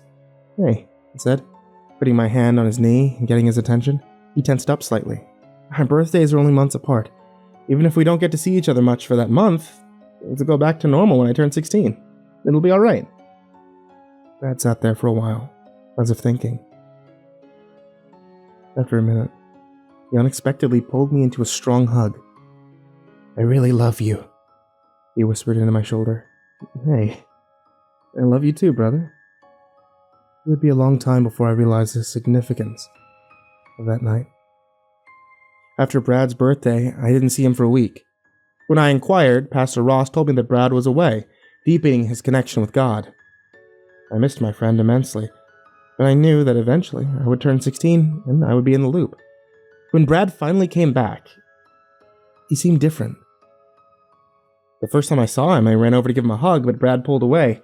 In the weeks before my birthday, he just seemed off. It wasn't that he wouldn't talk to me, rather he just seemed to treat me like a random acquaintance. Gone was our close friendship, which had built over the years that we had known each other. And I can't lie, it hurt. But I hoped that pain would be short-lived with my birthday fast approaching. On the day of my 16th birthday, Dad picked me up from school, something he almost never did. He had left work early to spend the afternoon with me. Hey champ, you ready for your big day? Yeah, Dad. I can't wait. Praise God. Praise God, son. Dad was so proud of me that day. It made me feel special. Since Mom had died, we had gone through everything together. This night was the culmination of my journey into adulthood, and I knew my dad was with me every step of the way. He took me to my favorite restaurant, a local pizza joint, for an early dinner, and after dinner, we went for a few rounds of bowling to kill time until our followers' meeting. So far, it was turning out to be a great birthday. Within a few hours, it'll be the worst day of my life. When we arrived at Ross's house for the meeting, it was such a surreal experience. From the moment I got there, I was the center of attention. Everyone, Brad included, wished me a happy birthday. After a round of the birthday song, Pastor Ross led us in scripture. I was no doubt beaming with joy. It was customary. After an hour, the kids were dismissed. As they left, Katie jokingly said to me, "See you in a few years, Mr. Adult." The other grown-ups laughed as Katie, Becky, and Chris were ushered out of the room. Suddenly, it felt very quiet. I looked around. I realized that everyone was looking intently at me. Dad came up behind me. You ready, kiddo? Yes, sir. At that, Pastor Ross walked right up to me. His tall build loomed nearly a foot over me. Let's step outside for a minute, while everyone else gets ready for the ceremony. I want to talk to you alone first. I looked at Dad, confused. Ceremony? I didn't realize how formal this really was. I was suddenly overly conscious of my scuffed shoes, t-shirt, old blue jeans. But Dad just gave me a thumbs up, and I headed outside with Pastor Ross. We went on a short walk around Ross's ranch. Pastor Ross lived out in the country. The area was rather secluded and surrounded by woods. Some people might be scared at the prospect of walking in the woods with an older man, but I trusted Pastor Ross completely. As we walked the circle of the property, I never lost sight of the house. Do you know what it means to be a servant of God, son? He asked me. I thought about it for a moment, wondering if this was some sort of test. Well, it's living our lives wholly for His glory. That's right, Pastor Ross said. Ross was a very charismatic man. He was very good at making you feel loved by God. On top of that, he made all of us feel like we belonged to the followers as a family. He put his arms up and continued. Our lives are meant to glorify the Creator. We were created in His divine image and to exemplify His name amongst the heathens who abandoned Him. You mean all the sinners and evil people? I asked. His arms went down. Yes, but also those who believe they follow. We drag His holy name to the dirt by claiming to follow our Lord God above. I became a little uncomfortable at this. Pastor Ross, I'm curious. I know that we're God's children, but why can't people outside the followers of the way be godly people as well? Ross stopped and turned to face me. Do not forget, son, what is said in Matthew 7. But small is the gate and narrow the road that leads to life, and only a few find it. Never forget that we are all those few. All others who carry God's name do so without sanction. Yeah, I know you're right, I said. I just feel sad for everyone going to hell. You have a big heart, Ross replied. Use it to grow a family in the church and glorify God's name. We had nearly circled the property. The main reason I brought you here was to ask you a question. I'm sure your father and the others are nearly done setting up. You have been a good child of God this past year, but are you ready to make the sacrifices needed to be a man of God? He put his heavy hand on my shoulder. Sacrifices? At the time, I thought he meant charity, some sort of community service. Yes, Pastor, I am. He smiled. He led me back inside. The door to our room where our meetings were being held was shut, but Brad was waiting for me. Pastor Ross nodded to Brad and then slipped into the meeting. Hey, wait a minute, Brad said to me. I wanted you to know that I'm sorry things have been weird. I'm really happy that now we can be brothers in Christ again. I smiled at him. I was happy too. He looked at me and said, Happy birthday.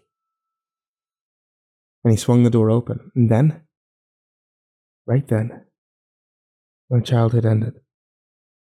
Pastor Ross, my dad, Brad, the twins' parents, and a few other adults were in the room. The shades had all been drawn, and the only illumination came from several dozen candles, which were all around the room. Brad entered behind me and closed the door. Welcome, brother, said Pastor Ross. Tonight, you are a man of God. I was scared. I wasn't sure why at first, but something about this unnerved me to my core. The room was almost unrecognizable. Gone was the comfortable living room we typically met in. If I had ever seen a horror movie, I might have likened it to some sort of demonic altar. The dim lighting drew the shadows of the room long. They seemed to darken everyone's faces, perhaps because of the darkness. I only now realized that my dad was holding a leash. At the end of the leash was Bear. Dad? What's going on? Why is Bear here? Pastor Ross spoke up before my dad could respond. To be a true follower of the way means we are all one family. And families trust each other, love each other, and mostly, we hold each other accountable. To truly commune with God, we must purge ourselves of sin. That is why we're all here. I looked around the room. Dad was smiling, while Bear rested at his feet. Brad stood beside me. Pastor Ross's gaze never left my face. I noticed that one hand had remained behind his back since I had entered the room. It is sin to put anything else before God, son. That is why the animal is here. Both your father and Brother Brad have told us that you put this beast before God. God must always come first in our lives. To be a true follower, we've all had to purge ourselves of sin. Be that sin pride, adultery, or in your case, creating a false idol. I didn't know what was happening. My happy little world was crashing in on me. I was acutely aware that I was shaking. My breath quickened. What had I done wrong? Pastor Ross was walking up to me and pulled his hand out from behind his back, revealing a large chef's knife. It is time for you to absolve yourself of sin. As is said in Paul's letter to the Romans, the wages of sin is death. It took me a moment to realize what he was saying. What? I absent-mindedly took the knife from his hand before it sunk in. What? You want... Bear? You want me to... My chest started heaving. Hot tears welled up in my eyes. But no, that's crazy. Bear's a good boy. I never put him before God. He's my friend. You can't ask me to... I fell to my knees. Bear looked up at me and tried to walk over to me. My dad pulled him back. Son, Dad said, you must. You have put earthly things before God. We all must give things up in the name of God. I lost your mother so many years ago. That was my punishment for living a sinful life when I was your age. Pastor Ross has helped me see that. I know this is hard, but we must stand firm and resolute in the eyes of God. But Dad, I was bawling now. This was too much. I couldn't comprehend what I was hearing. They were asking me to sacrifice Bear in the name of God, but I loved Bear. Without Bear, I never would have made it through Mom's death. He had given me so much and only asked for my love in return. Could I really do this? I realized that Brad had knelt down beside me. Hey, I know how hard this is. Cleansing sin is so difficult because Satan has a hold of you, like it did me. He paused, as if looking for the right words. I was filled with a sinful lust. A lust that would have torn our friendship apart. That was my sin. It was evil and it nearly consumed me, but with Pastor Ross's help and that knife, I removed my lust. And then I saw God. I really saw him. My head swam. My entire world was crumbling. What was this? I felt like I couldn't handle the information coming into my head. In this moment, I just sat there, my gaze alternating from Bear to the knife. I was in total shock. A faint numbness settled in, almost as though I wasn't there. It wouldn't last. Pastor Ross stepped between my father and I and knelt in front of me. To commune with God, you must be free of sin. I felt my grip on the knife tighten. For a moment, I actually considered it. I told Pastor Ross that my life belonged to God. It was my duty to see that nothing stood before him. I was a follower of the way. Then I saw Bear. He was looking right at me, panting slightly with that big dog smile that I still love to this day. This was my best friend. He loved me unconditionally. I could no more hurt him than myself. The knife slipped from my fingers and clattered to the ground. I can't. The atmosphere in the room grew tense. It was silent for some time. I just stared at the floor, waiting for what came next. Everyone seemed to have shifted. They were looking at Pastor Ross, waiting to see how he would respond. Ross eyed me, deciding how to handle the situation. He hunched over and picked up the knife. You seem sure, Ross said quietly. He then violently grabbed my arm and said coldly, And if you choose to abandon God, you'll forever wear the mark of the beast. With surprising strength, Ross pinned my left arm down, and before I fully understood what was happening, he slowly went about carving into my arm. The pain was blinding. The heat of the knife seared through my body. I tried to yank my arm away, but Ross's strength was significant. What hurt the most, though, was my father. Standing there, watching this happen, he did nothing to stop his only son from being mutilated. Even after I gave up resisting, Dad stood there, emotionless. When Ross was done, I looked at my arm. My horror. He truly had marked me as evil. 3 deep 6s had been carved into my flesh, down to the muscle. Blood ran down my arm and pooled on the floor below me. I bore the mark of the beast. Why? I sobbed as I fell to the floor. I knew I was finished. I knew I was done with the group. I had failed. I laid there in agony as Ross spoke. You are the evil of the world, boy. And I cast you out of this fellowship and out of my home, and before that I must finish God's work. He bent down, inches from my face, and whispered so that only I could hear, God's will be done. Ross's arm whipped back in a flash. I realized too late what he meant. In his eyes, he had to vanquish the evil beast of Satan, which still stood in his own home, and I peered over his shoulder and I saw the silver blade of the knife already embedded deep within Bear's skull. He fell unceremoniously in a heap on the ground. I would eventually tell myself that it had been fast. I'm sure Bear must have felt nothing. It had been a quick death, and he didn't suffer. In the moment, though, my arm was completely forgotten. The agony I felt in my heart was a torrent of complete pain. I shoved past Ross, and I grabbed Bear's head, and in that moment, I lay there cradling him. My face burned as tears streamed down my face. Part of me died that night. I heard Ross say to my father, Get this monster out of my house. I had no doubt that he was talking about me. Together, they forced me off Bear. I tried to resist, to hold on to my bear, but between my wound and the adult strength, I couldn't fight them. I was forced out of the house and into our car. Dad drove me home in silence. But I didn't shed any more tears. Not in front of him. In that moment, I had lost all capacity. When we got home, I went straight to my bedroom.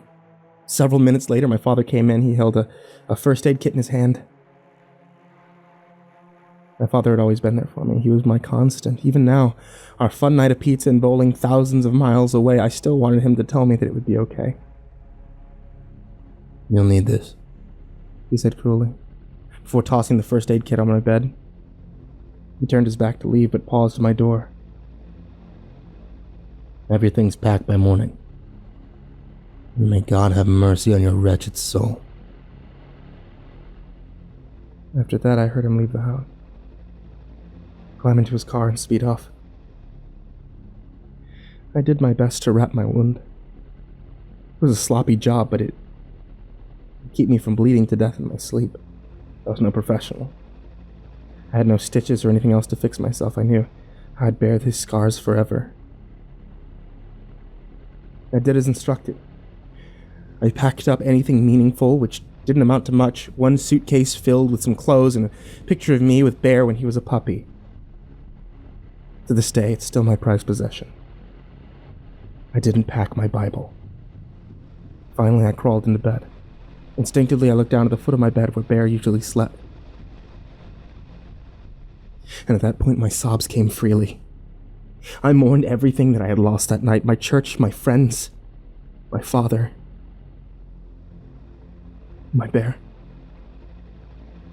I had always been a good, godly person. I saw the best in everyone. I had never been in a fight. I'd never had any bad feelings towards anyone in my life, and that night I experienced hate for the first time. I hated Pastor Ross. I hated my father. I hated God. Despite what happened to me all those years ago, I like to think that I'm an optimist at heart. So I want to end this story on a positive note. The next morning, I went downstairs to find not my father, but my aunt and uncle. It turns out my father's sister, whom I had only seen a few times, had actually disapproved of my overly religious upbringing, and at some point in the night, my father called her and asked if I could move in with them. He had told her that I was a rebellious teenager who needed a change of scenery. Despite his lies, she knew me better than that. She later told me that she was worried that I might be in trouble and flew out that night. 24 hours after the worst moment of my life, I was 3 states away. I never saw my father again. My aunt and uncle were kind people. She was a science teacher at a local high school. He was a journalist at the local paper. I never gave them the sick details of my falling out with my dad, and they never asked. They took me in as their own. They were the embodiment of the normal Sunday churchgoers that I grew up looking down on. And I was so ashamed of myself, and I realized how good these people really were. How could I have been so blind? I loved learning about science from my aunt. Growing up, my dad always tried to suppress my enjoyment of the subject. 2 years after my ordeal, I went to college with a plan to major in microbiology. I had difficulty making friends in high school, but my first college roommate, Rick, and I, we hit it off. It wasn't until I realized that he was gay that I put the pieces of Brad's puzzle together. Brad had loved me. He had loved me. That revelation hurt more than I thought I had the capacity for after that night. What hurt even more were the nightmares. In the dream, I was back in that room. And now it was just me, Pastor Ross, and my dad. Bear was already lying dead on the floor. I was standing there naked. Ross and Dad were chanting, "Remove your sin. Remove your sin. Remove your sin," over and over again. The knife was in my hand, and I would slowly lower the blade to my crotch, but before I could cut myself, before I mutilated myself as Brad had, I'd wake up screaming. What still burned inside me is that part of me still misses Brad. I mean, despite the circumstances of that night, I never hated or even blamed him. He was a kid, like I was. We were indoctrinated, brainwashed by our church.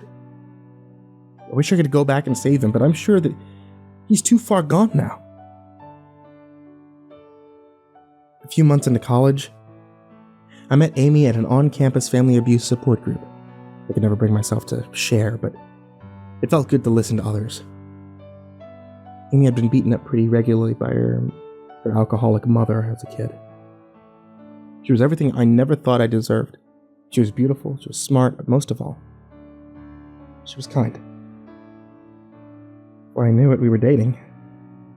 Things moved quickly between us. After we made love for the first time, she noticed the 666 carved into my arm. I started telling her a bogus story about doing it myself, and then I broke down into tears and told her the truth. The entire truth. I never told anyone that. Most girls would have ran after something like that, and we hardly knew each other, but Amy just held me and let me cry. She made it easier somehow. Talking made it easier. After that night, the frequency of the nightmares declined drastically. I guess that brings us back to the beginning. Eventually, I came to view myself as an atheist because no living God nor anything could allow the horrors that came to me that night. No God could let a group of so-called righteous people mutilate defenseless kids and get away with that. I could also go into my scientific reasons for my atheism, but this isn't the point of the story, okay? It's been 5 years since that night. Next year, when we finish college, Amy and I are getting married. My roommate Rick will be my best man, and my aunt and uncle will be there for me. I have a new family now, and that is all I have ever wanted. Still have that picture of myself with Bear on my nightstand. I miss him every day. This day, I'm still haunted by the past. I recently saw a flyer on my college campus for a meeting of the Followers of the Way. Surely couldn't be the same group. It got me thinking, though. Chris, Katie, Becky, Brad, they must all be going to college now.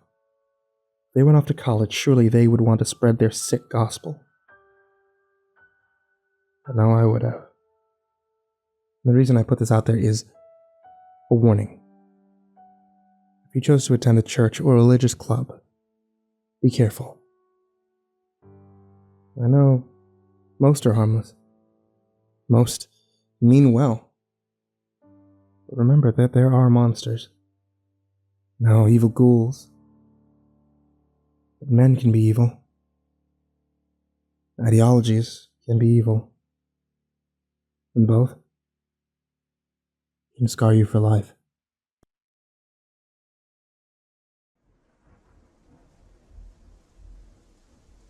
My name is Dr. Stephen Ralston, researcher at the Martin University of Creven. What follows aren't really research notes as much as they are a way of keeping me sane. I need them to truly grasp the magnitude of our discoveries, to keep the order in my mind, if you will.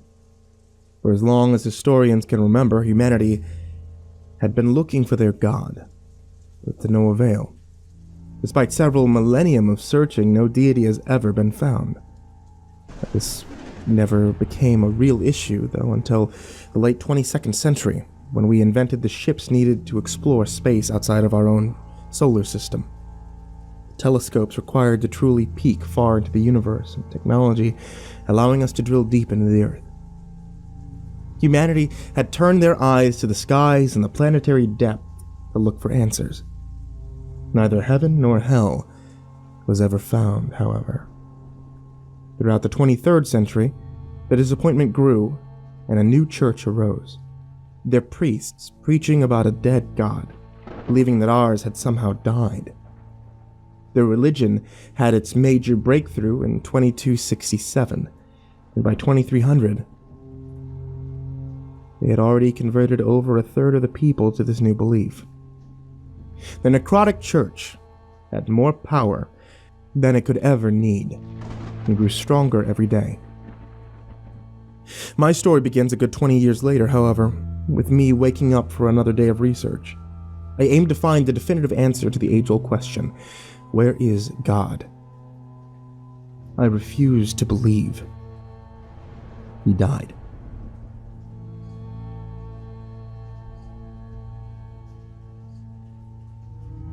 August 22nd, 2322. I decided to visit the observatory today. My research had been stale these past few weeks, and I felt that I could use some new insights. There's only so much one can learn from the history books, after all. It always strikes me as odd, though, whenever I talk to the scientists here, that we still have not discovered intelligent life. This, in spite of our technological prowess and our planet colonizing habits, I feel it would be a solace, though. I guess I just don't want to be alone, probably goes for us all. And to be honest, I would already settle for a few ruins. Some scripture, perhaps. Anything but the animalistic species that dominate every habitable planet we come across. I digress. There actually was an exciting new discovery made, which my colleagues there told me about. They had discovered a new species of gaver-like creatures, albeit with much more flexibility in their claw-like fingers, deep in the bush forests of Titan Major. Apparently, the beasts had exhibited an irrational fear of the explorers, but that wasn't the strange part. Although the creatures, Veden's Titan Arashiro, displayed no exceptional cognitive abilities, they had somehow crafted numerous human-like structures out of thin wood found there. Statues, they vary greatly in size, from a few inches to close to 10 feet, but apart from their gender differences, they're almost exactly the same. I don't know what to make of it. Adam and Eve? Eden? I need some sleep.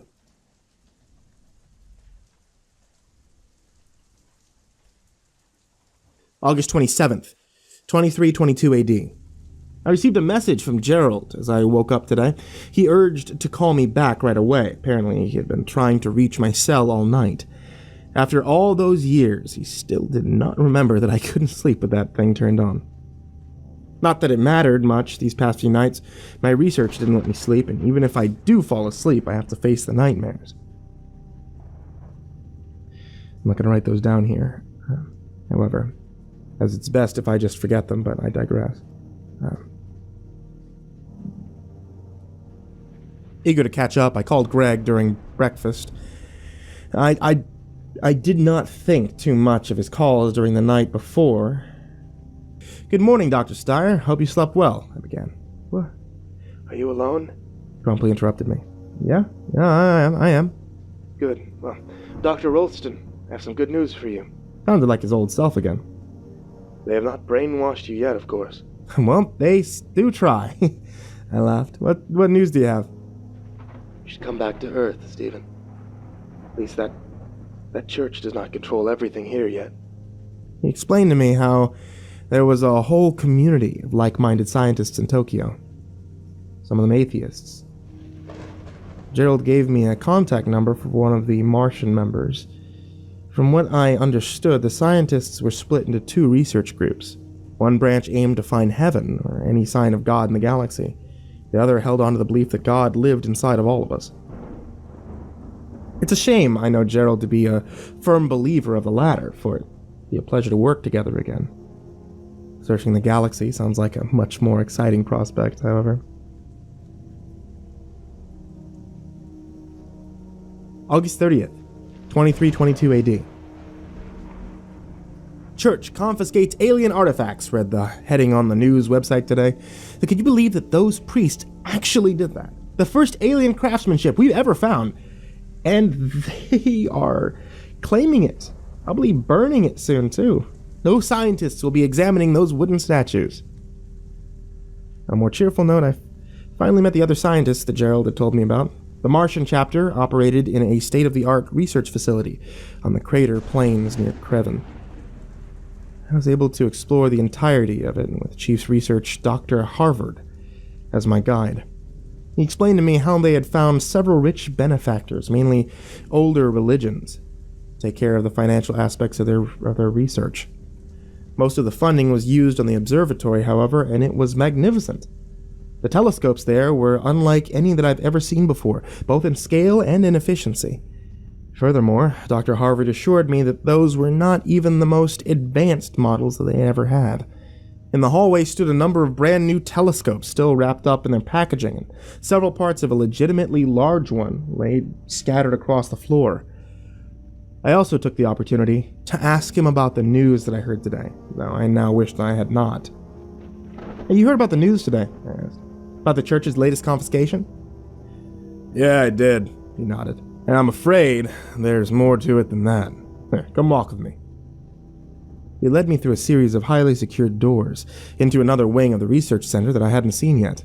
We entered a large chamber that was stacked to the brink with computers. They were huge touchscreens on both walls, at least a dozen engineers manning the technology. This is what I like to call the war room, Dr. Harvard said. In here, we gather all information we can on the necrotic church and their activities. Now about today's news. We have reason to believe they did not only confiscate the statues, but exterminated the whole species that crafted them as well. What? Who knows what we could have found out by studying those animals? These thoughts will not let me sleep. And what could the church be planning? September 10th, 2322 AD. The workload over the last few weeks has been enormous, and I have not had much time to write down my thoughts. These are turbulent times, but I'll get to that later. Now, since I am one of the scientists of the facility without extensive prior knowledge of astronomy, Dr. Harvard had me doing most of the paperwork. I had to check the planets that had already been discarded by the other researchers to make sure that there was nothing special, check reports on the church and the war room, and listen to the incoming radio signals or the radio static from outer space. Most of it was not that exciting, but it left me plenty of time to talk with the scientists and to focus on my own research. To be fair, it wasn't so bad at first, but then the church began tracking us down. To make matters worse, we could all follow it to the war room. We could see how the bastards were systematically hunting us all down, forcing us to show our research and keep a low profile. I have to admit that I was, and still am, frightened. The facility itself is pretty secure, but the risk of getting caught in your own home grows day by day. It feels as if we're running out of time. With so many of my colleagues being captured, my workload increases immensely, and I even got to help with the telescopes. It was then that I was finally initiated into the true progress the facility had already made. Something out there in the galaxy was moving, and we had no clue what it was. The only proof we had of its existence were our calculations seeing the light had not even reached its part of the galaxy yet. But whatever it was, it had our whole facility confounded, as it had not seemed to follow any of the laws centuries of scientific progress had come up with. 1. Our object did not move in a logical pattern, and appears to be unaffected by gravity.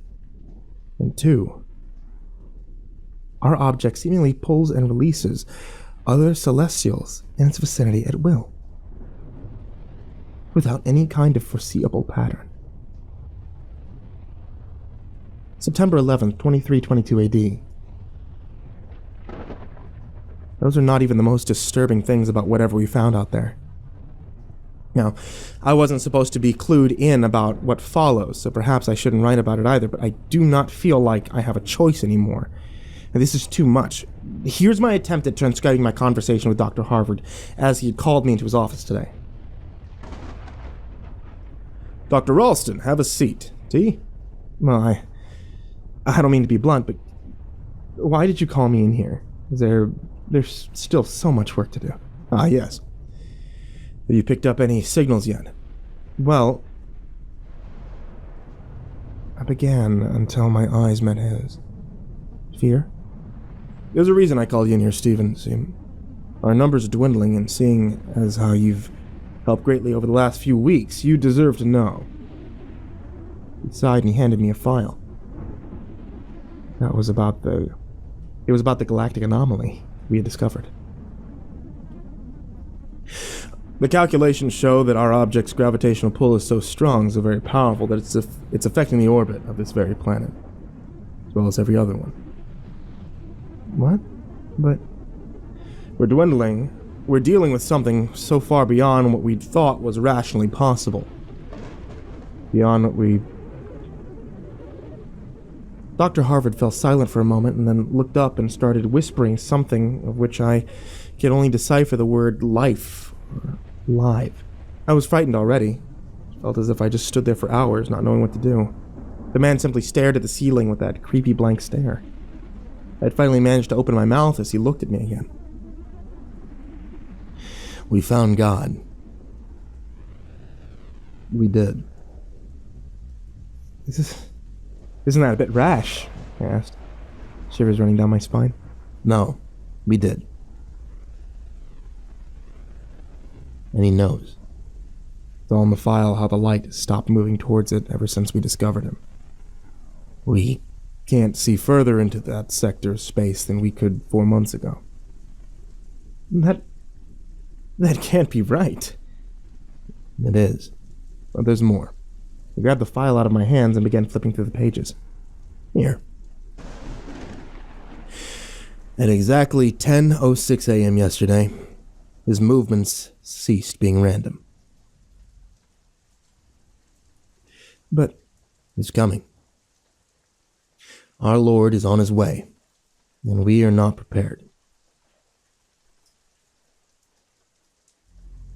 I must remain calm and focused.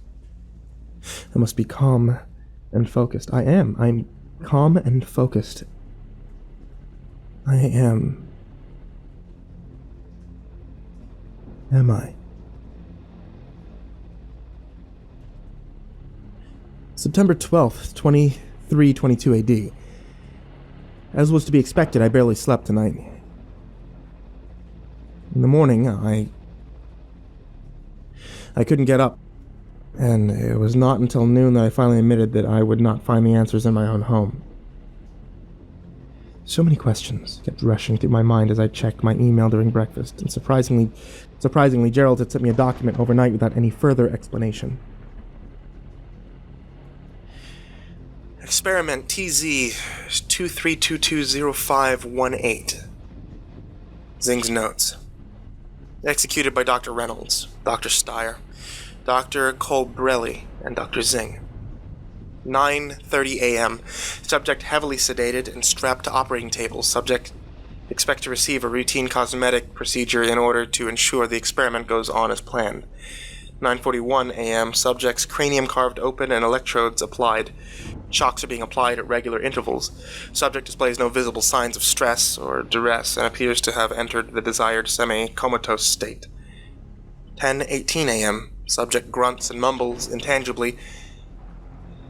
Intensity of shocks is being amplified. 10:34 a.m. Subject's ramblings louden and twitching occurs. Shock strengthened is being ramped up. Dr. Steyer protests, and that's denied. 11:06 a.m. Subject suddenly stops moving, goes silent. 11:13 a.m. Subject's heartbeat has dropped noticeably. Over the past few minutes, it's to an astonishing 7 beats per minute. 11:16 a.m. Subject's heartbeat drops below 1 beat per minute, electrodes being turned even higher, nearing maximum output. 11:18 a.m. Subject starts moving, and I strongly feel that all experiment TZ-23220518 points towards us having found a way to... a hypothesis that is supported by all previous TZ-line experiments. I wasn't sure what to make of it. Why did Gerald choose to share these? I mean, it was interesting to finally read some of his research, but mostly everything was classified anyway, not to mention that I had no clue what good such experiments could do in our search for a deity. It took a while for me to be able to leave the comfort of my home and head to work, at which point I was called by an unknown number. Reluctantly, I answered the call. Hello? Who is this? Steven, listen up, I don't have much time. Gerald? What? Did you read the file I sent you? Well, yes, but... I'll be in Crevin tomorrow night. You need to meet me at the Pelican on Desmond Square at... Gerald, what the hell? 8 p.m., Steven. You have to be there. Gerald! Hang on, the silence. What's going on? Any answer will do. Then when my stressed out self finally got to the research facility, there was no one there, not a single soul. I carefully walked through the empty hallways as the lights lit where I went. In my mind, there lurked something behind every corner. I checked my cell. There was no calls, no messages, nothing. Moreover, Dr. Harvard would not even answer his. I tried calling my other colleagues, but none of them picked up either. Strangely enough, however, most of the systems were still up and running, all of them seemingly working towards identifying the entity rushing towards Earth. I had trouble understanding the huge chunks of data. There was one screen that did catch my eye, however. A big one in the center of the room. It showed the entity itself and the insane speed with which it was racing towards us. The thing was hidden in a black cloud, and the images weren't sharp, but I could see it nonetheless. I could see the dark tendrils protruding from the smoke and the thousands of eyes it seemed to have. This couldn't be God. This moon-sized monstrosity. It couldn't be. I feared for the other. I truly do.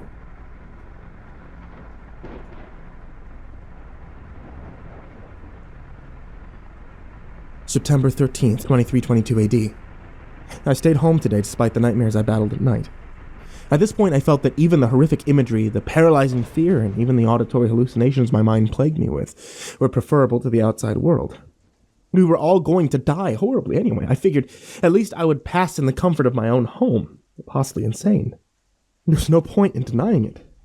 This morning, I had effectively lost it. Things bettered, however, and from 2 p.m. onward, only minor hallucinations remained. I kept hearing a faint yelling, for example, and a deep, hushed voice calling out my name. Now, psychiatrists probably would not agree with my analysis, but I blame it on a lack of sleep. What was a lot more worrying was that I still had not heard anything from the research facility. Oh well, I figured. I should try focusing on other things. I switched on the television to distract me for a while. The channel offered me a dozen different documentaries to pick from, and I picked one about the growth of London as the first multi-layered metropolis. Anything to keep my mind occupied. Why was the clock ticking so slowly? The document itself was not incredibly interesting. Patrick Siren tried his best to have an exciting trip through the city, but everything seemed bleak and gloomy, and it had an effect on him as well. His demeanor grew more depressed and joyless by the minute.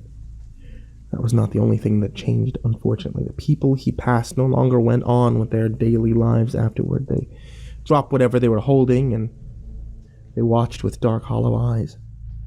It wasn't long until Patrick realized this too. It would appear that some of the citizens here have taken a dislike towards foreigners, but I'm quite sure that... Oh. You are here. He spoke, as his eyes turned black. Then they all began staring straight towards me, as more and more people entered the screen. The hell was going on? Christ, save me. Save us all. Save us now. Why? I only remember switching off the television and running outside in a moment of primal fear. There was no memory of how I got to Desmond Square hours earlier. But at least the voices are gone. Whatever it is that's haunting me, I'm sure that he'll not strike me here with all of these people around.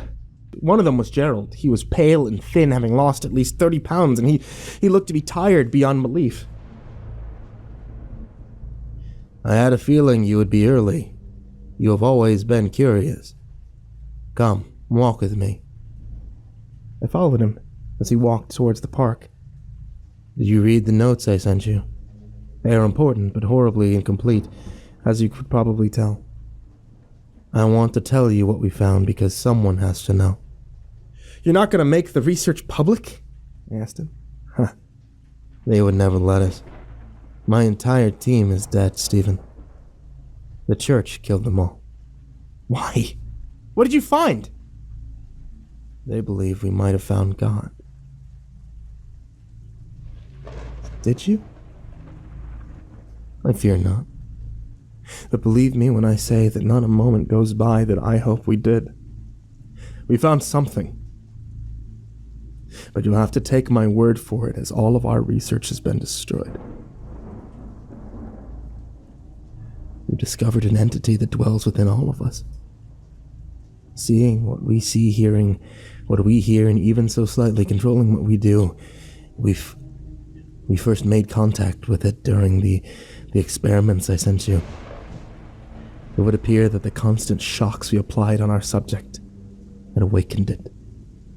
We tried communicating with it, but soon our limbs were no longer our own. We were forced to kill the subject, report all of our findings to the necrotic church. All of this without our consent. I don't even know if I chose to tell you this or whether this all fits in this thing's master plan.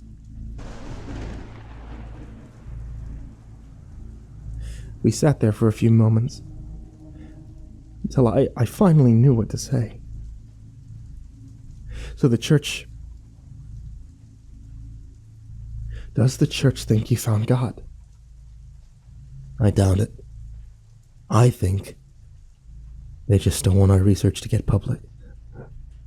Not even those lunatics could incorporate that into their beliefs. Imagine what it would do to them if God turned out to be alive, almost tangible. Then what can we... He grabbed me by the shoulders and stared straight into my eyes as panic reigned in his pupils. You must listen. Do you realize what we're dealing with here? Everything that we've looked for, everything that we've cared about might be a lie. Started talking faster and faster. The reality we breathe, that we think we live in, is warped, twisted beyond our comprehension. Gerald, listen to me. You need to calm down. We can't know, Stephen. We can't be sure anymore. What can't we know? What lurks beyond the edge of our perception. Gerald whispered with empty eyes. Gerald, snap out of it. Don't trust anything, Stephen. Gerald suddenly took a step back and reached inside his pockets to take out a small handgun. I remember yelling no, like they do in the movies. I remember the blood, the gunshot, and me running away.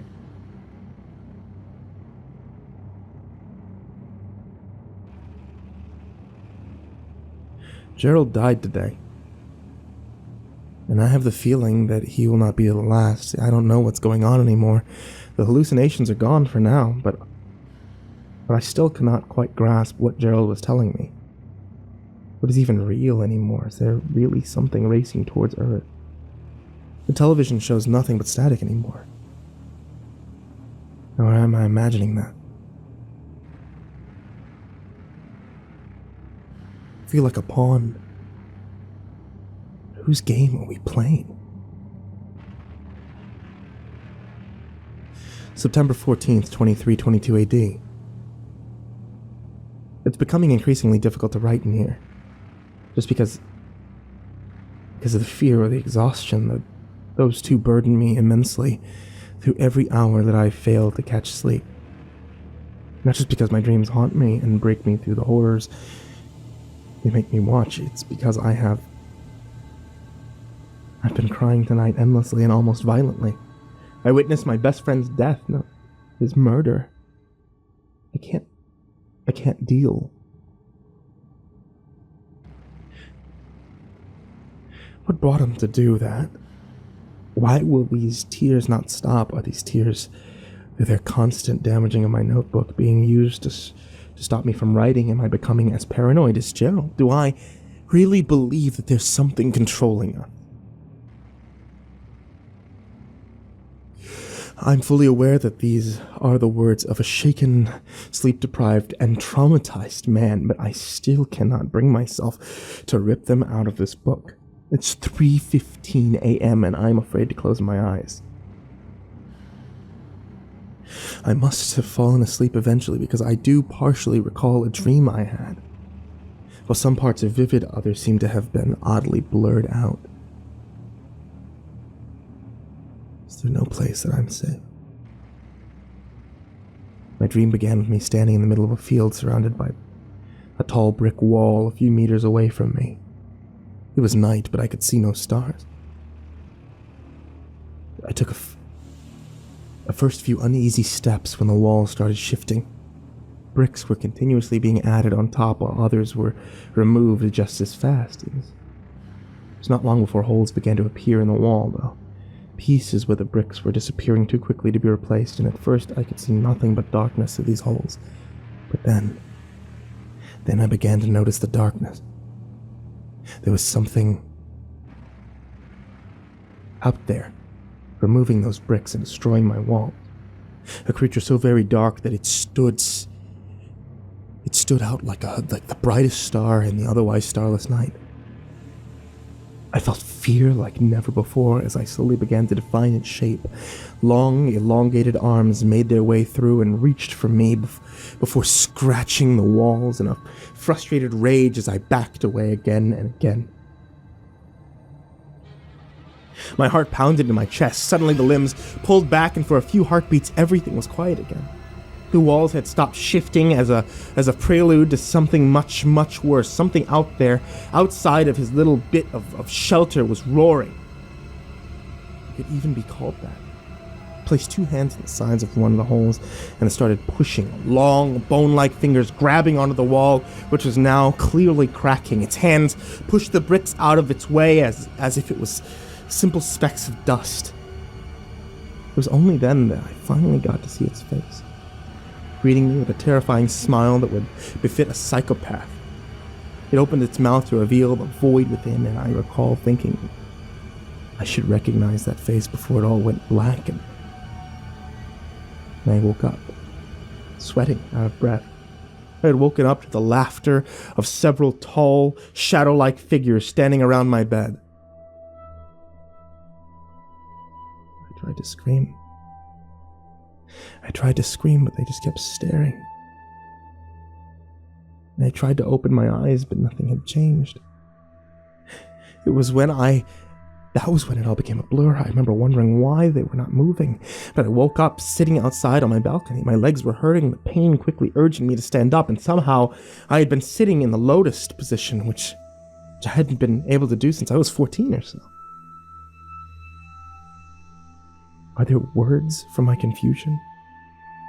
Am I still sane? I forced myself to eat something, but I practically had to force the omelet down my throat. Dreams still spooked me. I felt like my mind had finally been damaged beyond repair. My continuing headache only served to reinforce that statement. It was as if lightning split my forehead, as if my head was desperately trying to adapt to my newfound madness. Although one thing was crystal clear, I couldn't let it consume me. Visions, dreams, disappearances, Gerald's suicide. All of it had started with the discovery of Dr. Harvard's God. Not to mention the discoveries that Gerald's team had made. Or had that just been crazy talk? I had to connect the dots. There had to be some sort of reasoning behind all of this. Reluctantly, I decided to go back to the research facility to gather more information, all the while wondering why I was not more shocked by everything that had happened. I just felt numb. Arriving at the facility was no boon for my sanity either. Strangely enough, everyone was there again, and I was greeted by one very excited researcher, Dr. Stone, according to her name tag, who talked to me with seemingly limitless respect. She told me that Dr. Harvard was looking for me, and other researchers gathered around as she was speaking. They all held their distance, and all of them, even ones that I had worked with before, stared at me with reverence in their eyes. I felt confused and oddly self-conscious.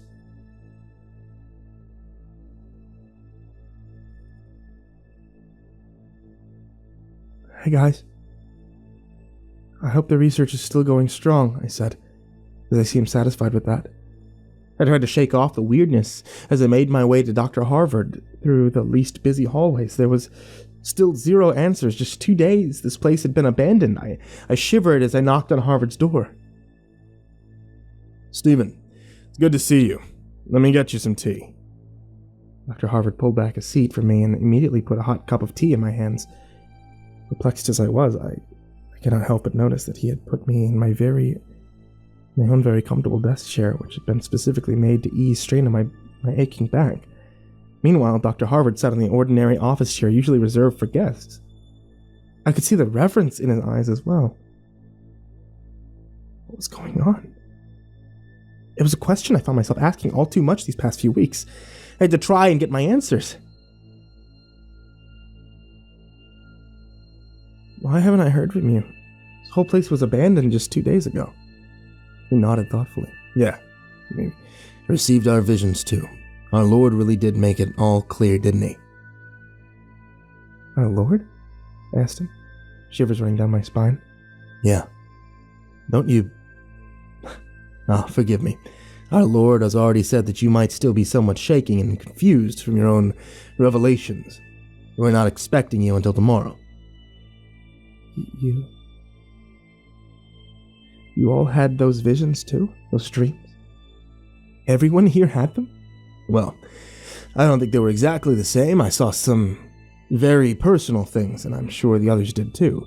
We rarely talk about them, but I feel that they contained the same message overall. He hesitated, and it looked as if he was trying to muster his courage. Was he afraid of me? Would you mind if I asked about your visions? What? My apologies, and I never meant to offend you, he said quickly. It's just that, well, you're his prophet, right? I was dazed. Why me? Why was this thing doing all of this to us? It explained the awe they regarded me with, but left me in the dark otherwise. Suddenly my head seemed to split in half, as if I heard a deep, loud voice echoing through it, an imposing voice that could only be described as ancient. You finally come. There were times that I doubted if you'd make it. But you've arrived where you belong. The voice said, and I looked at Dr. Harvard, who was looking ecstatic. You are to be commended. The other focused the brunt of his assault on you, but you didn't fall, and you didn't break. I was wise to choose you as my prophet. This is unreal. I struggled to speak. What are you? I am God. Listen and heed my words, prophet. There is a lot to explain.